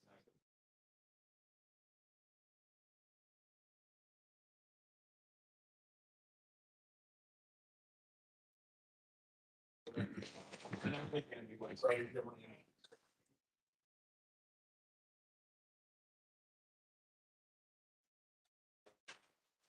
Hang on. Sorry, so. I don't know I'm who's thinking- talking and I can't hear the copy. So Oh, I'm start over. sorry. No, that's okay. Start over.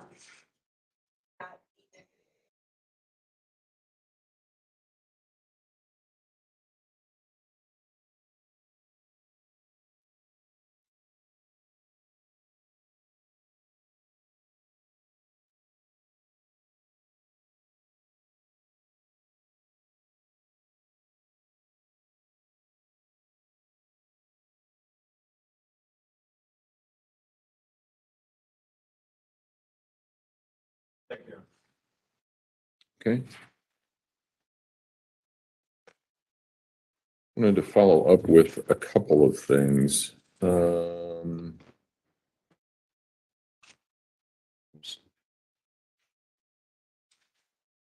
Juror 66 in the back, you said that I thought it was your sister is getting out, is that right? Yes. And that is on April 3? Yes. Tell me what that's gonna look like after she gets out of the hospital. Okay.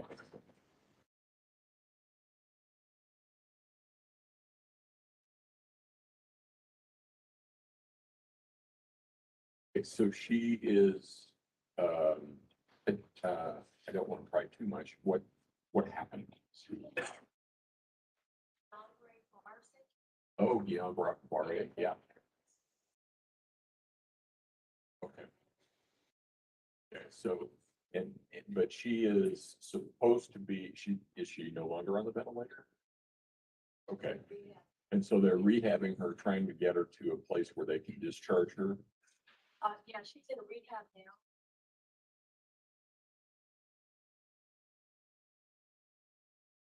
Got it.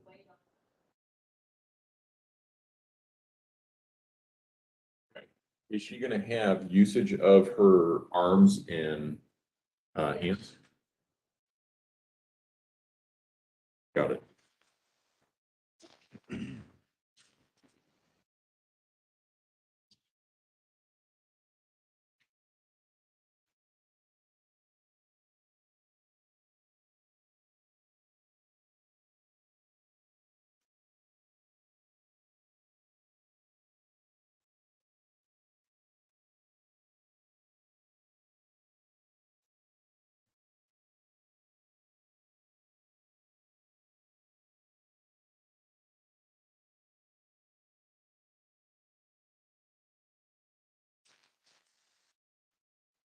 Okay, and juror number 20, I just want to talk to you a little bit about what the Mr. Tellini was talking to you about the NGRI and the self-defense, because I think it's a pretty good analogy. Remember when he asked you about, and I'm sorry, we're on day 4, so I'm not exactly sure whether he asked you, whether this was somebody else, whether it was actually a different day. But let's go to the self-defense, okay? Somebody hits somebody else in the face, breaks their jaw. In that situation, that person may get charged with a second-degree assault causing serious bodily injury because of the fracture, okay? There is not a presumption that the person who did that was acting in self-defense, okay? It is something that if that person wants to assert it and say, I was acting in self-defense, then it's something that the jurors consider at that point in time, and the prosecution has to disprove it beyond a reasonable doubt. That's a really long way down through the pasture to get back in the barn. Did that make sense to you? Yes. Okay. In a not guilty by reason of insanity case, the law presumes that a defendant is sane and a defendant is competent. It presumes both of those things. Okay. So we start out with a crime is committed. The law presumes that a person is both competent and sane. Unless and until that is raised as a defense, at which point the prosecution has to prove beyond a reasonable doubt that the person was not insane and was competent. Does that make sense to you? Okay. And the question, I think that in this case, would you be able to hold the prosecution to the burden of disproving the defendant's claim that she was not guilty by reason of insanity?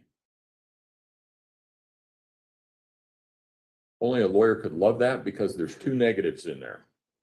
But that's actually the way that it is the prosecution has to disprove the affirmative defense, and the affirmative defense is insane. So can you hold the prosecution to that burden?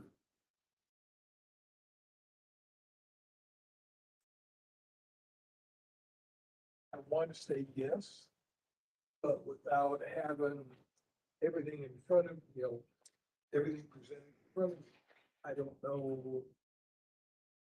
That 100%. Okay. And I think I see where, tell me if I'm wrong, because the lawyers will. So tell me if I'm wrong, okay? It sounds to me like you're saying, I need to wait and see the evidence. Is that fair? I need to see where the evidence shakes out? I'd like to think that, yes. Okay. But you understand that the prosecution, regardless of how this case goes forward, the prosecution has to disprove the affirmative defense of not guilty by reason of insanity. Would you be willing to follow that? It's a difficult concept, I know. I want to say yes. Okay. Because I think I'm the kind of person, if I'm presented facts, that's a decipher. Okay. Okay. Here's what we're going to do. We're going to take a recess. Before we do that, let me ask, I've asked you a number of questions. The attorneys have asked you a number of questions. Does anybody have in the back of their mind something where they're thinking, they didn't ask me this specifically, or they asked another juror this, but they didn't ask me? And I think it's something that if I were one of the attorneys in this case, I would want to know. Does anybody have any of those kinds of concerns or thoughts in the back of their mind, or even in the front of their mind? Juror 21, yes, sir.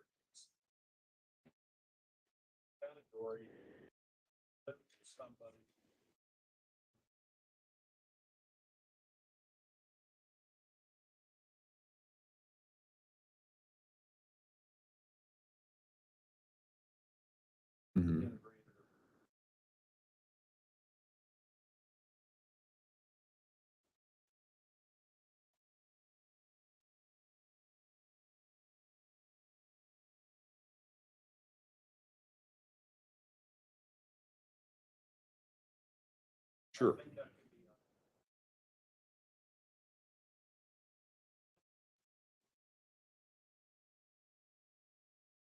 Okay.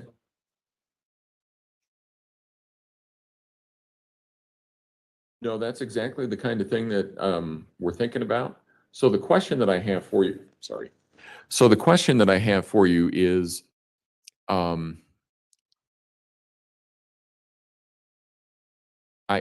don't know what the experts here are going to say. They're going to come in and testify, presumably.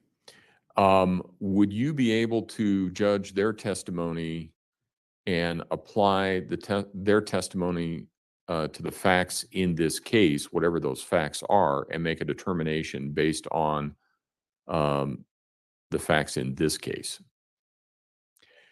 And I think what the attorneys would be concerned about would be if there was some experience that you had, you said it was your wife, right? If there was some experience that you had with your wife that you would say, well, that can't possibly be the case because my wife didn't have that, or she did have that, or she acted differently, or something like that. And so that can't possibly be the case. Would you do that? Okay.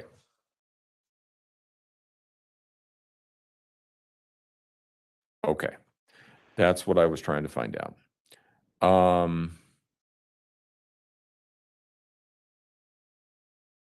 Okay, what we're going to do is take about a 20-minute recess.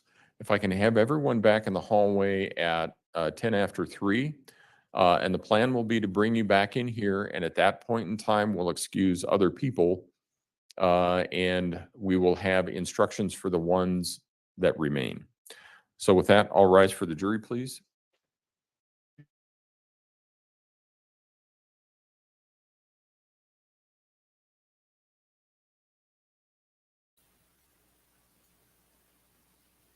Okay, there we go. We got a 20-minute break. And then the judge will be coming back and dismissing more. We may hear a little bit of their chitter-chatter once the jurors leave to give us some idea, but he will, when the jury comes back in, jurors come back in 20 minutes, we're going to get the bottom number for today, how many jurors are going to be left. We're not going to listen to all the instructions and everything, you guys. We've heard it 4 times already, or 3 times, 4 times, whatever it is now. It's the same for each group that they bring in every day, that they're going to get a card with a contact number. They're going to be brought back on the 3rd, what they're expected to do, what they can and can't say, and stuff like that. We know all about that. So once we get the numbers for today, then we will be done with this. Or today, anyway. I don't know if I'm going to cover it all next week. week. Should reflect the jury has left the courtroom. Ms. Stauch, do you need a break? You're okay? All right.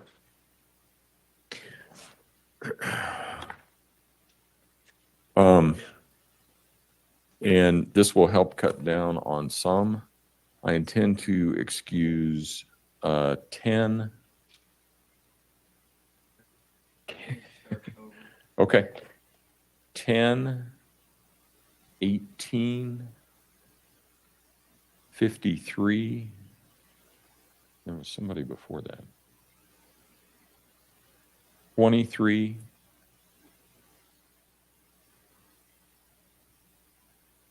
45, 16, 41, 66. So if you have any others that you want to add to that, we'll take it up when we get there.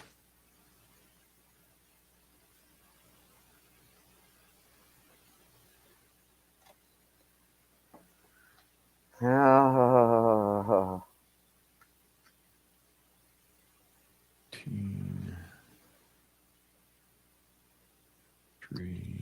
So that brings us down to 23. All right. Unless the DA or defense adds more, that would leave us 23. 45, 16, 41, 16. 66, you said 39, right? Okay. Down to 22.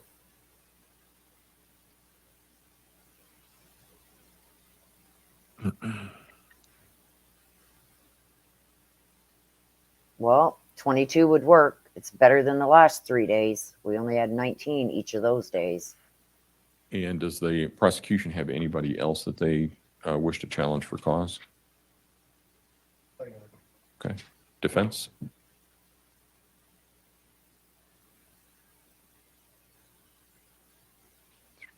Oh, shut Tellini. 6. Okay. Tell me everybody first.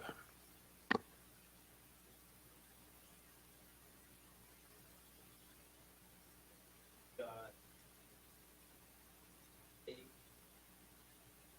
12,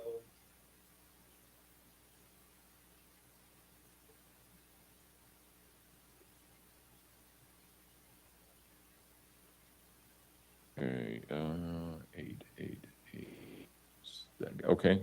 Tell me give me your arguments with respect to 8.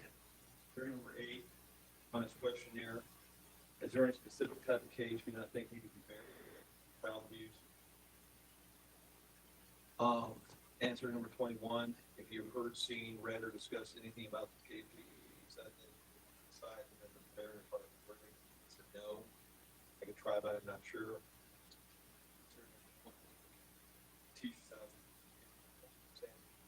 I think it's a ploy to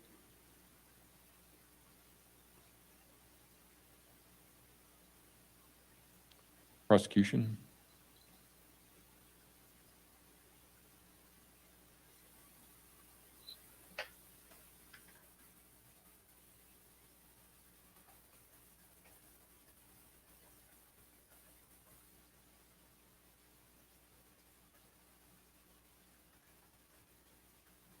Based on my question in juror number 8, is Jeff.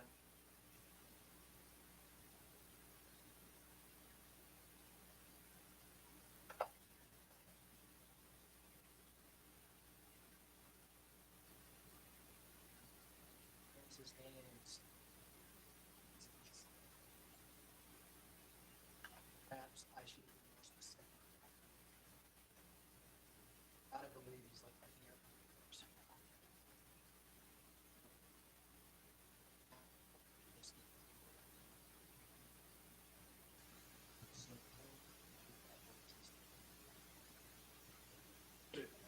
for the silence on 2 questions.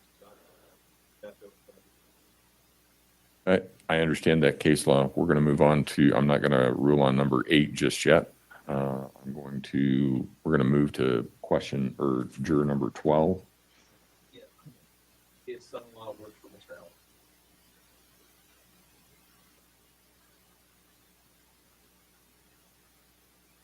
All the questions were never asked. How it's going to.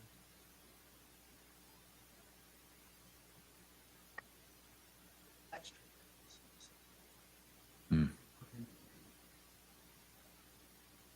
Yeah, I'm going to circle back to that one too. Probably what I'm going to do is not excuse either 8 or 12 at this point in time and think about it over the weekend and see where we are. I tend to agree that I don't think it's a statutory cause, and I didn't hear anything else about that fact creating an issue or conflict or something else. I agree that generally we don't have those kinds of, or I don't run across those sets of facts very often. So I just need to think about that one, and it may be that I decide it next week.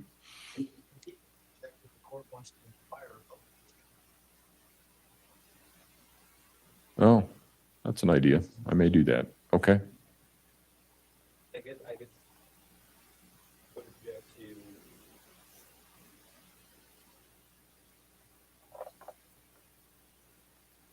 So right now it looks like 8 is staying. 12 works for the prosecution, and I had him marked as dismissed, so that would bring us back to 32.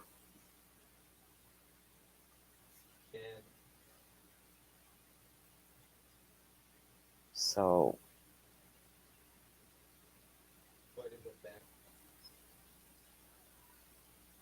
we have 32 right now. If they take away 9, we'd have 23.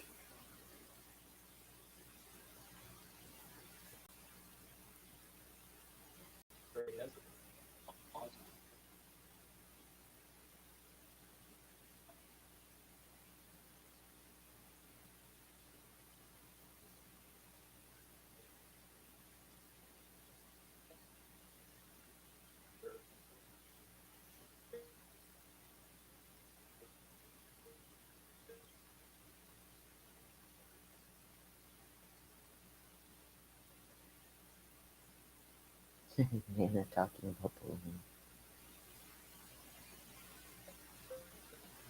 Law and court answer. That case law, that line of cases.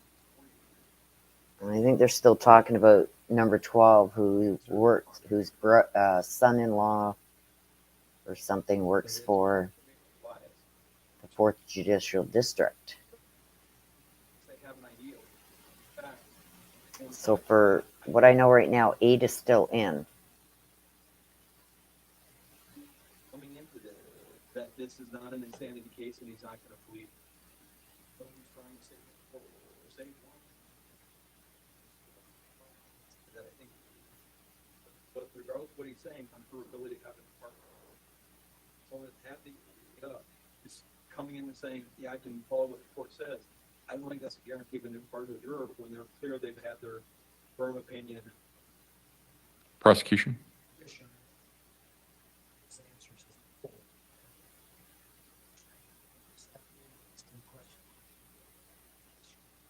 So they're talking about another juror now, and I didn't get the number for this one. I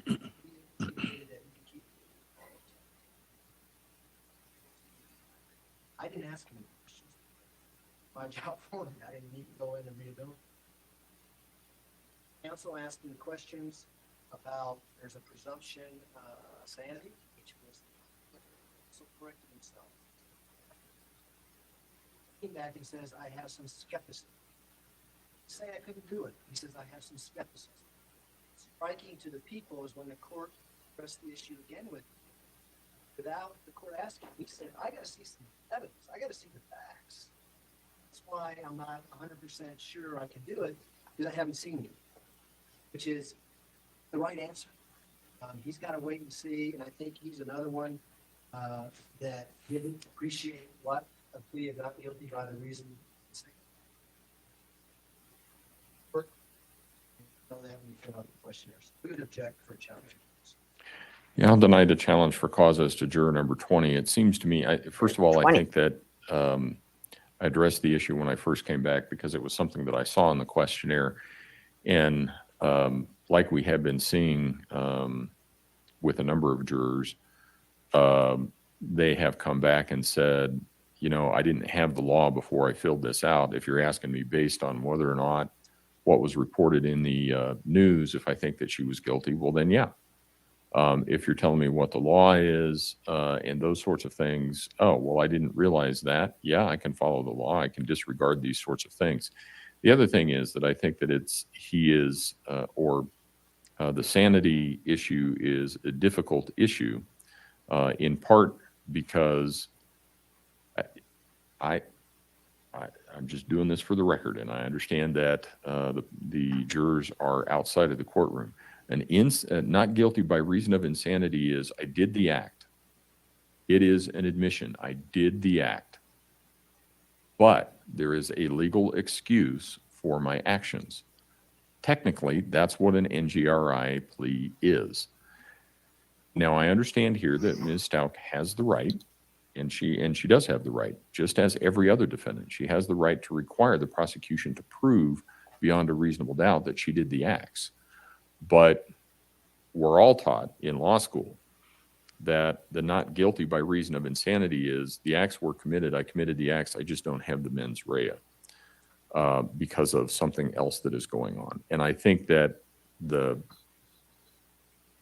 difficulty that I understood him to have had to deal with that concept more than the burden of proof on the respective parties.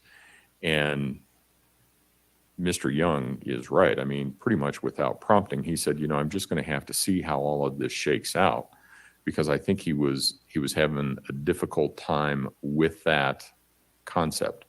So I'm going to deny that challenge for cause. As Yay. to juror 32, I'm gonna withdraw the first two. I added him down to you. For the record. oh, right. Looks like we're going to be Okay. left with 23, you guys. Go ahead. I understand. My position, record, is I disagree with how the board framed. I think if you have the presumption of innocence, and once we have raised insanity, because we are saying that is how we get to innocent, then the presumption of innocence, once we raise evidence, we require the jury to follow the presumption of innocence. Well, that's been countered by the district attorney. I don't know how you can combine presumption of innocence with the affirmative defense. If that our theory of innocence, same as self-defense, and that's, I guess, and what I'm just saying right to the health board. I understand that. It is great self-defense. Once that evidence come in, then the jury is required to presume self-defense is in play, and they would be not guilty by self-defense up until through the trial. My position is that the presumption of innocence, once we raise evidence of insanity, then up until the end of trial, and it's my position that the jury would of the law regarding the presumption. Understand? Okay. Go ahead. Okay. You're going to propose the instructions in this. Essentially says that saying if the defense raises the issue of insanity, then it shifts to. So that's how the instruction, that's generally how the instruction will read. And I can.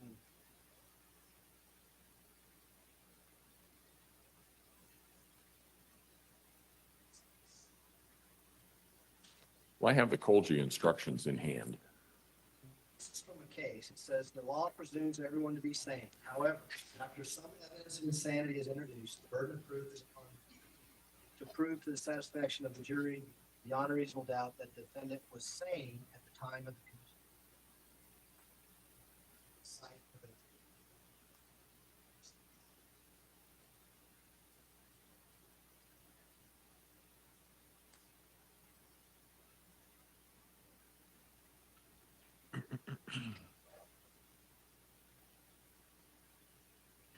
Okay. And as I described or informed many of the jurors, I could not remember. It's actually an elemental, and I couldn't remember how the elemental read. And I have the Colgy instruction in my hand right now. And it says, when the jury is instructed concerning the affirmative defense of insanity, the following language should be included as the final element of the offense. And the instruction is, and that the defendant was not insane as defined in instruction blank. And then you give a different instruction on the affirmative defense of insanity. And it starts out with the defendant in this case has raised the defense of insanity as defense to the crime. And you're supposed to put in the language. And then it defines what insanity is. And I think that this guy, well, I think we've all made our records. I think he understands it. I think he's having, I think he says, I just want to see the evidence, but I think he seems to understand it. So we've all made our records. You withdrew 32. Questionnaire. Next one is 44. Similar, but I think you can see one of her cases. Start by looking at her questionnaire. Like in the background person.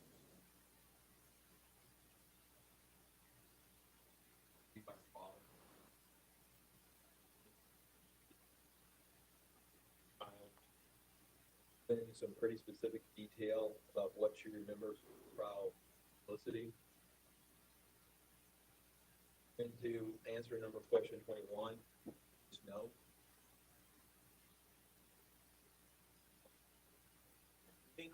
really important, Your Honor, give money. To help cover the cost of looking for the posters.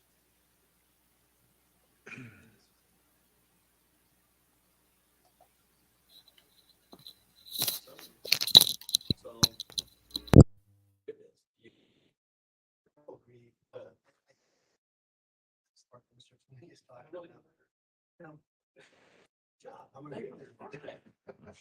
So, yeah, based on her donation, I think it's. Yeah, it was, that was problematic for me too. Okay.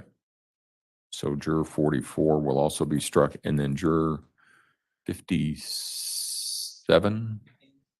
I'm not gonna blame her. She just win. 21 could you be fair? She's Right, prosecution? Back to your inquiry with her. Said I have a. Listen to the evidence for.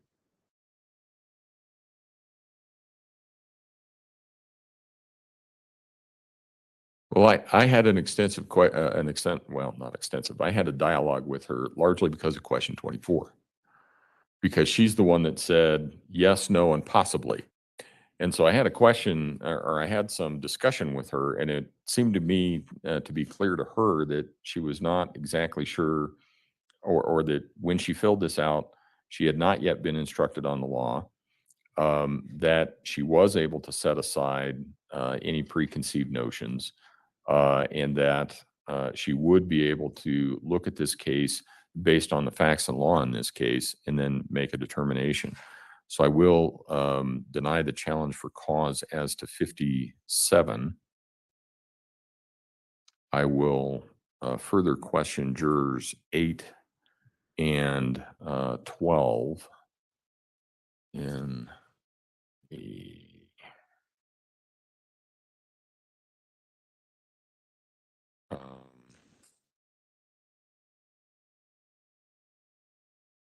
and I thought that you had raised an issue with juror number 8 as to violence to children, but that's not on his questionnaire. No, the violence, it's question. You said all it says is child abuse. Is there any specific type of case where you do not think you could be fair and it says child abuse? Okay. All right. Well, I'll follow up with that. And then question 12, who is, or not question 12, juror 12. This is going to sound like a stupid question, but who is the son? Last name? ROWA. He was assigned to juvenile. Went on military. Okay.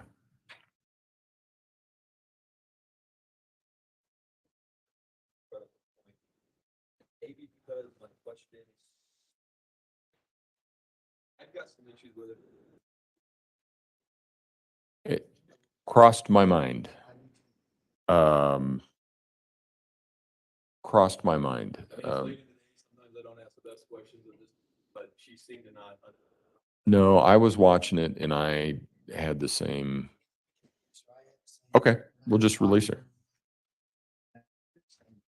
Okay. And it's always a difficult issue because you don't want to be patronizing or insulting. So at this point, we have excused 10, 18, 53, 23, 45, 16, 41, 66, 44, and 25.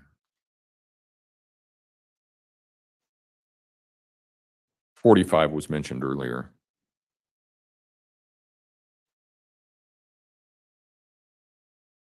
$25 and $44.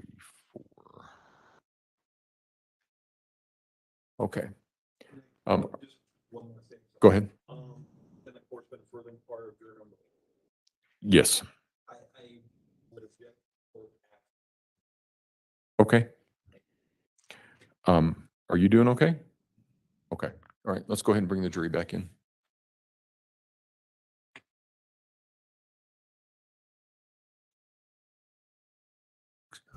Now, I don't know what the problem is for some of you. Apparently, you can't see me typing. This is. I don't know what that problem is.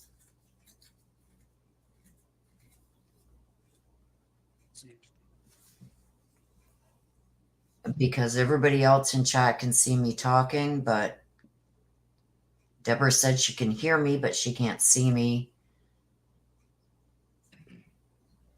And Lovely Lyrics said she can't see me, but she can hear me.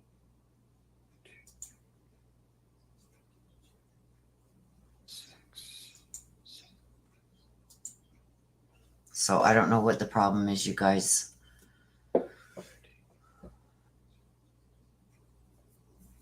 Because you guys aren't blocked on my end, so.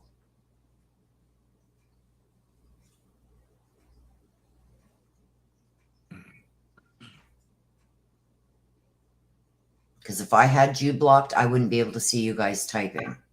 So the only thing that I can see is somehow, somewhere, you guys have blocked us. Okay, so Deborah can see Nana. Okay. Record should reflect the jury has returned to the courtroom. I wanted to follow up with some questions on a couple of people. Deborah Juror said number she can 12, see Nana. you said that your son-in-law works for the DA's office. Do I have that right? I Okay. can't waste any time on it, though. And how long's he been there? Okay. And have you discussed, or has he mentioned anything about this case to you at all? Okay. Don't discuss cases. Okay, that's fair enough. Then the next question is, you know that guy over there is his boss, right? Obviously, there might be a concern about how it would look. Is your son maybe, and I don't want to, whether your son is working at the same office and you come back with a particular type of verdict. Do you have any concerns about that? It's son-in-law, not. Son-in-law, I'm sorry. Son-in-law, do you have any particular concerns that you might be influenced,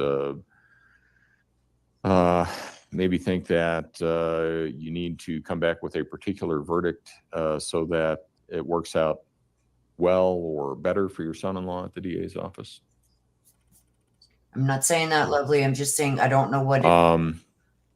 But it's And then on your end. juror number 8, I wanted to ask you a couple of questions. Could be a glitch. And I know that you get these questionnaires before you're ever instructed on the law, but I wanted to ask a couple of things. One, you said in response to one question, is there any specific type of case where you do not think you could be fair? And you referenced child abuse. And obviously, there are some allegations. There's actually even a charge of child abuse in this case. How do you feel about that? I don't know what it could be either, Lovely Lyrics and Deborah. There could be a glitch in the system. That's all I can see.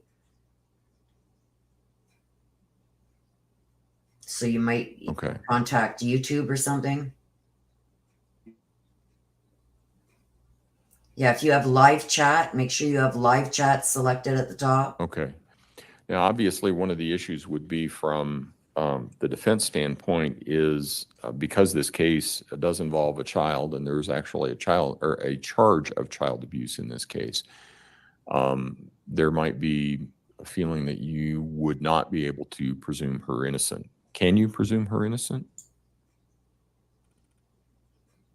Then the other question, and this relates to the next question, in response to question 21, you said that you had seen, heard, and some things about this case, and you were asked the question of whether or not you would be able to set that aside and render a fair and impartial verdict based only on the evidence presented at trial and the instructions of the law given to you by the judge. And you said, I could try, but I'm not sure. Do you still feel that way? Okay. All right. All right. So here's what we're going to do. Give me a minute.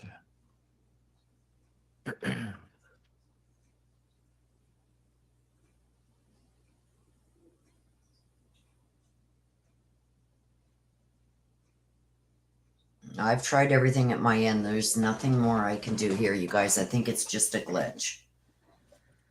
But as long as you guys can hear and see everything, lovely. I know. Select the live chat and all messages are visible. So you can see mine now, lovely?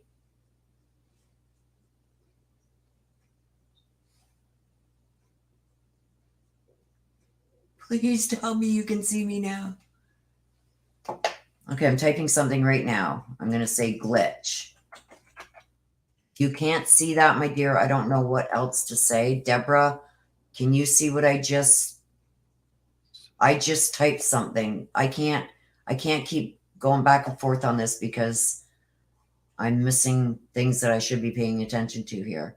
But I think it could be just a glitch because everybody else's is working fine. So let's just hope that it works itself out. Okay, hon? Sorry, it's just trying to figure this out. I know it's nothing on my end, so there's nothing really I can do about it. There's got to be a glitch or something somewhere.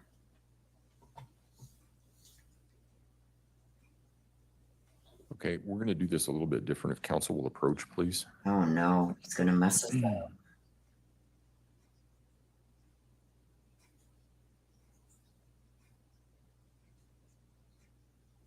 Thank you, Shelley.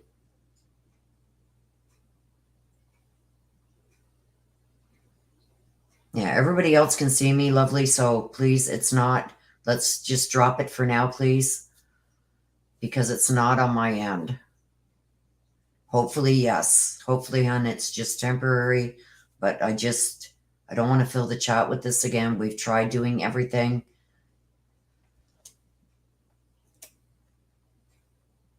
It could be just a glitch in the system. You may have to reboot your app, whatever, or uninstall it and then reinstall it again. Because you did say you were having these problems on other chats too. So I think you may have to uninstall YouTube and then reinstall it again. It's just I can't keep going on about it because I'm missing stuff. So, but I love you. We're going to do, and we're doing this sort of in two groups. And this is the first time we've had to do it in two groups, and it's because it's of a logistical issue. So bear with me stumbling through this.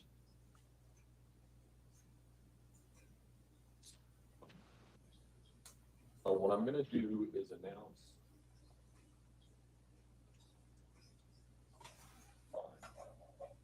when you can come back. And the process will be, if I your number, you need to stay here. And that's your number. And I've gotten to you. Don't need to stay here. And the reason for that is, yeah, easy as pie, right? Okay, here's the deal. We are bringing back, because the courtroom can only hold so many people, we're bringing back 75 jurors at 9 o'clock on April. Bringing back the remaining 30 at 11 o'clock on April. Back. No, Judge, get back to your mic. Who are going to be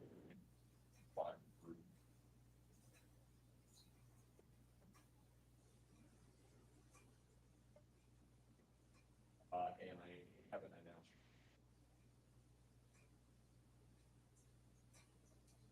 Okay, so the people that will be coming back at 9 o'clock, juror number 2.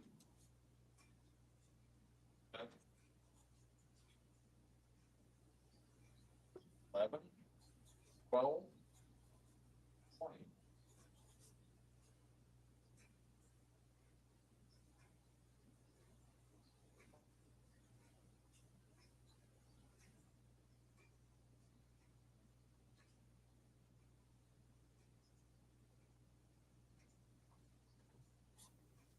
Okay, like their mic system, he left his mic, you guys, so I can't hear it. But I know how many he was getting rid of. Oh, I called your number. 1, 2, 3, 4, 5, 6, 7, 8, 9, 10. He got rid of 10.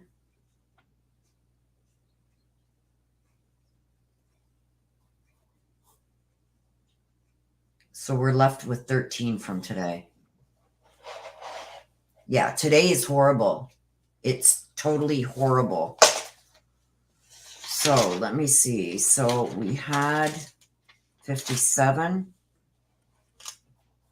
So 57 plus 13 from today. We have 70 jurors so far. We need 110.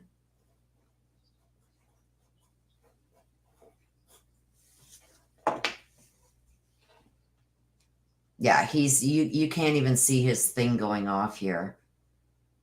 So we're going to get out of it, you guys. All right. So with that being said,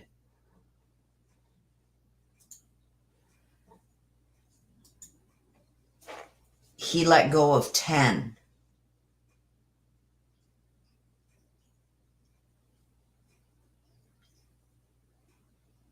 Oh, wait. So we have 22. Sorry. He let go of 10. We'd started with 32. He let go of 10. So we have 22. So we have 79 jurors right now, potential jurors.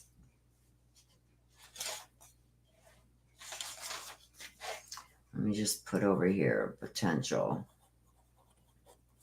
as of Friday.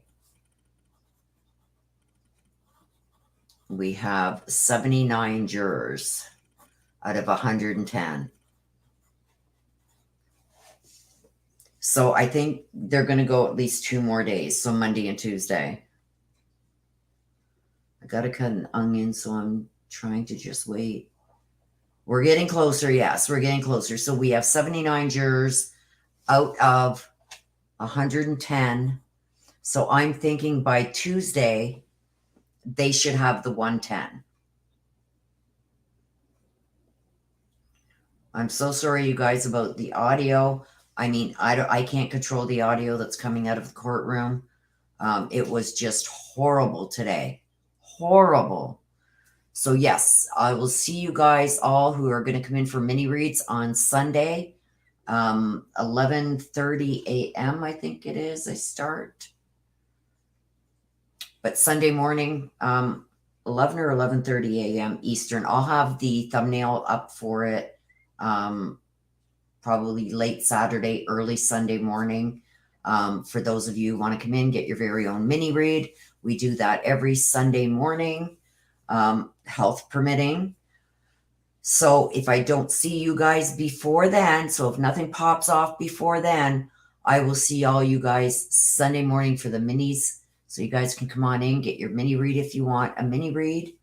My little dog is starving. Oh, go cook, lovely. And I'm sorry, lovely Deborah. There's got to be a glitch in the system if you guys can't see me typing. Everybody else can in the room.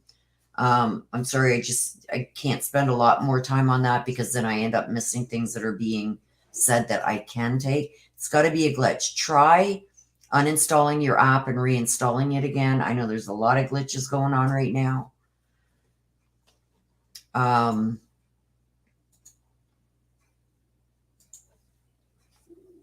Yes, everybody have a great weekend. Please be safe. Thank you, Nana. You rock. Other mods that came in and helped throughout the day, thank you very much. And thank all of you guys for being here and listening to this with us.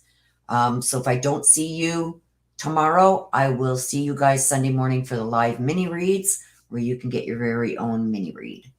So thank you for being here. Please take care of yourselves. Please stay safe. Always be aware of your surroundings, please. And don't forget, I love you guys all to the moon and back. Bye-bye for now.